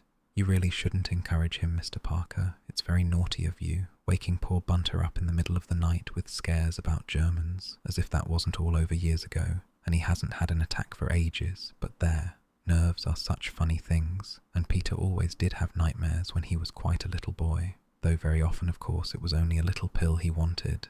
But he was so dreadfully bad in 1918, you know, and I suppose we can't expect to forget all about a great war in a year or two, and really, I ought to be very thankful with both my boys safe. Still, I think a little peace and quiet at Denver won't do him any harm." "Sorry you've been having a bad turn, old man," said Parker, vaguely sympathetic. "You're looking a bit seedy." "Charles," said Lord Peter, in a voice entirely void of expression, "I am going away for a couple of days because I can be no use to you in London. What has got to be done for the moment can be much better done by you than by me. I want you to take this." He folded up his writing and placed it in an envelope. "To Scotland Yard immediately and get it sent out to all the workhouses, infirmaries, police stations, YMCAs, and so on in London. It is a description of Thipps's corpse, as he was before he was shaved and cleaned up. I want to know whether any man answering to that description has been taken in anywhere, alive or dead, during the last fortnight. You will see Sir Andrew Mackenzie personally and get the paper sent out at once by his authority. You will tell him that you have solved the problems of the Levy murder and the Battersea mystery."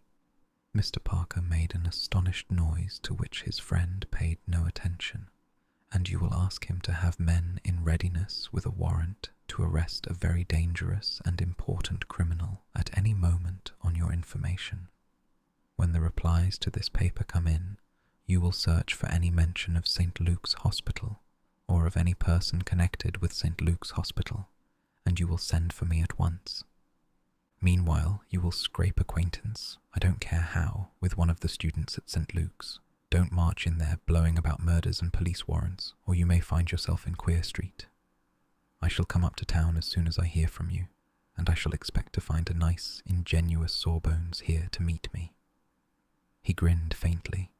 "Do you mean you've got to the bottom of this thing?" asked Parker. "Yes. I may be wrong. I hope I am, but I know I'm not." "You won't tell me." "Do you know," said Peter, "honestly, I'd rather not. I say I may be wrong, and I'd feel as if I'd libelled the Archbishop of Canterbury." "Well, tell me, is it one mystery or two?" "One." "You talked of the Levy murder. Is Levy dead?" "God, yes," said Peter with a strong shudder. The Duchess looked up from where she was reading the Tatler. "Peter," she said, "is that your age coming on again? Whatever you two are chattering about, you'd better stop it at once if it excites you. Besides, it's about time to be off." "All right, Mother," said Peter. He turned to Bunter, standing respectfully in the door with an overcoat and suitcase. "You understand what you have to do, don't you?" he said. "Perfectly, thank you, my lord. The car is just arriving, your grace." "With Mrs. Thipps inside it," said the Duchess. "She'll be delighted to see you again, Peter. You remind her so of Mr. Thipps. Good morning, Bunter." "Good morning, your grace." Parker accompanied them downstairs. When they had gone, he looked blankly at the paper in his hand. Then, remembering that it was Saturday and there was need for haste, he hailed a taxi. "Scotland Yard," he cried. Tuesday morning saw Lord Peter and a man in a velveteen jacket swishing merrily through 7 acres of turnip tops, streaked yellow with early frosts. A little way ahead, a sinuous undercurrent of excitement among the leaves proclaimed the unseen, yet ever near presence of one of the Duke of Denver's setter pups. Presently, a partridge flew up with a noise like a police rattle, and Lord Peter accounted for it very creditably for a man who, a few nights before, had been listening to imaginary German sappers. The setter bounded foolishly through the turnips and fetched back the dead bird. "Good dog," said Lord Peter. Encouraged by this, the dog gave a sudden ridiculous gambol and barked, its ear tossed inside out over its head. "Heel," said the man in velveteen, Violently, the animal sidled up, ashamed. "Fool of a dog, that," said the man in velveteen. "Can't keep quiet. Too nervous, my lord. One of old Black Lass's pups." "Dear me," said Peter. "Is the old dog still going?" "No, my lord. We had to put her away in the spring." Peter nodded. He always proclaimed that he hated the country and was thankful to have nothing to do with the family estates. But this morning he enjoyed the crisp air and the wet leaves washing darkly over his polished boots. At Denver, things moved in an orderly way.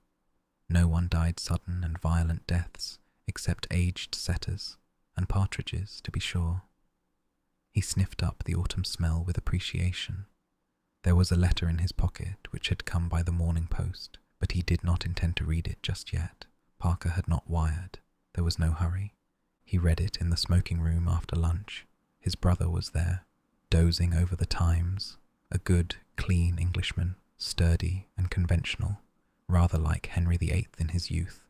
Gerald, 16th Duke of Denver. The Duke considered his cadet rather degenerate and not quite good form. He disliked his taste for police court news. The letter was from Mr. Bunter, 110 Piccadilly, W. "I, my lord, I write, Mr. Bunter had been carefully educated and knew that nothing is more vulgar than a careful avoidance of beginning a letter with the first person singular, as your lordship directed, to inform you of the result of my investigations. I experienced no difficulty in becoming acquainted with Sir Julian Freke's manservant. He belongs to the same club as the Honourable Frederick Arbuthnot's man, who is a friend of mine, and was very willing to introduce me. He took me to the club yesterday, Sunday evening, and we dined with the man, whose name is John Cummings, and afterwards I invited Cummings to drinks and a cigar in the flat. Your lordship will excuse me doing this, knowing that it is not my habit, but it has always been my experience that the best way to gain a man's confidence is to let him suppose that one takes advantage of one's employer. I always suspected Bunter of being a student of human nature," commented Lord Peter. "I gave him the best old port." "The deuce you did," said Lord Peter, "having heard you and Mr. Arbuthnot talk over it." Said Lord Peter. "Its effects were quite equal to my expectations as regards the principal matter in hand, but I very much regret to state that the man had so little understanding of what was offered to him that he smoked a cigar with it, one of your lordship's villars. You will understand that I made no comment on this at the time, but your lordship will sympathise with my feelings. May I take this opportunity of expressing my grateful appreciation of your lordship's excellent taste in food, drink, and dress? It is, if I may say so, more than a pleasure. It is an education to valet and buttle your lordship." Lord Peter bowed his head gravely. "What on earth are you doing, Peter, sitting there nodding and grinning like a what-you-may-call-it?" demanded the Duke, coming suddenly out of a snooze. "Someone writing pretty things to you, what?" "Charming things," said Lord Peter. The Duke eyed him doubtfully. "Hope to goodness you don't go and marry a chorus beauty," he muttered inwardly, and returned to the Times. Over dinner, I had set myself to discover Cummings's tastes, and found them to run in the direction of the music hall stage. During his first glass, I drew him out in this direction, your lordship having kindly given me opportunities of seeing every performance in London, and I spoke more freely than I should consider becoming in the ordinary way in order to make myself pleasant to him. I may say that his views on women and the stage were such as I should have expected from a man who would smoke with your lordship's port. With the second glass, I introduced the subject of your lordship's inquiries. In order to save time, I will write our conversation in the form of a dialogue, as nearly as possible as it actually took place. "Cummings, you seem to get many opportunities of seeing a bit of life, Mr. Bunter. Bunter, one can always make opportunities if one knows how. Cummings, it's very easy for you to talk, Mr. Bunter. You're not married, for one thing. Bunter, I know better than that, Mr. Cummings. Cummings, so do I. Now, when it's too late." He sighed heavily, and I filled up his glass. "Bunter, does Mrs. Cummings live with you at Battersea?" "Cummings, Yes, her and me we do for my governor. Such a life. Not but what there's a char comes in by the day. But what's a char? I can tell you it's dull all by ourselves in that D.D. Battersea suburb.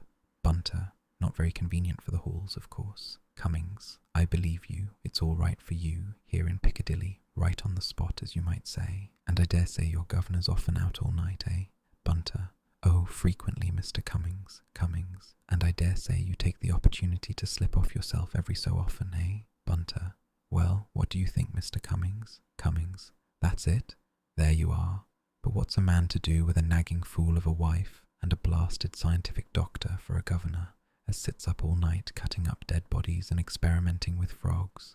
Bunter, surely he goes out sometimes. Cummings, not often, and always back before 12, and the way he goes on if he rings the bell and you ain't there, I give you my word, Mr. Bunter. Bunter, temper, Cummings, no, but looking through you, nasty-like, as if you was on that operating table of his, and he was going to cut you up. Nothing a man could rightly complain of, you understand, Mr. Bunter. Just nasty looks. Not but what I will say he's very correct. Apologizes if he's been inconsiderate. But what's the good of that when he's been and gone and lost you your night's rest? Bunter, how does he do that? Keeps you up late, you mean? Cummings, not him. Far from it. House locked up and household to bed at 10:30. That's his little rule. Not but what I'm glad enough to go as a rule. It's that dreary. Still, when I do go to bed, I like to go to sleep. Bunter, what does he do? Walk about the house? Cummings, doesn't he? All night, and in and out of the private door to the hospital. Bunter, you don't mean to say Mr. Cummings, a great specialist like Sir Julian Freak, does night work at the hospital? Cummings, no, he does his own work, research work as you may say, cuts people up. They say he's very clever. Could take you or me to pieces like a clock, Mr. Bunter, and put us together again. Bunter, do you sleep in the basement then to hear him so plain? Cummings, no, our bedroom's at the top, but Lord, what's that? He'll bang the door so you can hear him all over the house. Bunter, many's the time I've had to speak to Lord Peter about that, and talking all night, and baths. Cummings, baths? You may well say that, Mr. Bunter. Baths. Me and my wife sleep next to the cistern room, noise fit to wake the dead, all hours. When do you think he chose to have a bath? No later than last Monday night, Mr. Bunter. Bunter, I've known them to do it at 2 in the morning, Mr. Cummings. Cummings, have you now? Well, this was at 3 o'clock in the morning we was waked up. I give you my word. Bunter, you don't say so, Mr. Cummings. Cummings, he cuts up diseases, you see, Mr. Bunter. And then he don't like to go to bed till he's washed the bacilluses off, if you understand me. Very natural too, I dare say. But what I say is, the middle of the night's no time for a gentleman to be occupying his mind with diseases. Bunter, these great men have their own way of doing things. Cummings, well, all I can say is it isn't my way. I could believe that, your lordship. Cummings has no signs of greatness about him, and his trousers are not what I would wish to see in a man of his profession. Bunter, is he habitually as late as that, Mr. Cummings? Cummings, well, no, Mr. Bunter. I will say, not as a general rule. He apologized, too, in the morning, and said he would have the cistern seen to, and very necessary, in my opinion, for the air gets into the pipes, and the groaning and screeching as goes on is something awful. Just like Niagara, if you follow me, Mr. Bunter, I give you my word. Bunter, well, that's as it should be, Mr. Cummings. One can put up with a great deal from a gentleman that has the manners to apologize, and of course sometimes they can't help themselves. A visitor will come in unexpectedly and keep them late, perhaps. Cummings, that's true enough, Mr. Bunter. Now I come to think of it, there was a gentleman come in on Monday evening. Not that he came late, but he stayed about an hour, and may have put Sir Julian behindhand. Bunter, very likely. Let me give you some more port, Mr. Cummings, or a little of Lord Peter's old brandy. Cummings, a little of the brandy, thank you, Mr. Bunter. I suppose you have the run of the cellar here. He winked at me. Trust me for that, I said, and I fetched him the Napoleon. I assure your lordship it went to my heart to pour it out for a man like that. However, seeing we had got on the right tack, I felt it wouldn't be wasted. I'm sure I wish it was always gentlemen that come here at night, I said. Your lordship will excuse me, I am sure, making such a suggestion. Good God, said Lord Peter, I wish Bunter was less thorough in his methods. Cummings. Oh, he's that sort, his lordship, is he? He chuckled and poked me. I suppress a portion of his conversation here, which could not fail to be as offensive to your lordship as it was to myself. He went on. No, it's none of that with Sir Julian. Very few visitors at night, and always gentlemen, and going early as a rule, like the one I mentioned. Bunter, just as well. There's nothing I find more wearisome, Mr. Cummings, than sitting up to see visitors out. Cummings. Oh, I didn't see this one out. Sir Julian let him out himself at 10 o'clock or thereabouts. I heard the gentleman shout, "Good night," and off he goes. Bunter. Does Sir Julian always do that? Cummings. Well, that depends. If he sees visitors downstairs, he lets them out himself. If he sees them upstairs in the library, he rings for me. Bunter. This was a downstairs visitor then? Cummings. Oh, yes. Sir Julian opened the door to him, I remember. He happened to be working in the hall, though now I come to think of it, they went up to the library afterwards. That's funny. I know they did, because I happened to go up to the hall with Coles, and I heard them upstairs. Besides, Sir Julian rang for me in the library a few minutes later. Still, anyway, we heard him go at 10, or it may have been a bit before. He hadn't only stayed about 3/4 of an hour. However, as I was saying, there was Sir Julian banging in and out of the private door all night, and a bath at 3 in the morning, and up again for breakfast at 8. It beats me. If I had all his money, curse me if I'd go poking about with dead men in the middle of the night. I'd find something better to do with my time. Eh, Mr. Bunter? I need not repeat any more of his conversation, as it became unpleasant and incoherent, and I could not bring him back to the events of Monday night. I was unable to get rid of him till 3. He cried on my neck, and said I was the bird, and you were the governor for him. He said that Sir Julian would be greatly annoyed with him for coming home so late, but Sunday night was his night out, and if anything was said about it, he would give notice. I think he will be ill-advised to do so, as I feel he is not a man I could conscientiously recommend if I were in Sir Julian Freke's place. I noticed that his boot heels were slightly worn down. I should wish to add, as a tribute to the great merits of your lordship's cellar, that, although I was obliged to drink a somewhat large quantity, both of the Cockburn 68 and the 1800 Napoleon, I feel no headache or other ill effects this morning. Trusting that your lordship is deriving real benefit from the country air, and that the little information I have been able to obtain will prove satisfactory, I remain, with respectful duty to all the family, obediently yours, Mervyn Bunter. You know, said Lord Peter thoughtfully to himself, I sometimes think Mervyn Bunter's pulling my leg. What is it, Soames?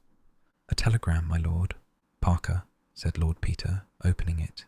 It said, Description recognised Chelsea workhouse.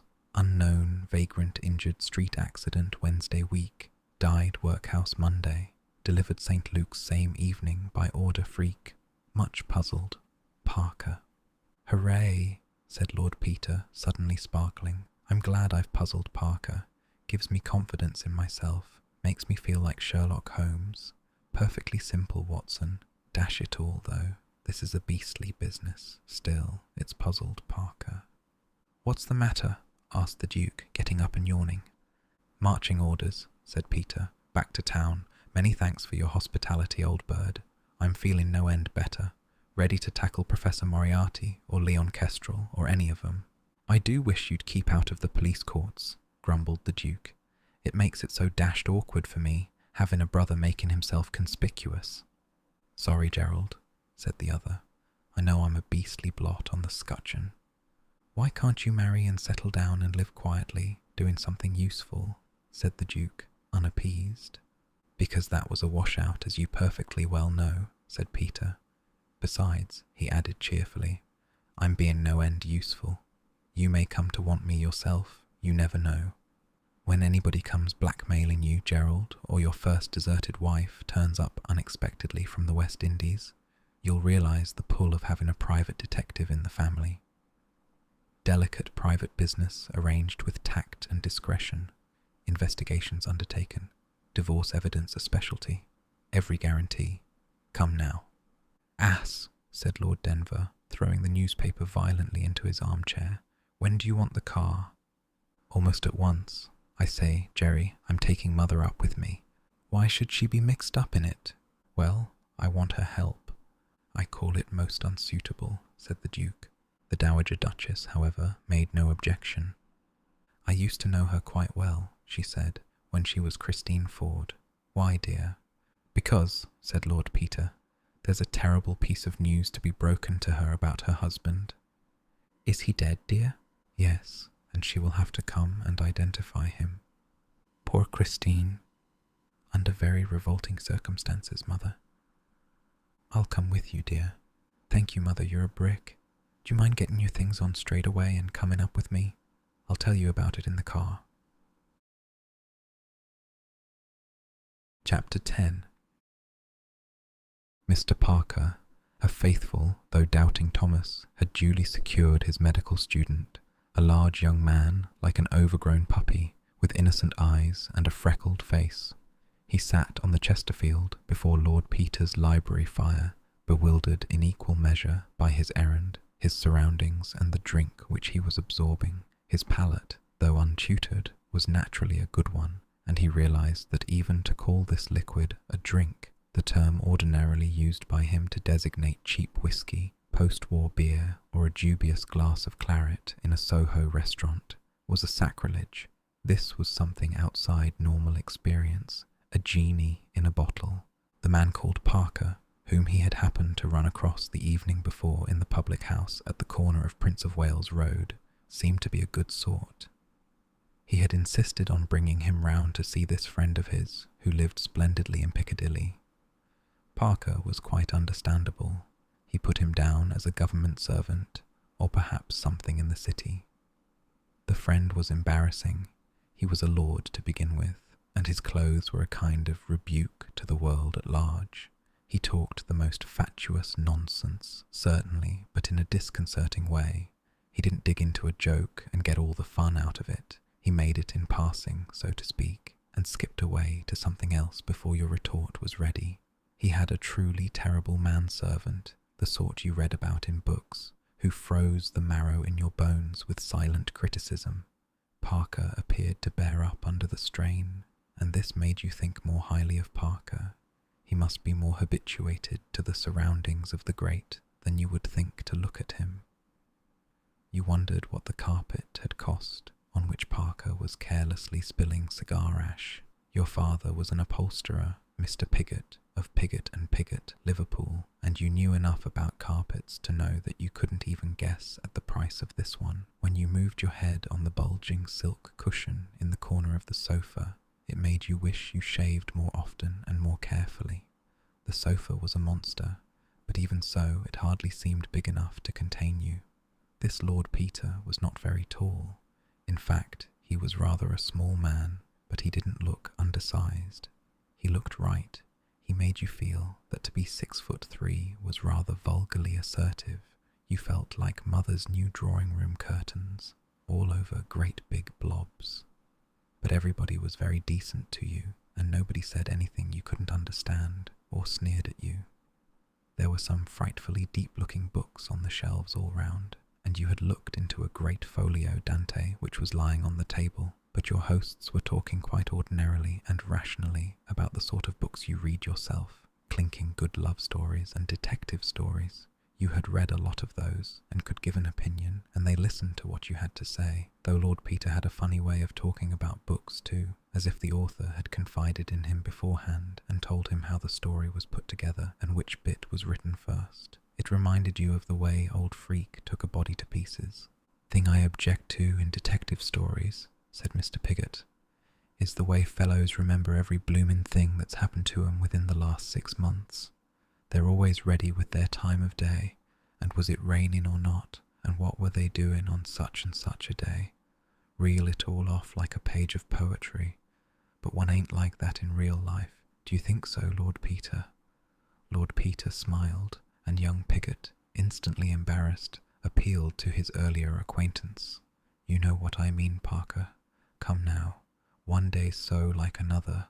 I'm sure I couldn't remember. Well, I might remember yesterday perhaps, but I couldn't be certain about what I was doing last week if I was to be shot for it." "No," said Parker, "and evidence given in police statements sounds just as impossible, but they don't really get it like that, you know. I mean, a man doesn't just say, 'Last Friday I went out at 10 a.m. to buy a mutton chop. As I was turning into Mortimer Street, I noticed a girl of about 22 with black hair and brown eyes, wearing a green jumper, check skirt, Panama hat, and black shoes, riding a Royal Sunbeam cycle at about 10 miles an hour, turning the corner by the Church of St. Simon and St. Jude on the wrong side of the road, riding towards the marketplace. It amounts to that, of course, but it's really wormed out of him by a series of questions. And in short stories," said Lord Peter, "it has to be put in statement form, because the real conversation would be so long and twaddly and tedious, and nobody would have the patience to read it. Writers have to consider their readers, if any, you see." "Yes," said Mr. Piggott, "but I bet you most people would find it jolly difficult to remember, even if you asked them things. I should, of course. I know I'm a bit of a fool, but then most people are, ain't they? You know what I mean. Witnesses ain't detectives. They're just average idiots like you and me." "Quite so," said Lord Peter, smiling as the force of the last phrase sank into its unhappy perpetrator. "You mean, if I were to ask you in a general way what you were doing, say a week ago today, you wouldn't be able to tell me a thing about it offhand?" "No, I'm sure I shouldn't." He considered. "No. I was in at the hospital as usual, I suppose, and being Tuesday, there'd be a lecture on something or the other. Dashed if I know what. And in the evening, I went out with Tommy Pringle. No, that must have been Monday, or was it Wednesday? I tell you, I couldn't swear to anything." "You do yourself an injustice," said Lord Peter gravely. "I'm sure, for instance, you recollect what work you were doing in the dissecting room on that day, for example." "Lord, no. Not for certain. I mean, I dare say it might come back to me if I thought for a long time, but I wouldn't swear to it in a court of law." "I'll bet you 1/2 crown to 6pence," said Lord Peter, "that you'll remember within 5 minutes." "I'm sure I can't." "We'll see. Do you keep a notebook of the work you do when you dissect? Drawings or anything?" "Oh, yes." "Think of that. What's the last thing you did in it?" "That's easy, because I only did it this morning. It was leg muscles." "Yes. Who was the subject?" "An old woman of sorts. Died of pneumonia." "Yes. Turn back the pages of your drawing book in your mind. What came before that?" "Oh, some animals. Still legs. I'm doing motor muscles at present. Yes, that was old Cunningham's demonstration on comparative anatomy. I did rather a good thing of a hare's legs and a frog's, and rudimentary legs on a snake." "Yes. Which day does Mr. Cunningham lecture?" "Friday." "Friday, yes. Turn back again. What comes before that?" Mr. Piggott shook his head. "Do your drawings of legs begin on the right-hand page or the left-hand page? Can you see the first drawing?" "Yes. Yes. I can see the date written at the top. It's a section of a frog's hind leg on the right-hand page." "Yes. Think of the open book in your mind's eye. What is opposite to it?" This demanded some mental concentration. "Something round, coloured. Oh, yes, it's a hand." "Yes, you went on from the muscles of the hand and arm to leg and foot muscles." "Yes, that's right. I've got a set of drawings of arms." "Yes. Did you make those on the Thursday?" "No, I'm never in the dissecting room on Thursday." "On Wednesday, perhaps?" "Yes, I must have made them on Wednesday. Yes, I did. I went in there after we'd seen those tetanus patients in the morning. I did them on Wednesday afternoon. I know I went back because I wanted to finish 'em. I worked rather hard, for me, that's why I remember." "Yes, you went back to finish them. When had you begun them then?" "Why, the day before. The day before. That was Tuesday, wasn't it? I've lost count. Yes, the day before Wednesday. Yes, Tuesday. Yes, were they a man's arms or a woman's arms? Oh, a man's arms. Yes, last Tuesday, a week ago today, you were dissecting a man's arms in the dissecting room. 6pence, please. By Jove. Wait a moment. You know a lot more about it than that. You've no idea how much you know. You know what kind of man he was. Oh, I never saw him complete, you know. I got there a bit late that day, I remember. I'd asked for an arm specially, because I was rather weak in arms, and Watts, that's the attendant, had promised to save me one. Yes, you have arrived late and found your arm waiting for you. You are dissecting it, taking your scissors and slitting up the skin and pinning it back. Was it very young, fair skin? Oh no, no. Ordinary skin, I think, with dark hairs on it. Yes, that was it. Yes, a lean, stringy arm perhaps, with no extra fat anywhere. Oh no, I was rather annoyed about that. I wanted a good, muscular arm, but it was rather poorly developed and the fat got in my way. Yes, a sedentary man who didn't do much manual work. That's right. Yes. You dissected the hand, for instance, and made a drawing of it. You would have noticed any hard calluses. Oh, there was nothing of that sort. No, but should you say it was a young man's arm? Firm young flesh and limber joints? No, no, no, old and stringy perhaps. No, middle-aged, with rheumatism. I mean, there was a chalky deposit in the joints, and the fingers were a bit swollen. Yes, a man about 50. About that. Yes. There were other students at work on the same body. Oh, yes.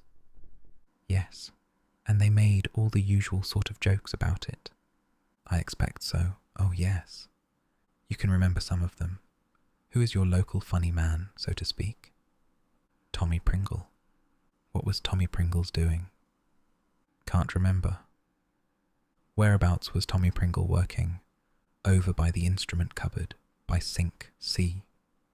Yes, get a picture of Tommy Pringle in your mind's eye. Piggott began to laugh. I remember now. Tommy Pringle said the old sheeny. Why did he call him a sheeny? I don't know, but I know he did. Perhaps he looked like it. Did you see his head? No. Who had the head? I don't know. Oh yes, I do though. Old Freak bagged the head himself, and little Bounceable Binns was very cross about it, because he'd been promised a head to do with old Scrooger. I see. What was Sir Julian doing with the head? He called us up and gave us a jaw on spinal hemorrhage and nervous lesions. Yes. Well, go back to Tommy Pringle. Tommy Pringle's joke was repeated, not without some embarrassment. Quite so. Was that all? No, the chap who was working with Tommy said that sort of thing came from overfeeding. I deduced that Tommy Pringle's partner was interested in the alimentary canal. Yes, and Tommy said if he'd thought they'd feed you like that, he'd go to the workhouse himself. Then the man was a pauper from the workhouse? Well, he must have been, I suppose. Are workhouse paupers usually fat and well-fed? Well, no, come to think of it, not as a rule. In fact, it struck Tommy Pringle and his friend that this was something a little out of the way in a workhouse subject. Yes, and if the alimentary canal was so entertaining to these gentlemen, I imagine the subject had come by his death shortly after a full meal. Yes, oh yes, he'd have had to, wouldn't he? Well, I don't know, said Lord Peter. That's in your department, you know. That would be your inference, from what they said. Oh, yes, undoubtedly. Yes, you wouldn't, for example, expect them to make that observation if the patient had been ill for a long time and fed on slops. Of course not. Well, you see, you really know a lot about it. On Tuesday week, you were dissecting the arm muscles of a rheumatic middle-aged Jew of sedentary habits who had died shortly after eating a heavy meal, of some injury producing spinal hemorrhage and nervous lesions, and so forth, and who was presumed to come from the workhouse. Yes, and you could swear to those facts, if need were? Well, if you put it in that way, I suppose I could. Of course you could. Mr. Piggott sat for some moments in contemplation. I say, he said at last, I did know all that, didn't I? Oh, yes, you knew it all right, like Socrates' slave. Who's he? A person in a book I used to read as a boy. Oh, does he come in The Last Days of Pompeii? No, another book. I dare say you escaped it. It's rather dull. I never read much except Henty and Fenimore Cooper at school. But have I got rather an extra good memory then? You have a better memory than you credit yourself with. Then why can't I remember all the medical stuff? It all goes out of my head like a sieve. Well, why can't you? Said Lord Peter, standing on the hearthrug and smiling down at his guest. Well, said the young man, the chaps who examine one don't ask the same sort of questions you do. No, they leave you to remember all by yourself, and it's beastly hard. Nothing to catch hold of, don't you know? But I say, how did you know about Tommy Pringle being the funny man and— I didn't, till you told me. No, I know, but how did you know he'd be there if you did ask? I mean to say, said Mr. Piggott, who was becoming mellowed by influences themselves not unconnected with the alimentary canal. I say, are you rather clever, or am I rather stupid? No, said Lord Peter, it's me. I'm always asking such stupid questions. Everybody thinks I must mean something by 'em. This was too involved for Mr. Piggott. Never mind, said Parker, soothingly. He's always like that. You mustn't take any notice. He can't help it. It's premature senile decay, often observed in the families of hereditary legislators. Go away, Wimsey, and play us the Beggar's Opera or something. That's good enough, isn't it? Said Lord Peter, when the happy Mr. Piggott had been dispatched home after a really delightful evening. I'm afraid so, said Parker, but it seems almost incredible. There's nothing incredible in human nature, said Lord Peter, at least in educated human nature. Have you got that exhumation order? I shall have it tomorrow. I thought of fixing up with the workhouse people for tomorrow afternoon. I shall have to go and see them first. Right you are. I'll let my mother know. I begin to feel like you, Wimsey. I don't like this job. I like it a deal better than I did. You are really certain we're not making a mistake? Lord Peter had strolled across to the window. The curtain was not perfectly drawn, and he stood gazing out through the gap into lighted Piccadilly. At this he turned round. If we are, he said, we shall know tomorrow, and no harm will have been done. But I rather think you will receive a certain amount of confirmation on your way home. Look here, Parker. Do you know, if I were you, I'd spend the night here. There's a spare bedroom. I can easily put you up. Parker stared at him. Do you mean I'm likely to be attacked? I think it very likely indeed. Is there anybody in the street? Not now. There was half an hour ago. When Piggott left? Yes. I say, I hope the boy is in no danger. That's what I went down to see. I don't think so. Fact is, I don't suppose anybody would imagine we'd exactly made a confidant of Piggott, but I think you and I are in danger. You'll stay? I'm damned if I will, Wimsey. Why should I run away? Bosh, said Peter. You'd run away all right if you believed me, and why not? You don't believe me. In fact, you're still not certain I'm on the right tack. Go in peace, but don't say I didn't warn you. I won't. I'll dictate a message with my dying breath to say I was convinced. Well, don't walk. Take a taxi. Very well, I'll do that. And don't let anybody else get into it. No. It was a raw, unpleasant night. A taxi deposited a load of people returning from the theatre at the block of flats next door, and Parker secured it for himself. He was just giving the address to the driver when a man came hastily running up from a side street. He was in evening dress and an overcoat. He rushed up, signalling frantically. Sir, dear me, why, it's Mr. Parker. How fortunate. If you would be so kind. Summoned from the club. A sick friend. Can't find a taxi. Everybody going home from the theatre. If I might share your cab. You are returning to Bloomsbury. I want Russell Square, if I might presume. A matter of life and death. He spoke in hurried gasps, as though he had been running violently and far. Parker promptly stepped out of the taxi. "Delighted to be of service to you, Sir Julian," he said. "Take my taxi.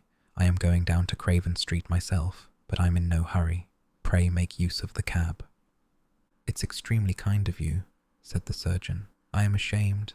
"That's all right," said Parker cheerily. "I can wait." He assisted Freak into the taxi. "What number?" 24 Russell Square, driver, and look sharp." The taxi drove off. Parker remounted the stairs and rang Lord Peter's bell. "Thanks, old man," he said. "I'll stop the night, after all." "Come in," said Wimsey. "Did you see that?" asked Parker. "I saw something. What happened exactly?" Parker told his story. "Frankly," he said, "I've been thinking you a bit mad, but now I'm not quite so sure of it." Peter laughed. "Blessed are they that have not seen and yet have believed. Bunter, Mr. Parker will stay the night." "Look here, Wimsey, let's have another look at this business. Where's that letter?" Lord Peter produced Bunter's essay in dialogue. Parker studied it for a short time in silence. "You know, Wimsey, I'm as full of objections to this idea as an egg is of meat." "So my old son. That's why I want to dig up our Chelsea pauper. But trot out your objections." Well, look here. I don't pretend to be able to fill in all the blanks myself, but here we have 2 mysterious occurrences in one night, and a complete chain connecting the one with another through one particular person. It's beastly, but it's not unthinkable. "Yes, I know all that, but there are 1 or 2 quite definite stumbling blocks." "Yes, I know, but see here. On the one hand, Levy disappeared after being last seen looking for Prince of Wales Road at 9 o'clock.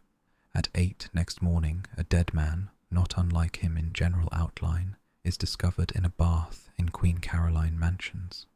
Levy, by Freak's own admission, was going to see Freak.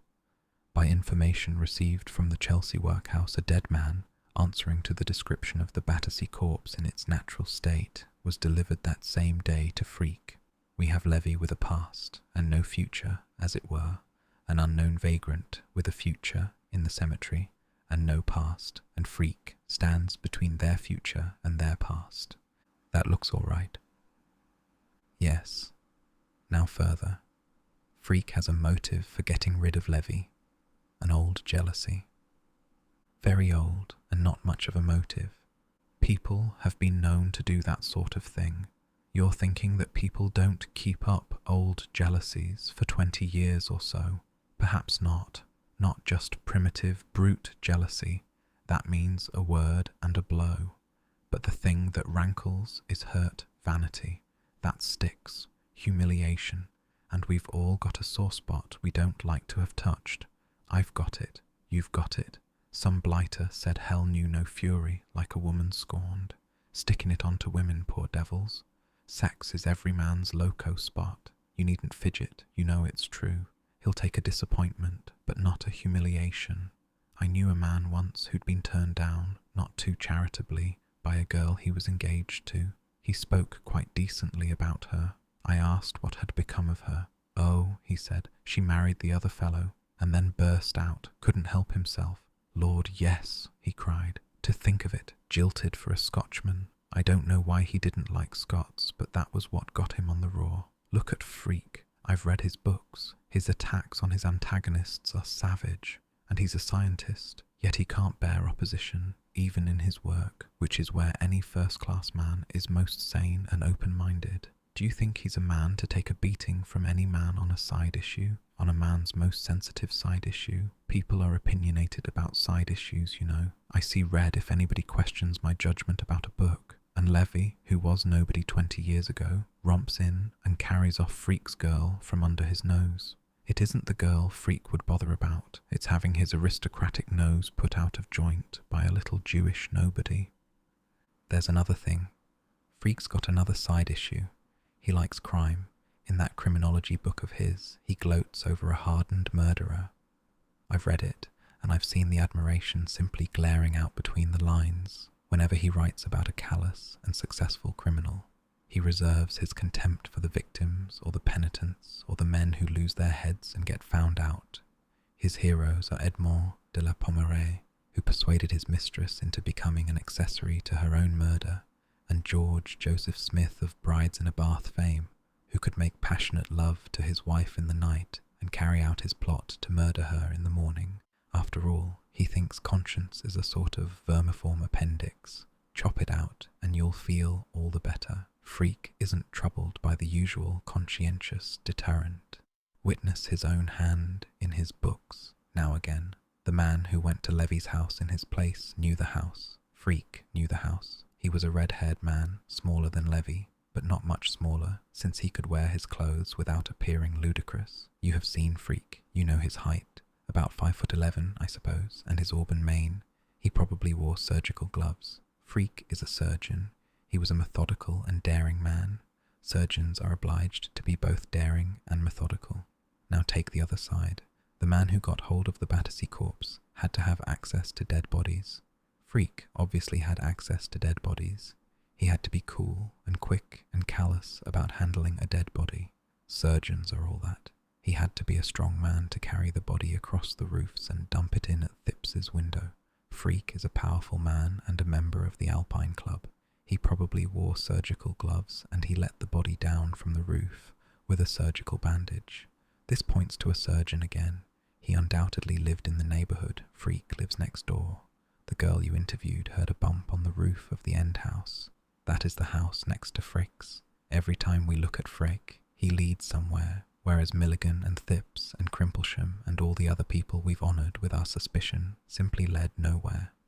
Yes, but it's not quite so simple as you make out. What was Levy doing in that surreptitious way at Freak's on Monday night? Well, you have Freak's explanation. Rot, Wimsey, you said yourself it wouldn't do. Excellent, it won't do.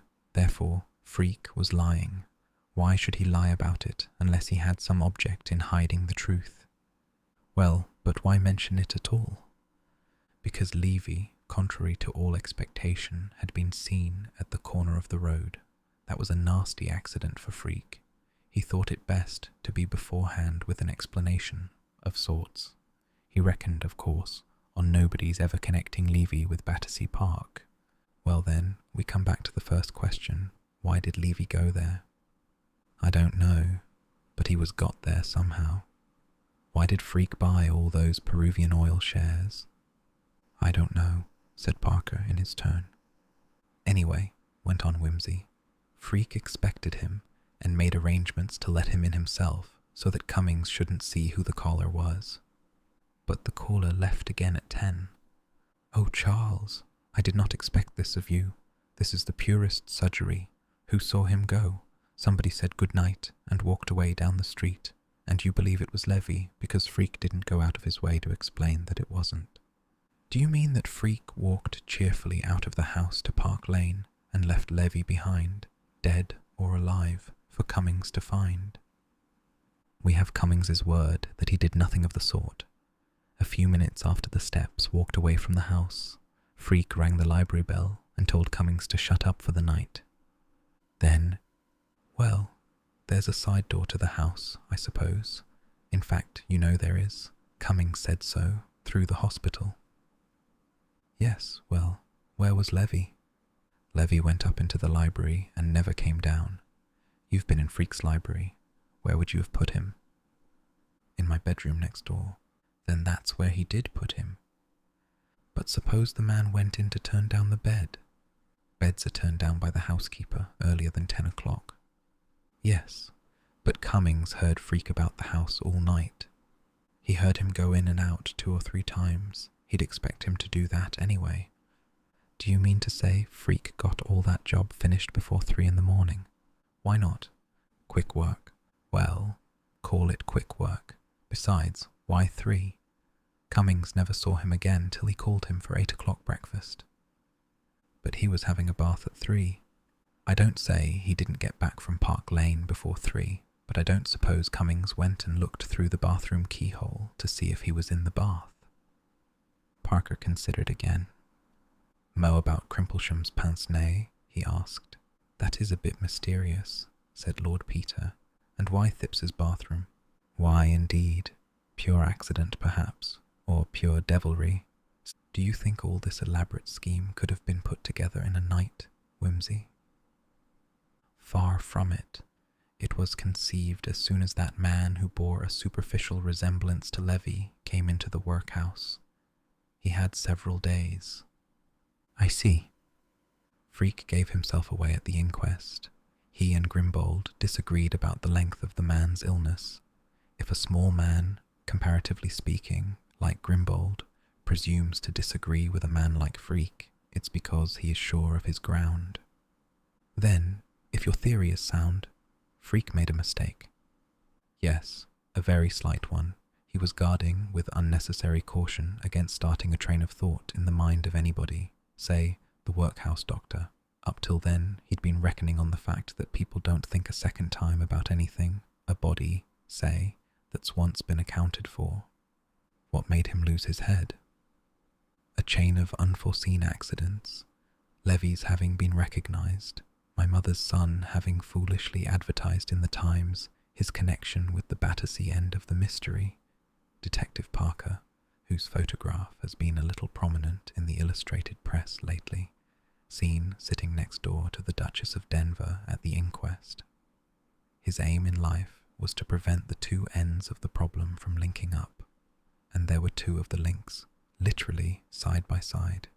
Many criminals are wrecked by overcaution. Parker was silent. Chapter 11.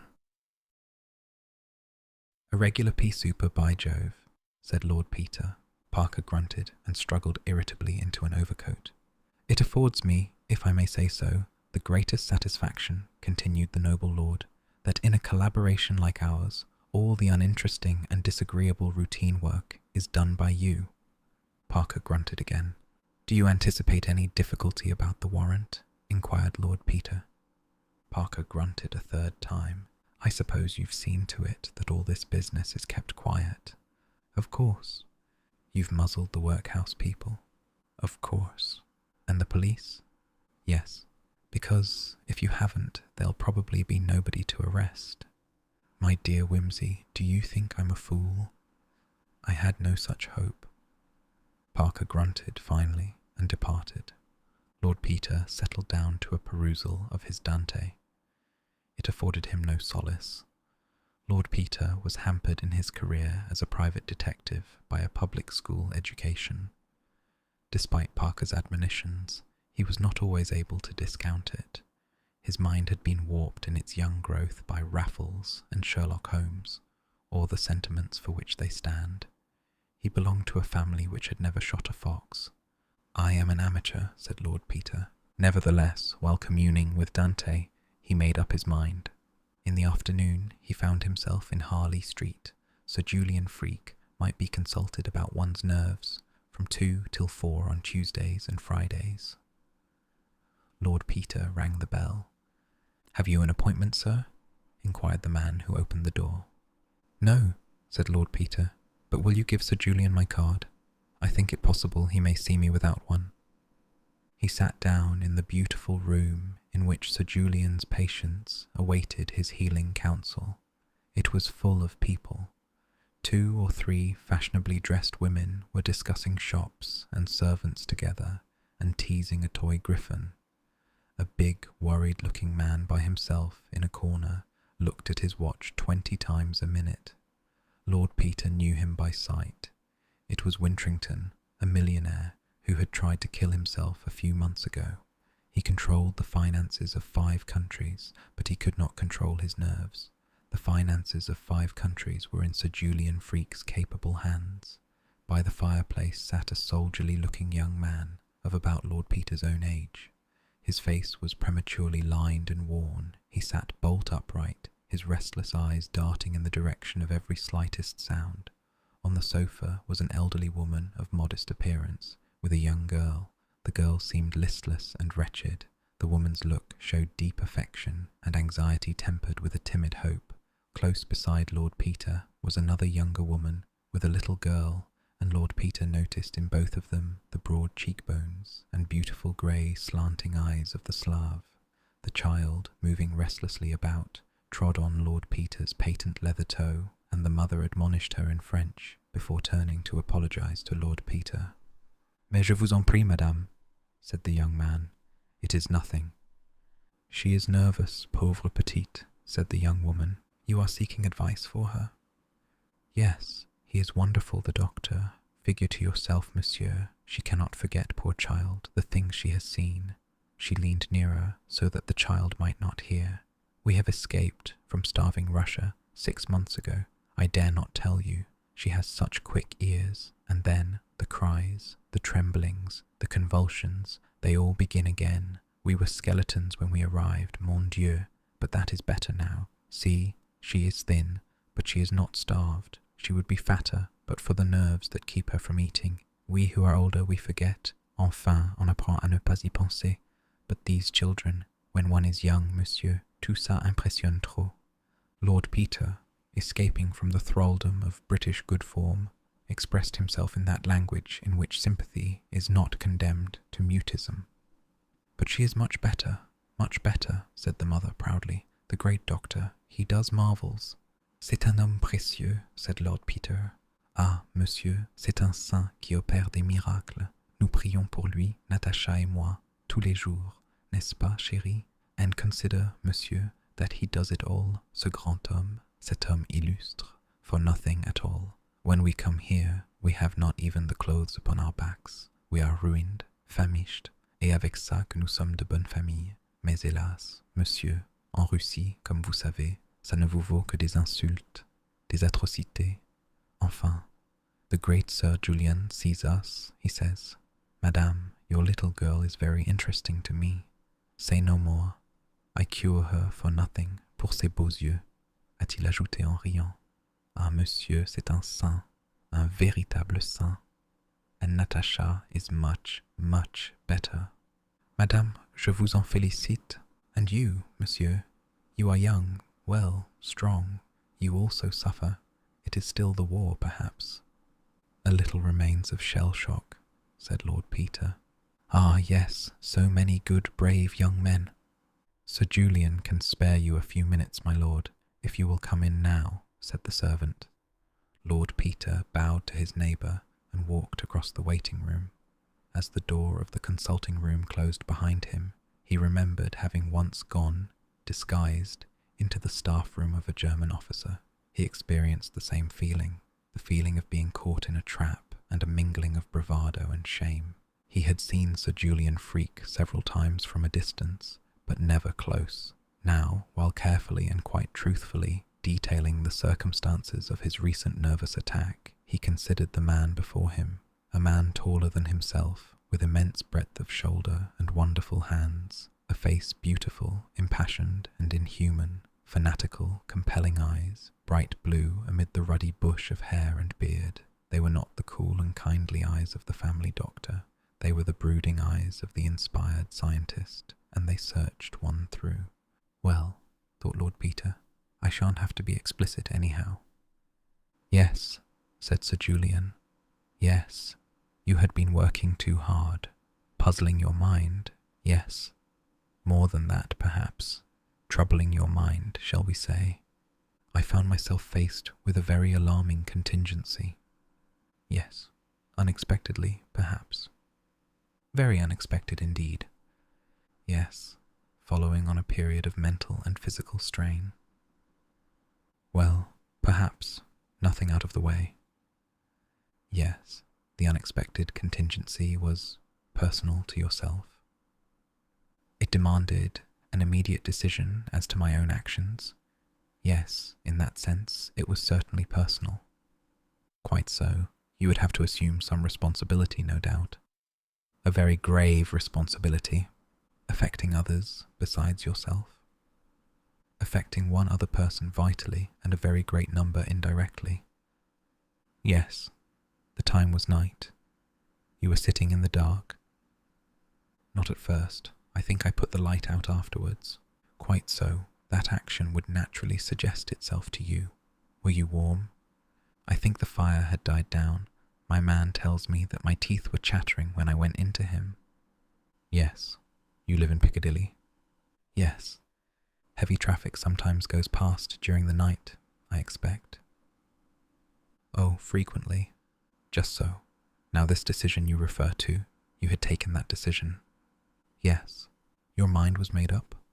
Oh, yes. You had decided to take the action, whatever it was. Yes. Yes, it involved perhaps a period of inaction, of comparative inaction, yes. Of suspense, shall we say? Yes, of suspense, certainly. Possibly of some danger? I don't know that that was in my mind at the time. No, it was a case in which you could not possibly consider yourself, if you like to put it that way. Quite so, yes. You had these attacks frequently in 1918? Yes, I was very ill for some months. Quite. Since then, they have recurred less frequently. Much less frequently. Yes. When did the last occur? About 9 months ago. Under what circumstances? I was being worried by certain family matters. It was a question of deciding about some investments, and I was largely responsible. Yes. You were interested last year, I think, in some police case. Yes. In the recovery of Lord Attenbury's emerald necklace. That involved some severe mental exercise. I suppose so, but I enjoyed it very much. Yes, was the exertion of solving the problem attended by any bad results physically? None. No, you were interested, but not distressed. Exactly, yes. You have been engaged in other investigations of the kind? Yes, little ones. With bad results for your health? Not a bit of it, on the contrary. I took up these cases as a sort of distraction. I had a bad knock just after the war, which didn't make matters any better for me, don't you know? Ah, you are not married? No. No. Will you allow me to make an examination? Just come a little nearer to the light. I want to see your eyes. Whose advice have you had till now? Sir James Hodges. Ah, yes. He was a sad loss to the medical profession, a really great man, a true scientist. Yes, thank you. Now I should like to try you with this little invention. What's it do? Well, it tells me about your nervous reactions. Will you sit here? The examination that followed was purely medical. When it was concluded, Sir Julian said, "Now, Lord Peter, I'll tell you about yourself in quite untechnical language." "Thanks," said Peter. "That's kind of you. I'm an awful fool about long words." "Yes. Are you fond of private theatricals, Lord Peter?" "Not particularly," said Peter, genuinely surprised. "Awful bore as a rule." "Why?" "I thought you might be," said the specialist dryly. "Well now, you know quite well that the strain you put on your nerves during the war has left its mark on you. It has left what I may call old wounds in your brain. Sensations received by your nerve endings sent messages to your brain and produced minute physical changes there, changes we are only beginning to be able to detect, even with our most delicate instruments. These changes in their turn set up sensations, or I should say, more accurately, that sensations are the names we give to these changes of tissue when we perceive them. We call them horror, fear, sense of responsibility, and so on. Yes, I follow you. Very well. Now, if you stimulate those damaged places in your brain again, you run the risk of opening up the old wounds. I mean that if you get nerve sensations of any kind producing the reactions which we call horror, fear, and sense of responsibility, they may go on to make disturbance right along the old channel and produce in their turn physical changes which you will call by the names you were accustomed to associate with them. Dread of German mines, responsibility for the lives of your men, strained attention and the inability to distinguish small sounds through the overpowering noise of guns. I see. This effect would be increased by extraneous circumstances producing other familiar physical sensations, night, cold, or the rattling of heavy traffic, for instance. Yes, yes. The old wounds are nearly healed, but not quite. The ordinary exercise of your mental faculties has no bad effect. It is only when you excite the injured part of your brain. Yes, I see. Yes, you must avoid these occasions. You must learn to be irresponsible, Lord Peter. My friends say I'm only too irresponsible already. Very likely. A sensitive, nervous temperament often appears so. owing to its mental nimbleness.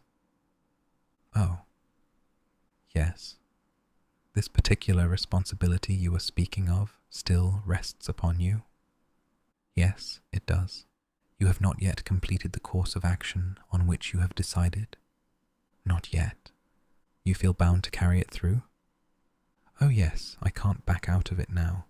No, you are expecting further strain, a certain amount. Do you expect it to last much longer? Very little longer now. Ah, your nerves are not all they should be. No, nothing to be alarmed about, but you must exercise care while undergoing this strain, and afterwards you should take a complete rest. How about a voyage in the Mediterranean or the South Seas or somewhere? Thanks, I'll think about it. Meanwhile, to carry you over the immediate trouble, I will give you something to strengthen your nerves.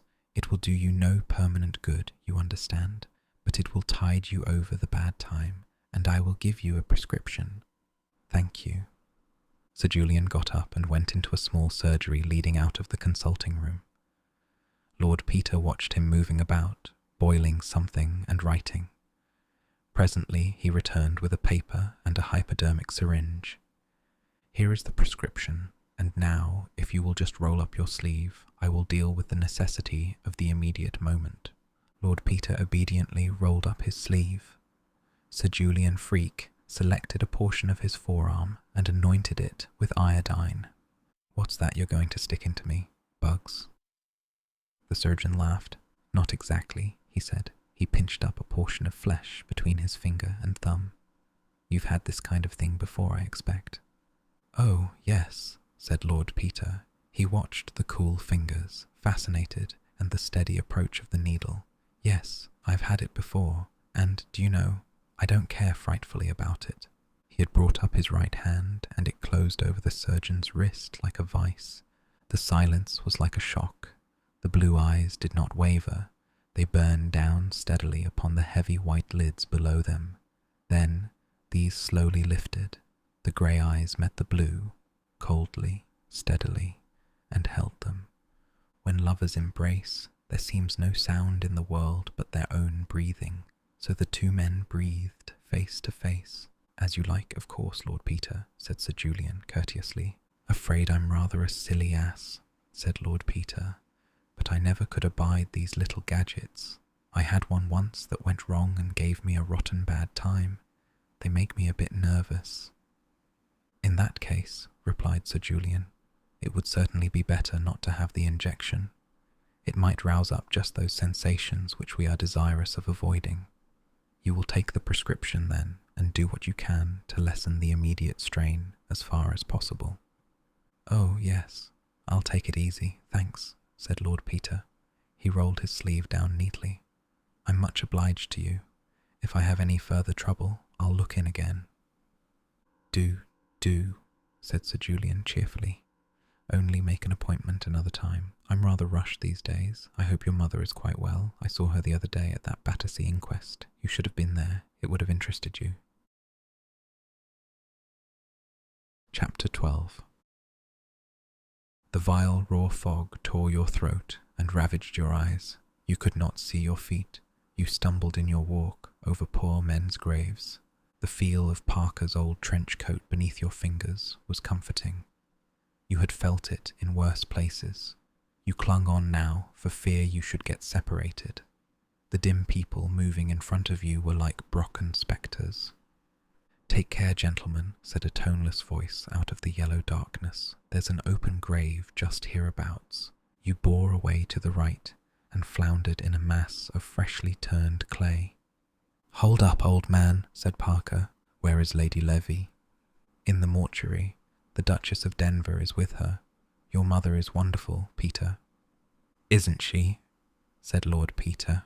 A dim blue light carried by somebody ahead wavered and stood still. Here you are, said a voice. Two Dantesque shapes with pitchforks loomed up. Have you finished? Asked somebody. Nearly done, sir. The demons fell to work again with the pitchforks. No, spades. Somebody sneezed. Parker located the sneezer and introduced him. Mr. Levitt represents the Home Secretary. Lord Peter Wimsey, we are sorry to drag you out on such a day, Mr. Levitt. It's all in the day's work, said Mr. Levitt hoarsely. He was muffled to the eyes. The sound of the spades for many minutes, an iron noise of tools thrown down, demons stooping and straining, a black-bearded spectre at your elbow, introduced, the master of the workhouse. A very painful matter, Lord Peter. You will forgive me for hoping you and Mr. Parker may be mistaken. I should like to be able to hope so too. Something heaving, straining, coming up out of the ground. Steady, men. This way. Can you see?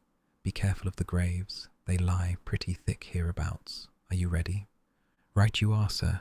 You go on with the lantern. We can follow you. Lumbering footsteps. Catch hold of Parker's trench coat again.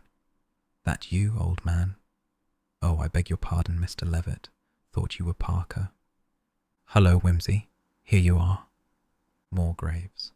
A headstone shouldered crookedly aslant. A trip and jerk over the edge of the rough grass. The squeal of gravel under your feet. This way, gentlemen. Mind the step. The mortuary, raw red brick and sizzling gas jets. 2 women in black and Dr. Grimbold. The coffin laid on the table with a heavy thump. Have you got that there screwdriver, Bill? Thanky. Be careful with the chisel now. Not much substance to these 'ere boards, sir. Several long creaks, a sob, the Duchess's voice, kind but peremptory. Hush, Christine. You mustn't cry. A mutter of voices. The lurching departure of the Dante demons. Good, decent demons in corduroy. Dr. Grimbold's voice, cool and detached, as if in the consulting room. Now, have you got that lamp, Mr. Wingate? Thank you. Yes, here on the table, please. Be careful not to catch your elbow in the flex, Mr. Levitt. It would be better, I think, if you came on this side. Yes, yes, thank you. That's excellent. The sudden, brilliant circle of an electric lamp over the table. Dr. Grimbold's beard and spectacles. Mr. Levitt blowing his nose. Parker bending close. The master of the workhouse peering over him. The rest of the room in the enhanced dimness of the gas jets and the fog. A low murmur of voices, all heads bent over the work. Dr. Grimbold again, beyond the circle of the lamplight. We don't want to distress you unnecessarily, Lady Levy. If you will just tell us what to look for, yes, yes, certainly, and yes, stopped with gold. Yes, the lower jaw, the last but one on the right. Yes, no teeth missing. No, yes, what kind of a mole? Yes, just over the left breast. Oh, I beg your pardon, just under. Yes, appendicitis. Yes, a long one. Yes, in the middle. Yes, I quite understand. A scar on the arm. Yes, I don't know if we shall be able to find that. Yes, any little constitutional weakness that might. Oh yes, arthritis. Yes. Thank you, Lady Levy. That's very clear. Don't come unless I ask you to. Now, Wingate. A pause. A murmur. Pulled out. After death, you think? Well, so do I. Where is Dr. Colgrove? You attended this man in the workhouse? Yes. Do you recollect? No. You're quite certain about that? Yes. We mustn't make a mistake, you know. Yes, but there are reasons why Sir Julian can't be present. I'm asking you, Dr. Colgrove. Well, you're certain. That's all I want to know. Just bring the light closer, Mr. Wingate, if you please. These miserable shells let the damp in so quickly. Ah, what do you make of this? Yes, yes. Well, that's rather unmistakable, isn't it? Who did the head? Oh, freak, of course. I was going to say they did good work at St. Luke's. Beautiful, isn't it, Dr. Colgrove? A wonderful surgeon. I saw him when he was at Guy's. Oh no, gave it up years ago. Nothing like keeping your hand in. Ah, yes, undoubtedly, that's it. Have you a towel handy, sir? Thank you. Over the head, if you please. I think we might have another here. Now, Lady Levy, I am going to ask you to look at a scar and see if you recognize it. I'm sure you are going to help us by being very firm. Take your time. You won't see anything more than you absolutely must. Lucy, don't leave me. No, dear. A space cleared at the table, the lamplight on the Duchess's white hair. Oh, yes. Oh, yes. No, no, I couldn't be mistaken. There's that funny little kink in it. I've seen it hundreds of times. Oh, Lucy, Reuben. Only a moment more, Lady Levy. The mole. I think so. Oh yes, that is the very place. Yes, and the scar, was it three-cornered, just above the elbow? Yes, oh yes. Is this it? Yes, yes. I must ask you definitely, Lady Levy. Do you, from these 3 marks, identify the body as that of your husband? Oh, I mustn't I? Nobody else could have them just the same in just those places. It is my husband. It is Reuben. Oh. Thank you, Lady Levy. You have been very brave and very helpful. But I don't understand yet. How did he come here? Who did this dreadful thing? Hush, dear, said the Duchess. The man is going to be punished. Oh, but how cruel! Poor Reuben. Who could have wanted to hurt him? Can I see his face? No, dear, said the Duchess. That isn't possible. Come away. You mustn't distress the doctors and people. No, no, they've all been so kind. Oh, Lucy. We'll go home, dear. You don't want us any more, Dr. Grimbold? No, Duchess. Thank you. We are very grateful to you and to Lady Levy for coming. There was a pause while the 2 women went out, Parker, collected and helpful, escorting them to their waiting car. Then Dr. Grimbold again. I think Lord Peter Wimsey ought to see the correctness of his deductions. Lord Peter, very painful. You may wish to see. Yes, I was uneasy at the inquest. Yes, Lady Levy, remarkably clear evidence. Yes, most shocking case. Ah, here's Mr. Parker. You and Lord Peter Wimsey entirely justified. Do I really understand? Really, I can hardly believe it. So distinguished a man, as you say, when a great brain turns to crime. Yes, look here, marvellous work, marvellous, somewhat obscured by this time, of course, but the most beautiful sections. Here, you see, the left hemisphere, and here, through the corpus striatum, here again, the very track of the damage done by the blow. Wonderful, guessed it, saw the effect of the blow as he struck it, you know.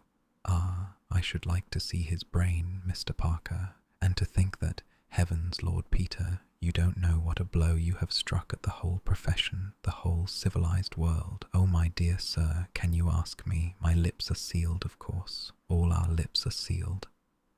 The way back through the burial ground, fog again, and the squeal of wet gravel. Are your men ready, Charles? They have gone. I sent them off when I saw Lady Levy to the car. Who is with them? Suggested. Sugg. Yes, poor devil. They've had him up on the mat at headquarters for bungling the case. All that evidence of Thipps's about the nightclub was corroborated, you know. That girl he gave the gin and bitters to was caught, and came and identified him, and they decided their case wasn't good enough, and let Thipps and the Horrocks girl go. Then they told Sugg he had overstepped his duty, and ought to have been more careful. So he ought, but he can't help being a fool. I was sorry for him. It may do him some good to be in at the death. After all, Peter, you and I had special advantages. Yes, well, it doesn't matter. Whoever goes won't get there in time. Sugg's as good as another. But Sugg, an experience rare in his career, was in time. Parker and Lord Peter were at 110 Piccadilly. Lord Peter was playing Bach, and Parker was reading Origin when Sugg was announced. We've got our man, sir, said he. Good God, said Peter. Alive? We were just in time, my lord. We rang the bell and marched straight up past his man to the library. He was sitting there doing some writing. When we came in, he made a grab for his hypodermic, but we were too quick for him, my lord. We didn't mean to let him slip through our hands, having got so far. We searched him thoroughly and marched him off. He is actually in jail, then? Oh yes, safe enough, with 2 warders to see he doesn't make away with himself. You surprise me, Inspector. Have a drink. Thank you, my lord. I may say that I'm very grateful to you. This case was turning out a pretty bad egg for me, if I was rude to your lordship. Oh, it's all right, Inspector, said Lord Peter, hastily. I don't see how you could possibly have worked it out. I had the good luck to know something about it from other sources. That's what Freak says. Already the great surgeon was a common criminal in the inspector's eyes, a mere surname. He was writing a full confession when we got hold of him, addressed to your lordship. The police will have to have it, of course, but seeing it's written for you, I brought it along for you to see first. Here it is." He handed Lord Peter a bulky document. "Thanks," said Peter. "Like to hear it, Charles?" "Rather." Accordingly, Lord Peter read it aloud. Chapter 13. Dear Lord Peter, when I was a young man, I used to play chess with an old friend of my father's. He was a very bad and a very slow player, and he could never see when a checkmate was inevitable, but insisted on playing every move out. I never had any patience with that kind of attitude, and I will freely admit now that the game is yours. I must either stay at home and be hanged, or escape abroad and live in an idle and insecure obscurity. I prefer to acknowledge defeat. If you have read my book on criminal lunacy, you will remember that I wrote, "In the majority of cases, the criminal betrays himself by some abnormality attendant upon this pathological condition of the nervous tissues.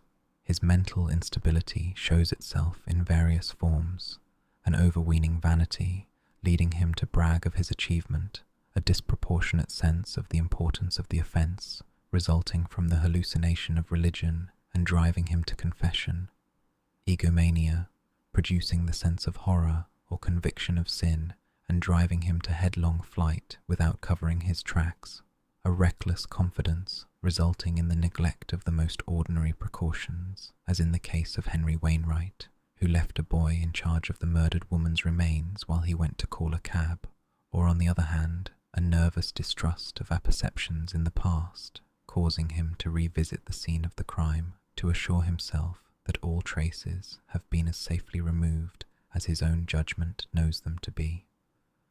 I will not hesitate to assert that a perfectly sane man, not intimidated by religious or other delusions, could always render himself perfectly secure from detection, provided, that is, that the crime was sufficiently premeditated and that he were not pressed for time or thrown out in his calculations by purely fortuitous coincidence.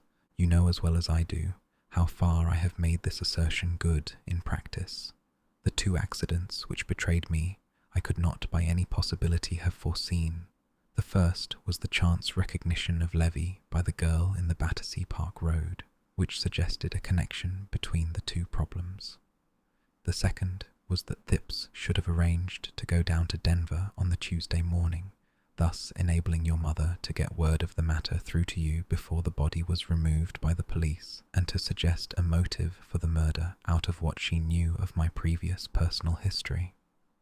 If I had been able to destroy these two accidentally forged links of circumstance, I will venture to say that you would never have so much as suspected me, still less obtained sufficient evidence to convict. Of all human emotions, except perhaps those of hunger and fear, the sexual appetite produces the most violent and, under some circumstances, the most persistent reactions. I think, however, I am right in saying that at the time when I wrote my book, my original sensual impulse to kill Sir Reuben Levy had already become profoundly modified by my habits of thought. To the animal lust to slay and the primitive human desire for revenge, there was added the rational intention of substantiating my own theories for the satisfaction of myself and the world. If all had turned out as I had planned, I should have deposited a sealed account of my experiment with the Bank of England, instructing my executors to publish it after my death. Now that accident has spoiled the completeness of my demonstration, I entrust the account to you, whom it cannot fail to interest, with the request that you will make it known among scientific men in justice to my professional reputation. The really essential factors of success in any undertaking are money and opportunity, and as a rule, the man who can make the first can make the second. During my early career, though I was fairly well off, I had not absolute command of circumstance. Accordingly, I devoted myself to my profession and contented myself with keeping up a friendly connection with Reuben Levy and his family. This enabled me to remain in touch with his fortunes and interests, so that, when the moment for action should arrive, I might know what weapons to use. Meanwhile, I carefully studied criminology and fiction, and fact. My work on criminal lunacy was a side product of this activity, and saw how, in every murder, the real crux of the problem was the disposal of the body. As a doctor, the means of death were always ready to my hand, and I was not likely to make any error in that connection, nor was I likely to betray myself on account of any illusory sense of wrongdoing. The sole difficulty would be that of destroying all connection between my personality and that of the corpse. You will remember that Michael Finsbury, in Stevenson's entertaining romance, observes, "What hangs people is the unfortunate circumstance of guilt." It became clear to me that the mere leaving about of a superfluous corpse could convict nobody, provided that nobody was guilty in connection with that particular corpse. Thus, the idea of substituting the one body for the other was early arrived at, though it was not till I obtained the practical direction of St. Luke's Hospital that I found myself perfectly unfettered in the choice and handling of dead bodies. From this period on, I kept a careful watch on all the material brought in for dissection. My opportunity did not present itself until the week before Sir Reuben's disappearance, when the medical officer at the Chelsea workhouse sent word to me that an unknown vagrant had been injured that morning by the fall of a piece of scaffolding and was exhibiting some very interesting nervous and cerebral reactions. I went round and saw the case and was immediately struck by the man's strong superficial resemblance to Sir Reuben. He had been heavily struck on the back of the neck, dislocating the 4th and 5th cervical vertebrae and heavily bruising the spinal cord. It seemed highly unlikely that he could ever recover, either mentally or physically, and in any case there appeared to me to be no object in indefinitely prolonging so unprofitable an existence. He had obviously been able to support life until recently, as he was fairly well nourished, but the state of his feet and clothing showed that he was unemployed, and under present conditions he was likely to remain so. I decided that he would suit my purpose very well, and immediately put in train certain transactions in the city which I had already sketched out in my own mind. In the meantime, the reactions mentioned by the workhouse doctor were interesting, and I made careful studies of them, and arranged for the delivery of the body to the hospital when I should have completed my preparations. On the Thursday and Friday of that week, I made private arrangements with various brokers to buy the stock of certain Peruvian oil fields, which had gone down almost to waste paper. This part of my experiment did not cost me very much, but I contrived to arouse considerable curiosity and even a mild excitement. At this point, I was of course careful not to let my name appear. The incidents of Saturday and Sunday gave me some anxiety lest my man should after all die before I was ready for him, but by the use of saline injections I contrived to keep him alive, and, late on Sunday night, he even manifested disquieting symptoms of at any rate a partial recovery. On Monday morning, the market in Peruvians opened briskly. Rumours had evidently got about that somebody knew something, and this day I was not the only buyer in the market. I bought a couple of 100 more shares in my own name, and left the matter to take care of itself. At lunchtime, I made my arrangements to run into Levy accidentally at the corner of the mansion house. He expressed, as I expected, his surprise at seeing me in that part of London. I simulated some embarrassment and suggested that we should lunch together. I dragged him to a place a bit off the usual beat, and there ordered a good wine and drank of it as much as he might suppose sufficient to induce a confidential mood. I asked him how things were going on 'Change. He said, "Oh, all right," but appeared a little doubtful and asked me whether I did anything in that way. I said I had a little flutter occasionally, and that, as a matter of fact, I'd been put on to rather a good thing. I glanced round apprehensively at this point and shifted my chair nearer to his. "I suppose you don't know anything about Peruvian oil, do you?" he said. I started and looked round again, and leaning across to him said, dropping my voice, "Well, I do as a matter of fact, but I don't want it to get about. I stand to make a good bit on it." "But I thought the thing was hollow," he said. "It hasn't paid a dividend for umpteen years." "No," I said, "it hasn't, but it's going to. I've got inside information." He looked a bit unconvinced, and I emptied off my glass and edged right up to his ear. "Look here," I said, "I'm not giving this away to everyone, but I don't mind doing you and Christine a good turn. You know, I've always kept a soft place in my heart for her, ever since the old days. You got in ahead of me that time, and now it's up to me to heap coals of fire on you both." I was a little excited by this time, and he thought I was drunk. "It's very kind of you, old man," he said, "but I'm a cautious bird, you know, always was. I'd like a bit of proof." And he shrugged up his shoulders and looked like a pawnbroker. "I'll give it to you," I said, "but it isn't safe here. Come round to my place tonight after dinner, and I'll show you the report." "How do you get hold of it?" said he. "I'll tell you tonight," said I. "Come round after dinner. Any time after 9, say." "To Harley Street?" he asked, and I saw that he meant coming. "No," I said, "to Battersea, Prince of Wales Road. I've got some work to do at the hospital. And look here," I said, "don't you let on to a soul that you're coming. I bought a couple of 100 shares today in my own name, and people are sure to get wind of it.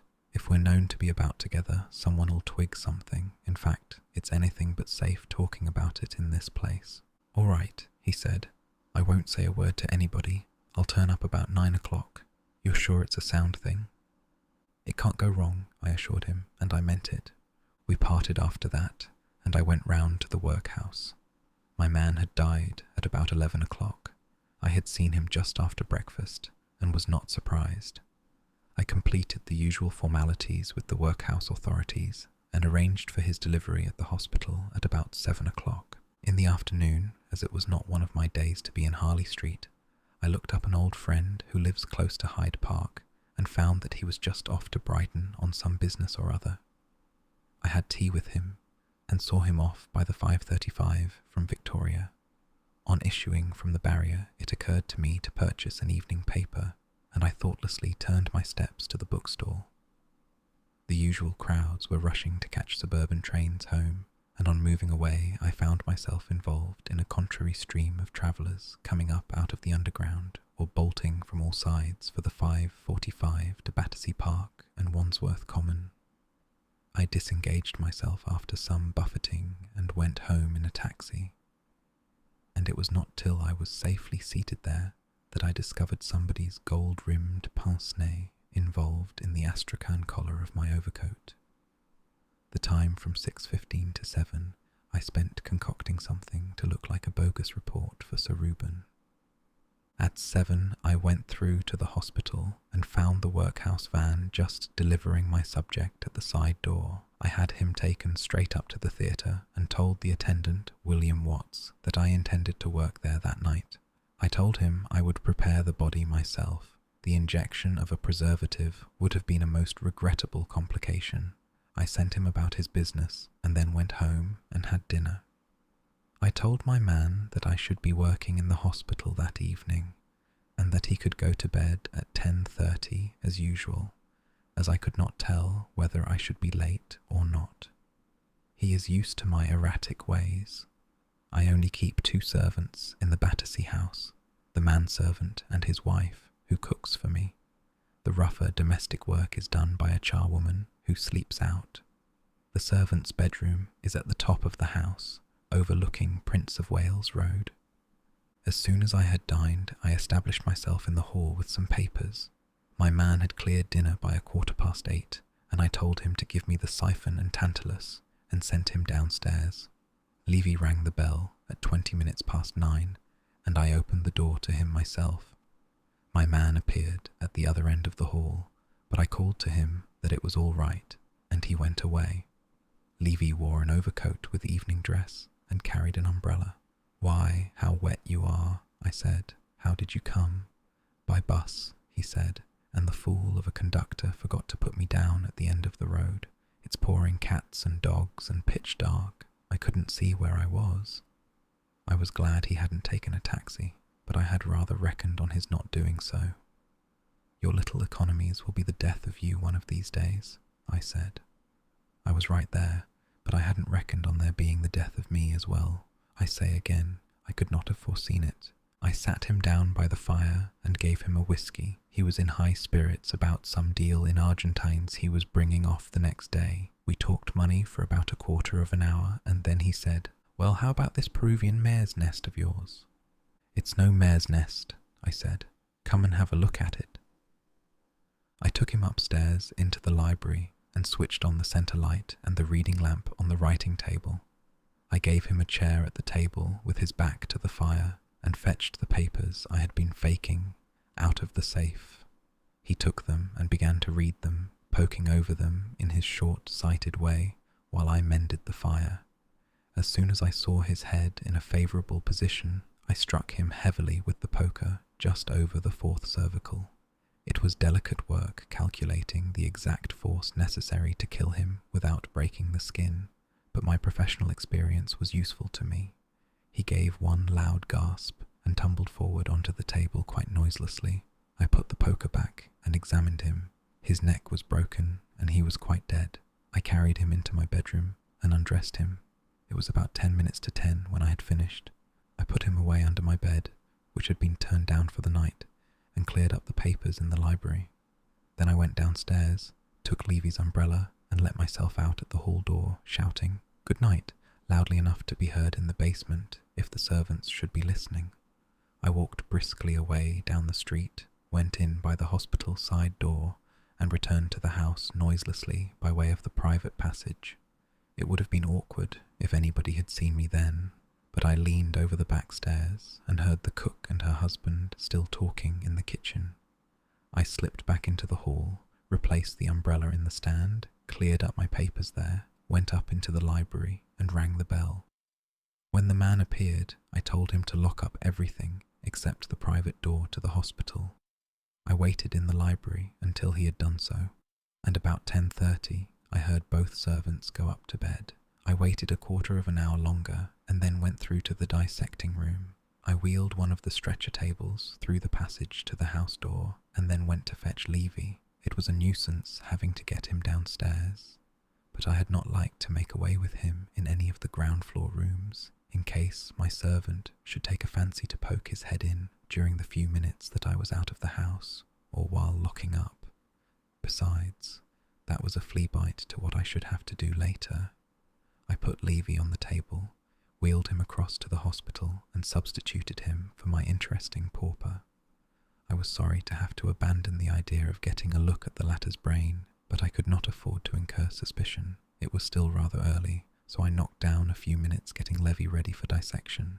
Then I put my pauper on the table and trundled him over to the house. It was now 11:05, and I thought I might conclude that the servants were in bed. I carried the body into my bedroom. He was rather heavy, but less so than Levy, and my Alpine experience had taught me how to handle bodies. It is as much a matter of knack as of strength, and I am, in any case, a powerful man for my height. I put the body into the bed, not that I expected anyone to look in during my absence, but if they should, they might just as well see me apparently asleep in bed. I drew the clothes a little over his head, stripped, and put on Levy's clothes, which were fortunately a little big for me everywhere, not forgetting to take his spectacles, watch, and other oddments.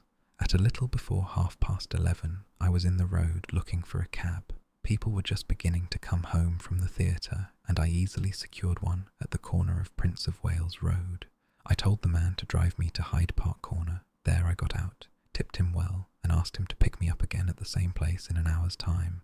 He assented with an understanding grin, and I walked on up Park Lane. I had my own clothes with me in a suitcase and carried my own overcoat and Levy's umbrella. When I got to number 9A, there were lights in some of the top windows. I was very nearly too early, owing to the old man's having sent the servants to the theatre. I waited about for a few minutes and heard it strike the midnight. The lights were extinguished shortly after, and I let myself in with Levy's key. It had been my original intention, when I thought over this plan of murder, to let Levy disappear from the study or the dining room, leaving only a heap of clothes on the hearthrug. The accident of my having been able to secure Lady Levy's absence from London, however, made possible a solution more misleading, though less pleasantly fantastic. I turned on the hall light, hung up Levy's wet overcoat, and placed his umbrella in the stand. I walked up noisily and heavily to the bedroom and turned off the light by the duplicate switch on the landing. I knew the house well enough, of course. There was no chance of my running into the manservant. Old Levy was a simple old man who liked doing things for himself. He gave his valet little work and never required any attendance at night. In the bedroom, I took off Levy's gloves and put on a surgical pair so as to leave no telltale fingerprints. As I wished to convey the impression that Levy had gone to bed in the usual way, I simply went to bed. The surest and simplest method of making a thing appear to have been done is to do it. A bed that has been rumpled about with one's hands, for instance, never looks like a bed that has been slept in. I dared not use Levy's brush, of course, as my hair is not of his colour, but I did everything else. I supposed that a thoughtful old man like Levy would put his boots handy for his valet, and I ought to have deduced that he would fold up his clothes. That was a mistake, but not an important one. Remembering that well-thought-out little work of Mr. Bentley's, I had examined Levy's mouth for false teeth, but he had none. I did not forget, however, to wet his toothbrush. At 1 o'clock I got up and dressed in my own clothes, by the light of my own pocket torch. I dared not turn on the bedroom lights, as there were light blinds to the windows. I put on my own boots and an old pair of galoshes outside the door. There was a thick Turkey carpet on the stairs and hall floor, and I was not afraid of leaving marks. I hesitated whether to chance the banging of the front door, but decided it would be safer to take the latchkey. It is now in the Thames. I dropped it over Battersea Bridge the next day. I slipped quietly down and listened for a few minutes with my ear to the letterbox. I heard a constable tramp past.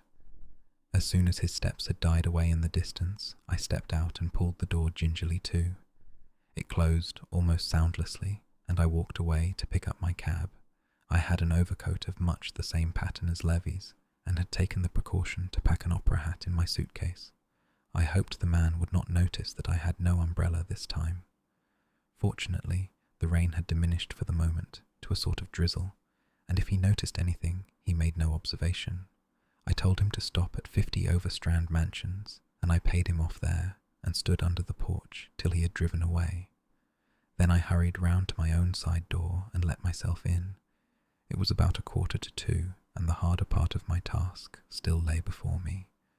My first step was so to alter the appearance of my subject as to eliminate any immediate suggestion either of Levy or of the workhouse vagrant.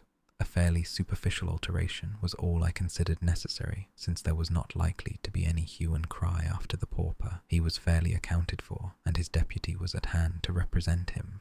Nor, if Levy was after all traced to my house, would it be difficult to show that the body in evidence was, as a matter of fact, not his. A clean shave and a little hair oiling and manicuring seemed sufficient to suggest a distinct personality for my silent accomplice.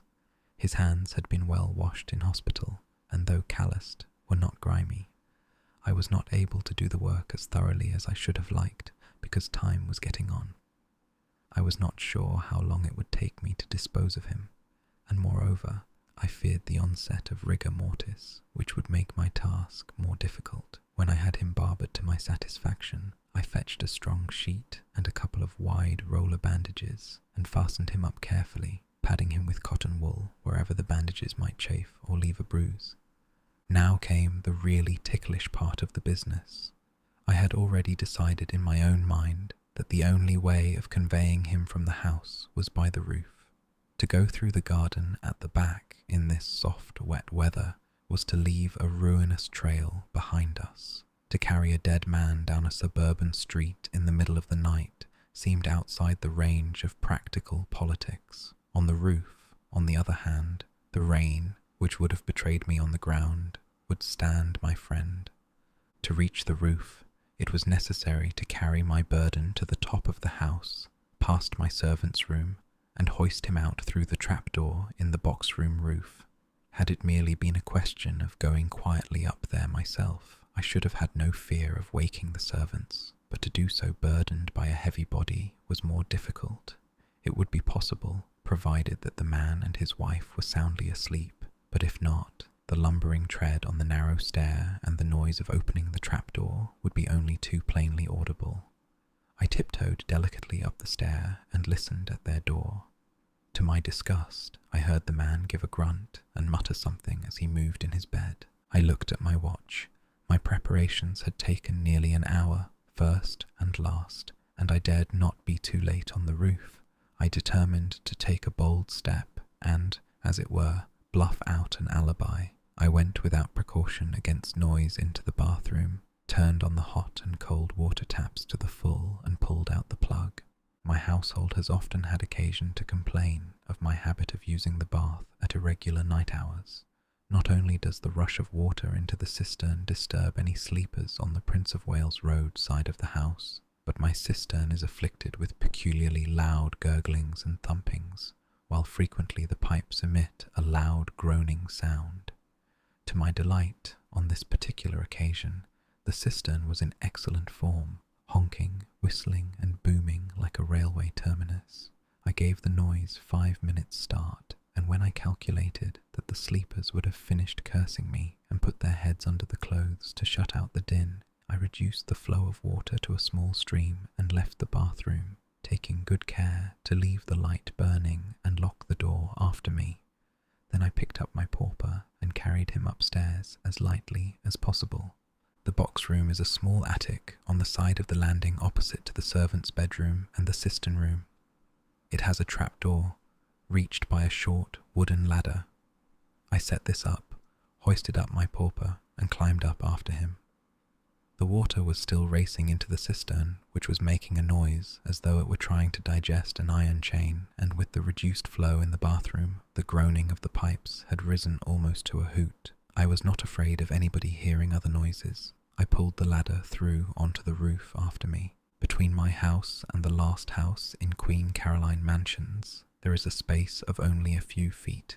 Indeed, when the mansions were put up, I believe there was some trouble about ancient lights, but I suppose the parties compromised somehow. Anyhow, my 7-foot ladder reached well across. I tied the body firmly to the ladder and pushed it over till the far end was resting on the parapet of the opposite house. Then I took a short run across the cistern room and the box room roof and landed easily on the other side, the parapet being happily both low and narrow. The rest was simple. I carried my pauper along the flat roofs, intending to leave him, like the hunchback in the story, on someone's staircase or down a chimney. I had got about halfway along when I suddenly thought, why, this must be about little Thips's place, and I remembered his silly face and his silly chatter about vivisection. It occurred to me pleasantly how delightful it would be to deposit my parcel with him and see what he made of it. I lay down and peered over the parapet at the back. It was pitch dark and pouring with rain again by this time, and I risked using my torch.